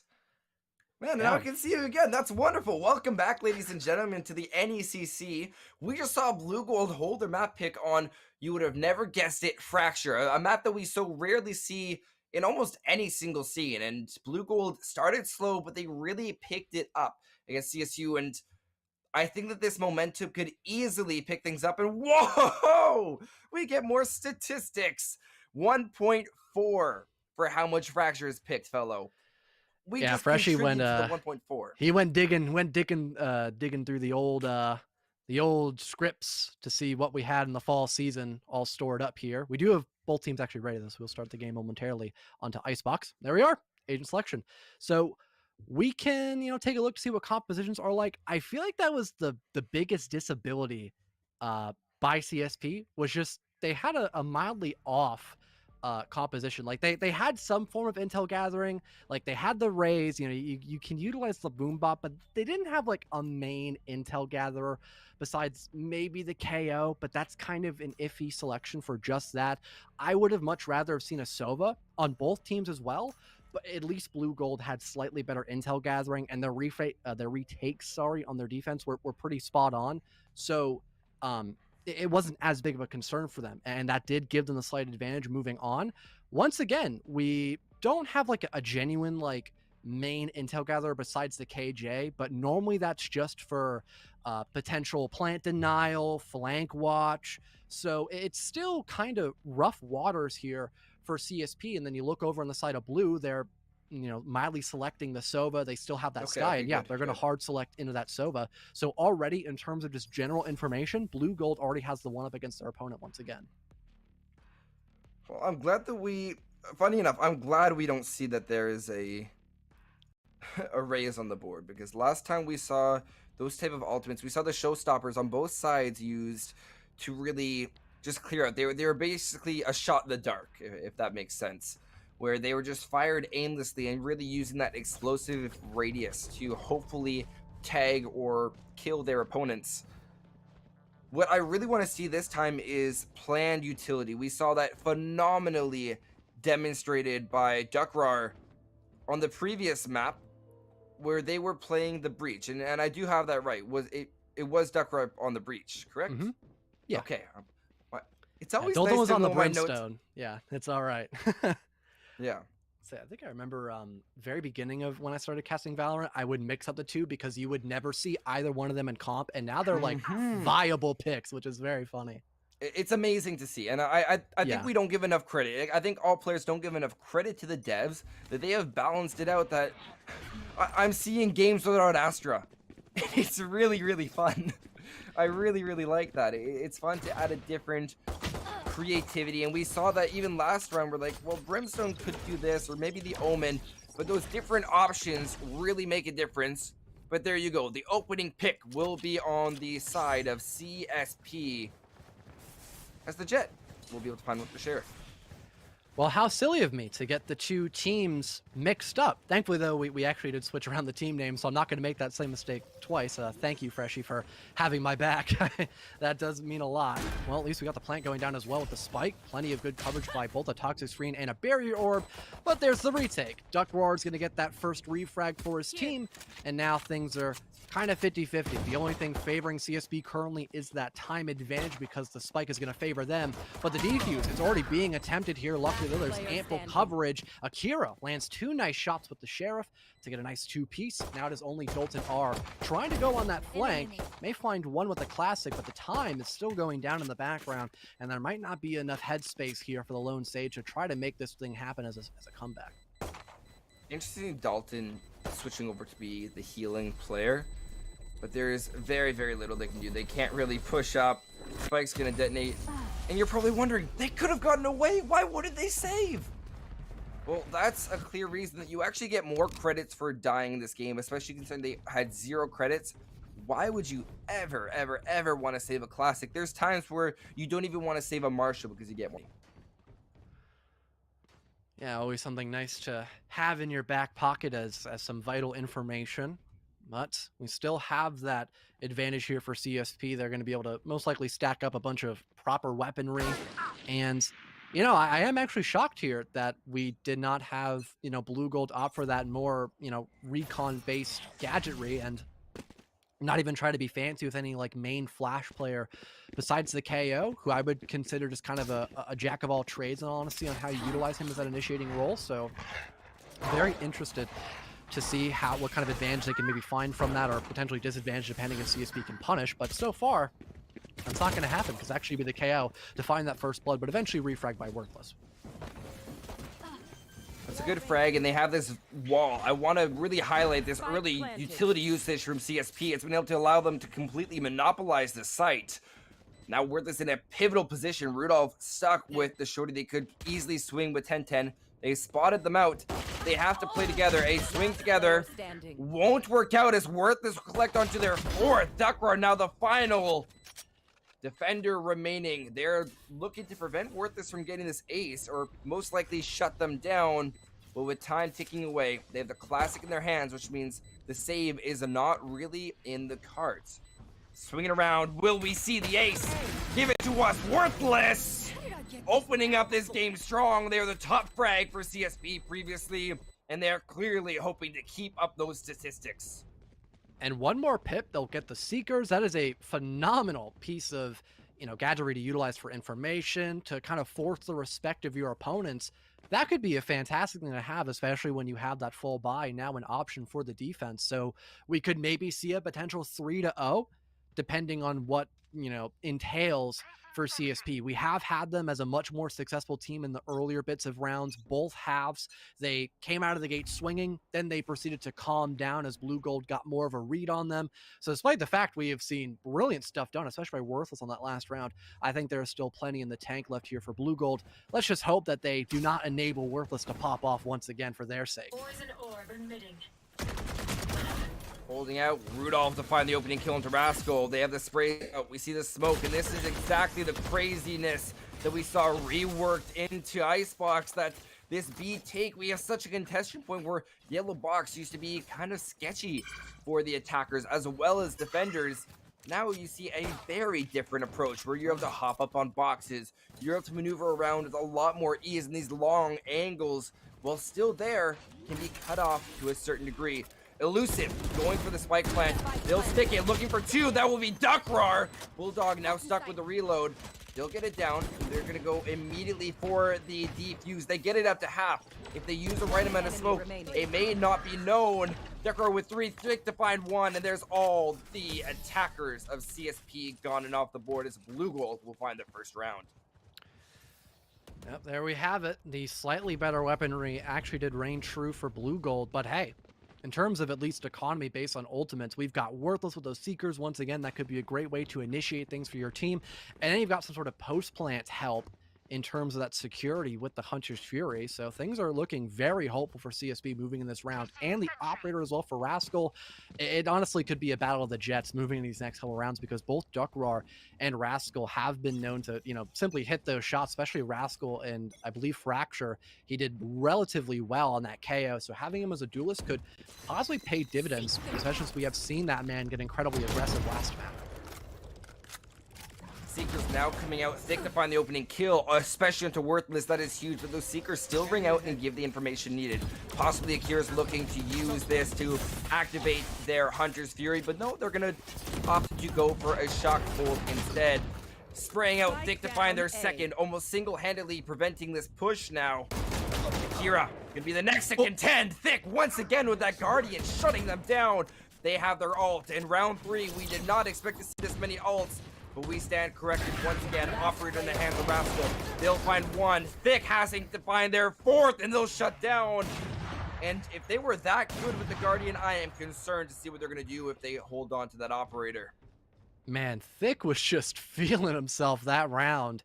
I am very shocked we didn't have really any proper information being gathered there by CSP, and having no one back up Worthless in any manner trying to get the refrag. Thick was in a very aggressive spot with only the Guardian. He may have found that first pick, but it was only a matter of time before someone could have refragged against him, but unfortunately not. It was just heavy isolation, one after another, And now losing the operator as well for the offensive CSP and only having marshals, it is going to have to be some very proper timing by them. And they already lose someone as important as the Viper early on. They just keep peeking this man down mid. Who's going to stop Duckrar? Clearly nobody as of yet, as he's still allowed to find so much success in the middle of the map. And a third in a row.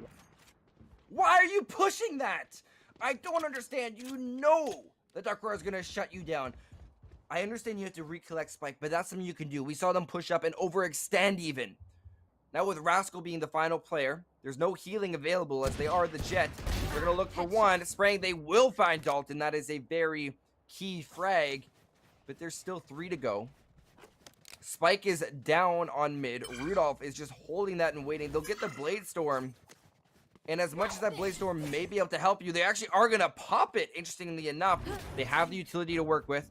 They'll spring up onto the container. Looking for the off player. They will be able to shut down Duckrar, but not able to find a second one, as that Snakebite as well as Rudolph's spraying Phantom will be able to connect. Blue Gold taking the lead in this game.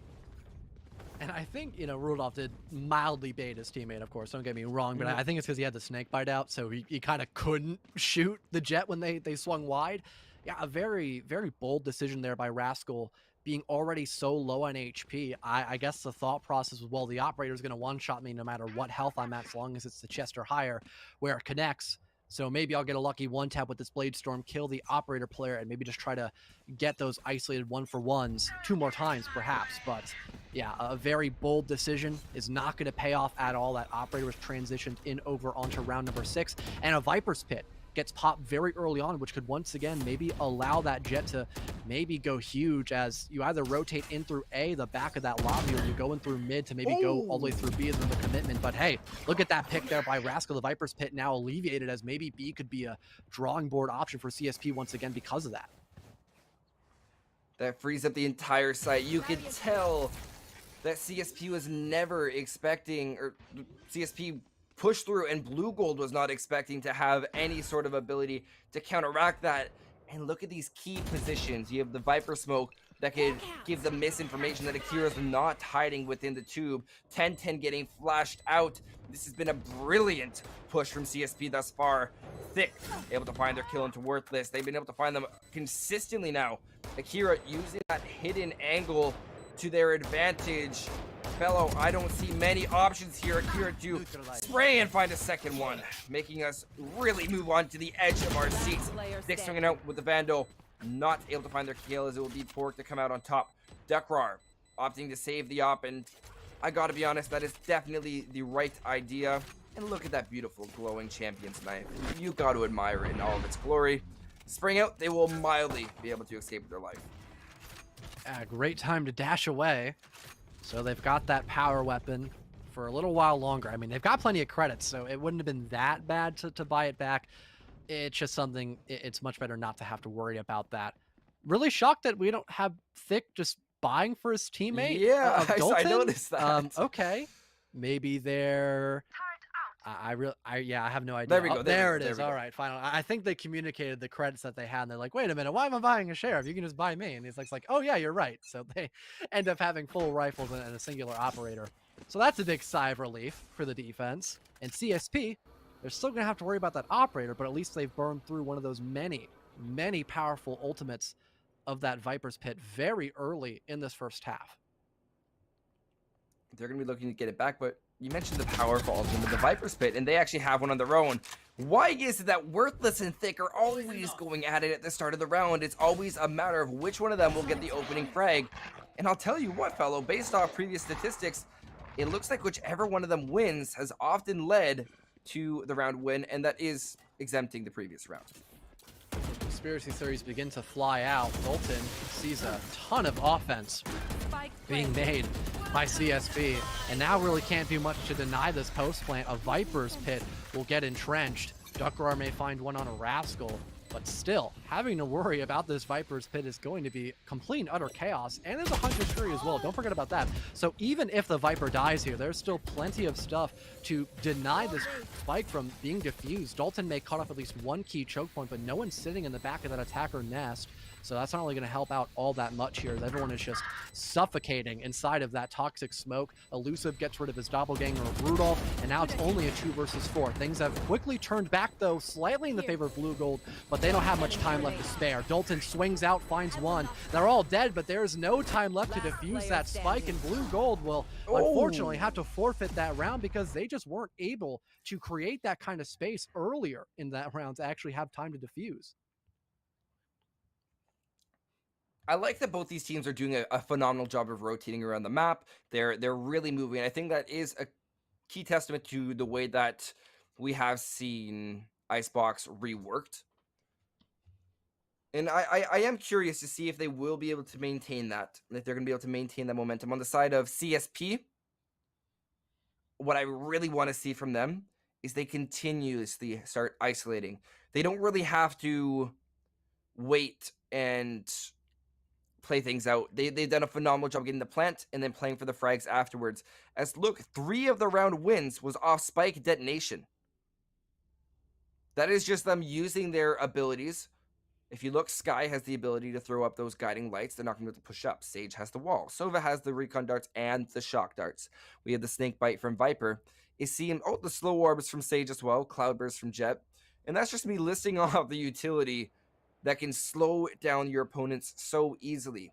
What I want to see on the side of Blue Gold to counteract this is, once again, slow orbs go both ways. Snake bites and Viper walls go both ways. I want to see the KO, though. Thick has done a phenomenal job coming out on top, especially on these opening gunfights. 8 and 4, that's a 2.0 KD. And that doesn't even account for the influence they've had with their utility. So, fellow, correct me if I'm wrong, but if we do see that this KO shuts down that utility, especially while going for a retake, that can mean an absolute difference in a round.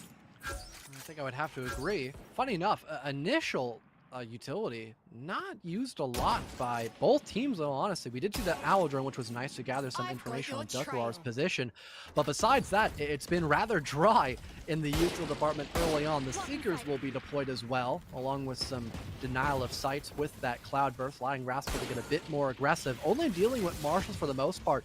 Being able to close that distance is the best thing here for the offense. That way they can get up close and personal against their opposition and also try to get that plant down as well with the spike. Worthless will get the first pick overall, and now Thick, along with the rest of his teams, will now have to try to retake. There is a bit of a response there. A good nade by Thick and a sheriff kill caught off screen, but still 3 versus 3 and still a post plant soon to be, as Porg will try to get that confirmed. It does happen. A brilliant blade storm though by Duck Roar. Rudolph joins in on the fun as well, leaving only Porg. Despite only having snipers and a pistol, they still bring it back as a win, Blue Gold. What? Thrifty. Thrifty indeed. Fellow, I'm a little bit taken back by that round. Duckroar came alive. That was that 3 kills for the Jet, I believe, that round. 2 or 3 kills, but those blade storms were both 1-taps. Wow. Great trigger discipline from Duckroar. And just like that, I really want to emphasize that. We are even up 4-4. But Spike has gone down every single round, and that does bode well for CSP's different amount of util. They have good eco. But you gotta use that rifle. You gotta use that util. And you gotta be able to maneuver around your opponent. Whether that means going for a push, then a sight rotate. Or a push, and you're gonna rotate and get out of there as fast as you can. It's a matter of playing for picks or playing for objective. And I think I want to see CSP maybe move towards the pick side and go for a late plant. Speaking of lateness, a very late recon bolt there by Akira. Thankfully, just gather some information. The owl drone now got popped too, but the opening frags are not found by CSP. It's Dalton R and Duckroar to actually open up the kill feed, but they do have the better weaponry here. That does make a small amount of sense, obviously. And now CSP are once again on the back burner. Thankfully, Worthless will catch Dalton R in a very vulnerable position. They are still at a huge deficit, and their position is well known, especially by Thick, who simply hits those. Now leaving Worthless basically defend for themselves until Akira can get a tad more aggressive. They finally do with that Guardian, but they're not expecting 10-10 at the top of heaven in such a precarious spot. Once again, 10-10 goes for that wide swing. Worthless will not hit the first initial shot, and they'll eventually fall via that rifle once again. 5-4 now for Blue Gold, as they are bringing back the advantage in their favor. It's interesting to see the give and take dynamic between these two teams. It's adapt to survive. If you don't adapt, then the other team is going to walk right on over you. And that's why you can see within the two matches, the chances of these teams going and winning one round, then losing it to the other team right away have been so very slim. Because a team finds what works. Blue Gold finds a new strategy that's working, and they keep sticking to it, which in that case was playing slow, use your util, and get those opening frags. Then we see CSP, and I do believe this could be the round that we see them retaliate. That means that they are adapting. They're going for a slower push. And what's this? They have the Sky on the flank watch all the way down at the back of this attacker side, a spawn.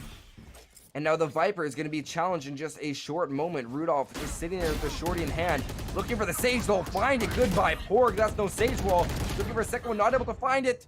Oh my goodness, a complete blunder, not able to get it out in time. Akira is extremely lit up. They'll eventually fall. Now down to a 4v3. But CSP has done a phenomenal job rotating as they still have the Sage over on A, while all the remaining three of Jet, KO, and Killjoy are waiting. And personally as well, Binks, I apologize, I cut you off there slightly. I feel like having the Sky as your active flank watch is not a good idea. But I guess by some miracle, Worthless gets his position up into kitchen and actually finds somebody. Shockingly enough, I guess I'll have to debacle that strange play later on. 30 seconds left. CSP, they have managed to capitalize off of this innate aggression by Blue Gold, and they could potentially go for a plant if the Viper can fully rotate without anyone catching them in a pretty rough predicament, and that will be the case. They've got control of the B site. They can now begin to get that spike down on the ground. And in a 3 versus 2 post plant situation, that is not bad at all for CSP. All they've got to do is just sit in some wrap positions, maybe fully blind their opponents with those guiding lights. But no, Rascal won't even need that. So it's only Jukwar left to stand, and they might end up trying to save the operator in this case, Banks. They'll spin around looking for Worthless. Dashing back now to find them. The missed shots. Duckrock could have a chance to push in on this, but I like the key positioning of these attackers situated inside of kitchen or break room. They're going to really wait for the stall. Rascal knows that the Jet is nearby. It's just a matter of if they'll predict that they are right below them. This is probably one of the funniest interactions you'll see where they have no idea that they are right next to each other. Pushing up, Rascal. Oh, that's painful. Oh, you feel that right in the gut, but fellow, I'm not going to waste any more time. We got to talk about Worthless on that flank watch.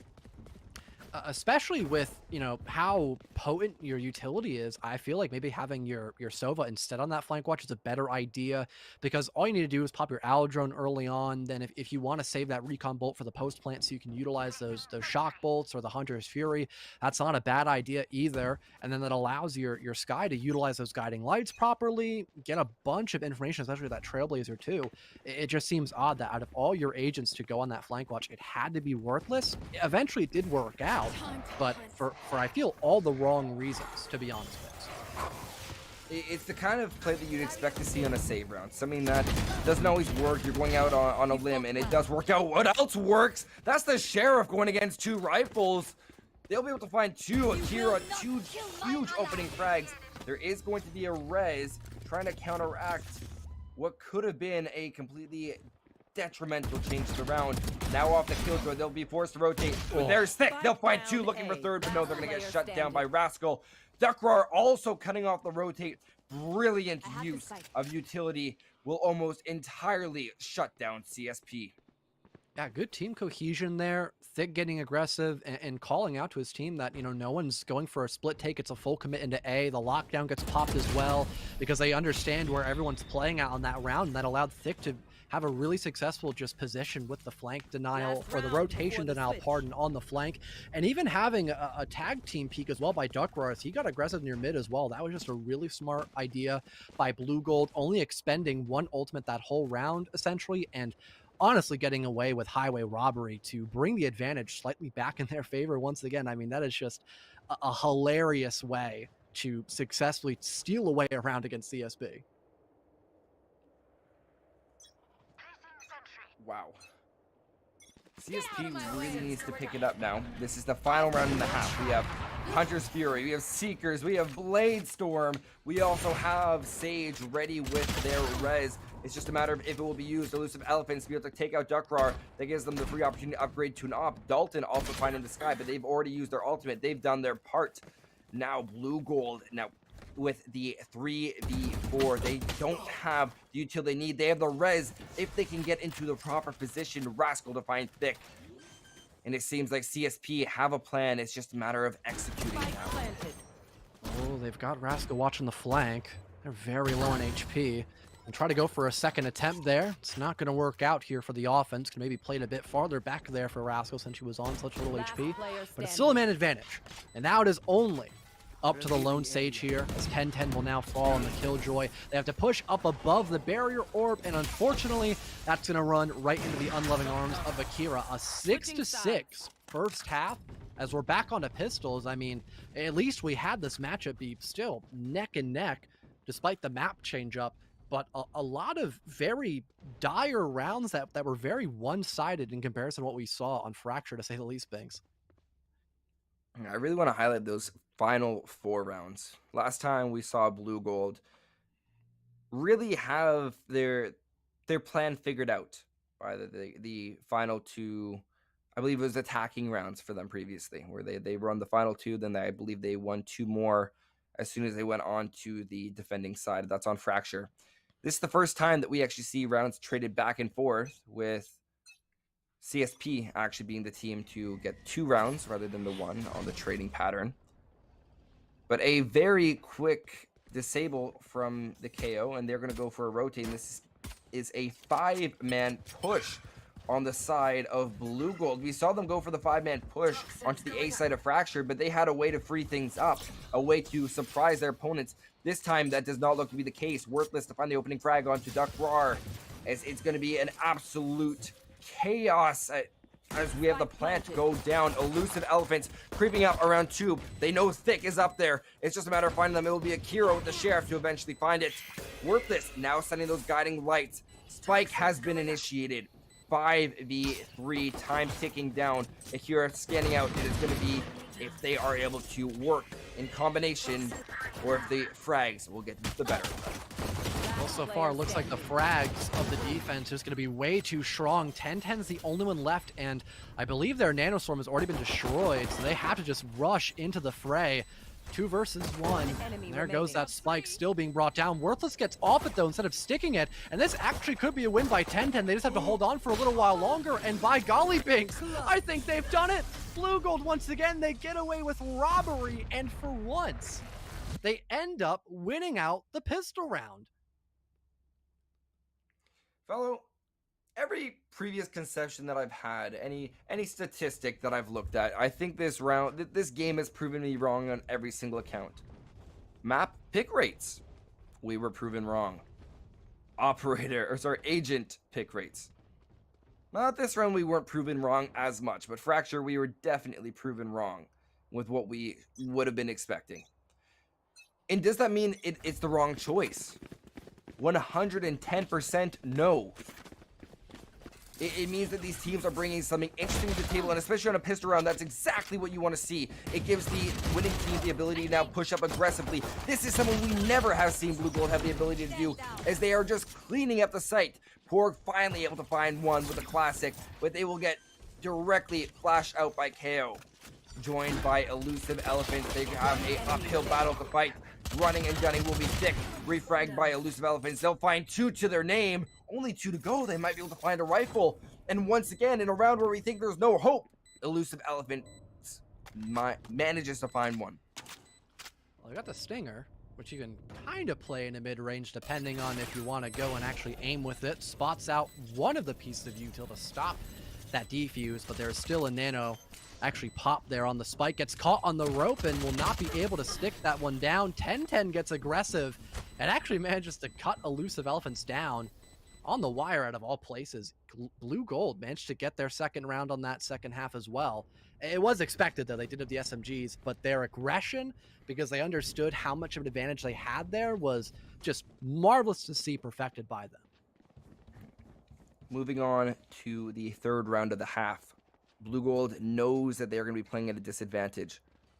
You can see making sure that they have the rifles. They survived with 2 of those Spectres, and that's why you see 1010 and Rudolph respectively holding on to them. They're playing a very safe and passive angle. However, that's not exactly what you want to be seeing. You want to see that they're buying enough to have the ability to spend next round, but they're playing the long game, and as they flood into sight, they know that the close corners are going to be their best friend. Duckrar to find 1. That's 2 rifles now shut down as Akira's down. Plant being successful.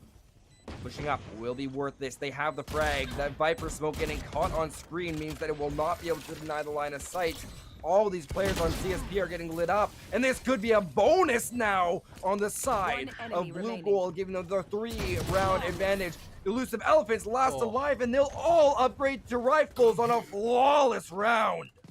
You know, I was going to mention this earlier, Binks. Having 1010 win that 1vx when the spike was down on the second half, I mean, I thought that was a mental chalker, but that has got to be, like, up there for CSP. We have seen them play the long game countless times, but I think we're beginning to see the fact that we're in the later bits of the night here at NECC. I think we're beginning to see that problem reveal itself, especially for CSP. They allowed Duckrar to get so incredibly aggressive, and even against rifles, that Spectre was more than enough to deal the damage to get 2 opening picks, and then Thick lands a 1-tap headshot with the Sheriff.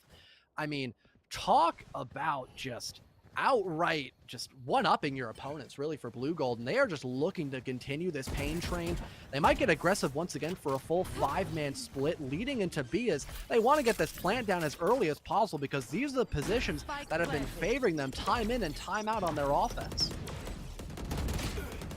Key positions are going to be exactly what you need. Akira thinking they have the right position, but look at all of that vulnerability with this new changes to box. Sprays out long angles, especially with these rifles. It makes sense if you're going up against a Marshall, you might not be the most advantaged, but it doesn't mean you are out of the fight. Viper wall on the side of Blue Gold is going to be down. CSP will also come down. Elusive find 1. Duckrar 3 on the round, 4 on the round. They're looking for the ace. This could bring them up to 10, as well as a 4-round advantage. They're looking for it, and the ace from Duckrar. Fellow, you keep mentioning the mental chalk in this. How chalk the mental must be. An ace. That just hits home. That hits right where it hurts. I think the one thing that Blue Gold has against CSP is they have a slightly more mobile team. They've got a more set and forget piece of util to work with. And that, I feel like that just allows Duckrar, along with the rest of his team, just to get even more aggressive than what we anticipated. I felt like, personally, Blue Gold, especially on Fracture, they were a much more rotate-based team, and they're doing the complete opposite of what we had seen on Fracture, but at least with the one thing they need to be successful in terms of just finding those kills, they are managing to pick up that slack almost every single time, and not even just Duckrar. Dalton, on the Sage, gets that opening pick, and Thick will manage to double down as well. A 5 versus 3 off the rip, as Blue Gold are once again looking to put themselves up in another post plan. Spike planted. Plant completed on the side of Blue Gold. I believe this is now the 4th time in a row. Worthless spraying out off that guiding light. But here's the ult, or the null command on the side of Blue Gold. That makes pushing up even harder, as Borg doesn't have the utility to use. Worthless able to spring up and find a second and a third. Oh my goodness, what a headshot. They brought the round back. Wait. They have to deal with both of these nano swarm grenades. They won't even be able to shoot one out. This means Worthless has to continue pushing up, while the Viper of Elusive Elephants goes to the DQs. They will stick it out, trying to get it to half. I don't even think they got it. And no, Worthless is in basically a worthless situation. They are not able to recover anything. Looking for the guiding light, pushing in the wrong direction. The quick refrag from Rudolph. Once again, insult to injury. That is 5. Count it, 5 consecutive rounds for Blue Gold on the attacking side. And that was such a good time to pop the null as well for Thick, because Worthless had their Seekers. If he was able to pop that at a better time, right when they were near heaven, that could have actually allowed for a very feasible retake, because we didn't see that fallback fully occur by Blue Gold. but because they were suppressed, they couldn't pop their ultimate. They had to just bombard into sight that allowed the fallback. And I guess Worthless was thinking in their mind, hey, I can't really pop these Seekers because they're just going to have natural cover to play towards. I have to get hyper aggressive, and I can't even do that fully successfully here. So a very good use of the ultimate there by Thick. And once again, the innate aggression, it's favoring Blue Gold for the 80th time at this point, I gotta admit.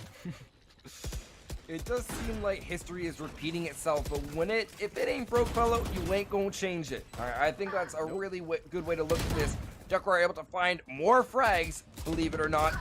And with this, in a deja vu position, it looks like Blue Gold will learn from their mistakes as Duckworth is going to eliminate Worthless this time. Elusive Elephant with the judge in hand will spray with the classic. Duckworth to find 4, bringing up to 33 and 7. Match Fellow, point. I don't feel like doing math, but that is an absolutely absurd KD to the point where I'm getting out the calculator unless you can do it faster than me. No, I think we might as well save the last bits of enjoyment here for you in those calculations. Thank you. Very 4.7. concerned about CSP and their jumbled by once again. I thought they would try to save fully on that last round, but apparently not. So now they've got a couple of odd weaponry. You know, the Ares, I honestly don't hate. Neither do I hate the Spectre, though. It's really hard to find some certain wall banks here on this map, so I don't blame them not bringing the LMG. That's like the main quirk of an Ares or an Odin, is how easy it is to wall bang with those guns. So we're not going to see it this time about. But CSP losing 6 rounds in a row, not any success on their defense, as Blue Gold are just taking the charge once again. I mean, what's stopping them from making it 7 in a row, things? The fact that CSP is going to be putting their foot down and saying, if they can do it, so can we, as we saw that on the first half. It's just a matter of them doing it again. However, Duckworth does want to say otherwise. Hunter's Fury will shut down Dalton, but they've already gotten the plant. Duckworth looking for their 3rd on the round. They are absolutely unstoppable, but Rascal's Bladestorm will prove me wrong once again, but we're used to that, fellow. All these players are used to that. What they're not used to is the pressure of match point. Thick, gonna be able to find Rascal. Porg now last alive. They are searching for their team, trying to keep them alive. They need this win here today, but no, Thick wants it more, as well as the players of Blue Gold Esports B, as they will win it out, and they will now bring their record from 1 to 3 to 2 to 3, and that gives them a lot more leeway in this season. Yeah, absolutely. This is week number 6. After all, I believe it to be. It was in the bottom left-hand corner for a little while. I hope I get that right, although it is where I put my little VMix tally. Yes, Week 6, it is week you. 6. Thank you, Freshie. Always love to have that. I am being proven right this time around. I better enjoy it while it lasts. But yeah, I think we've got like 2 to 3 more weeks left in the main season, so getting that win for Blue Gold is absolutely fantastic. And CSP, I wish, we could have you win as well, because they needed that win just as much as Blue Gold did. So a very upsetting loss. They really had us thinking there in the first map that they have a chance of winning their own map of Icebox, but unfortunately, it's going to be another upset for the boys. Highly unfortunate, and there were some underlying factors. It's just a matter, especially on Icebox, when you switch sides, it's so hard to find your footing, and it seemed like Blue Gold was just on an absolute roll. They were using util the exact way you want to see it. You saw them rotating around exactly at the right moments. They maneuvered their players in through long. They had very, very good coverage, and I think that's something that we can't let go unnoticed. Yeah, and unfortunately, this is the last matchup of the night here for NECC. We've got plenty of collegiate action coming up tomorrow once again with, I believe it is, so that would be Tuesday. So Rocket League is up tomorrow. Rocket League. Yes, Rocket League is Tuesday, and then Wednesday is our main hometown of R6. But thank you so much to all the people in chat sticking around here for the very late end matchup. Of course, us on casters, and we had Freshie with production, and then finally Bolby for observation. Big ups to all of them as well, sticking through the entire night. But we will end off the stream now. Hope you all have a great rest of your night, and to see you all again very, very soon for some more collegiate action here at the NECC.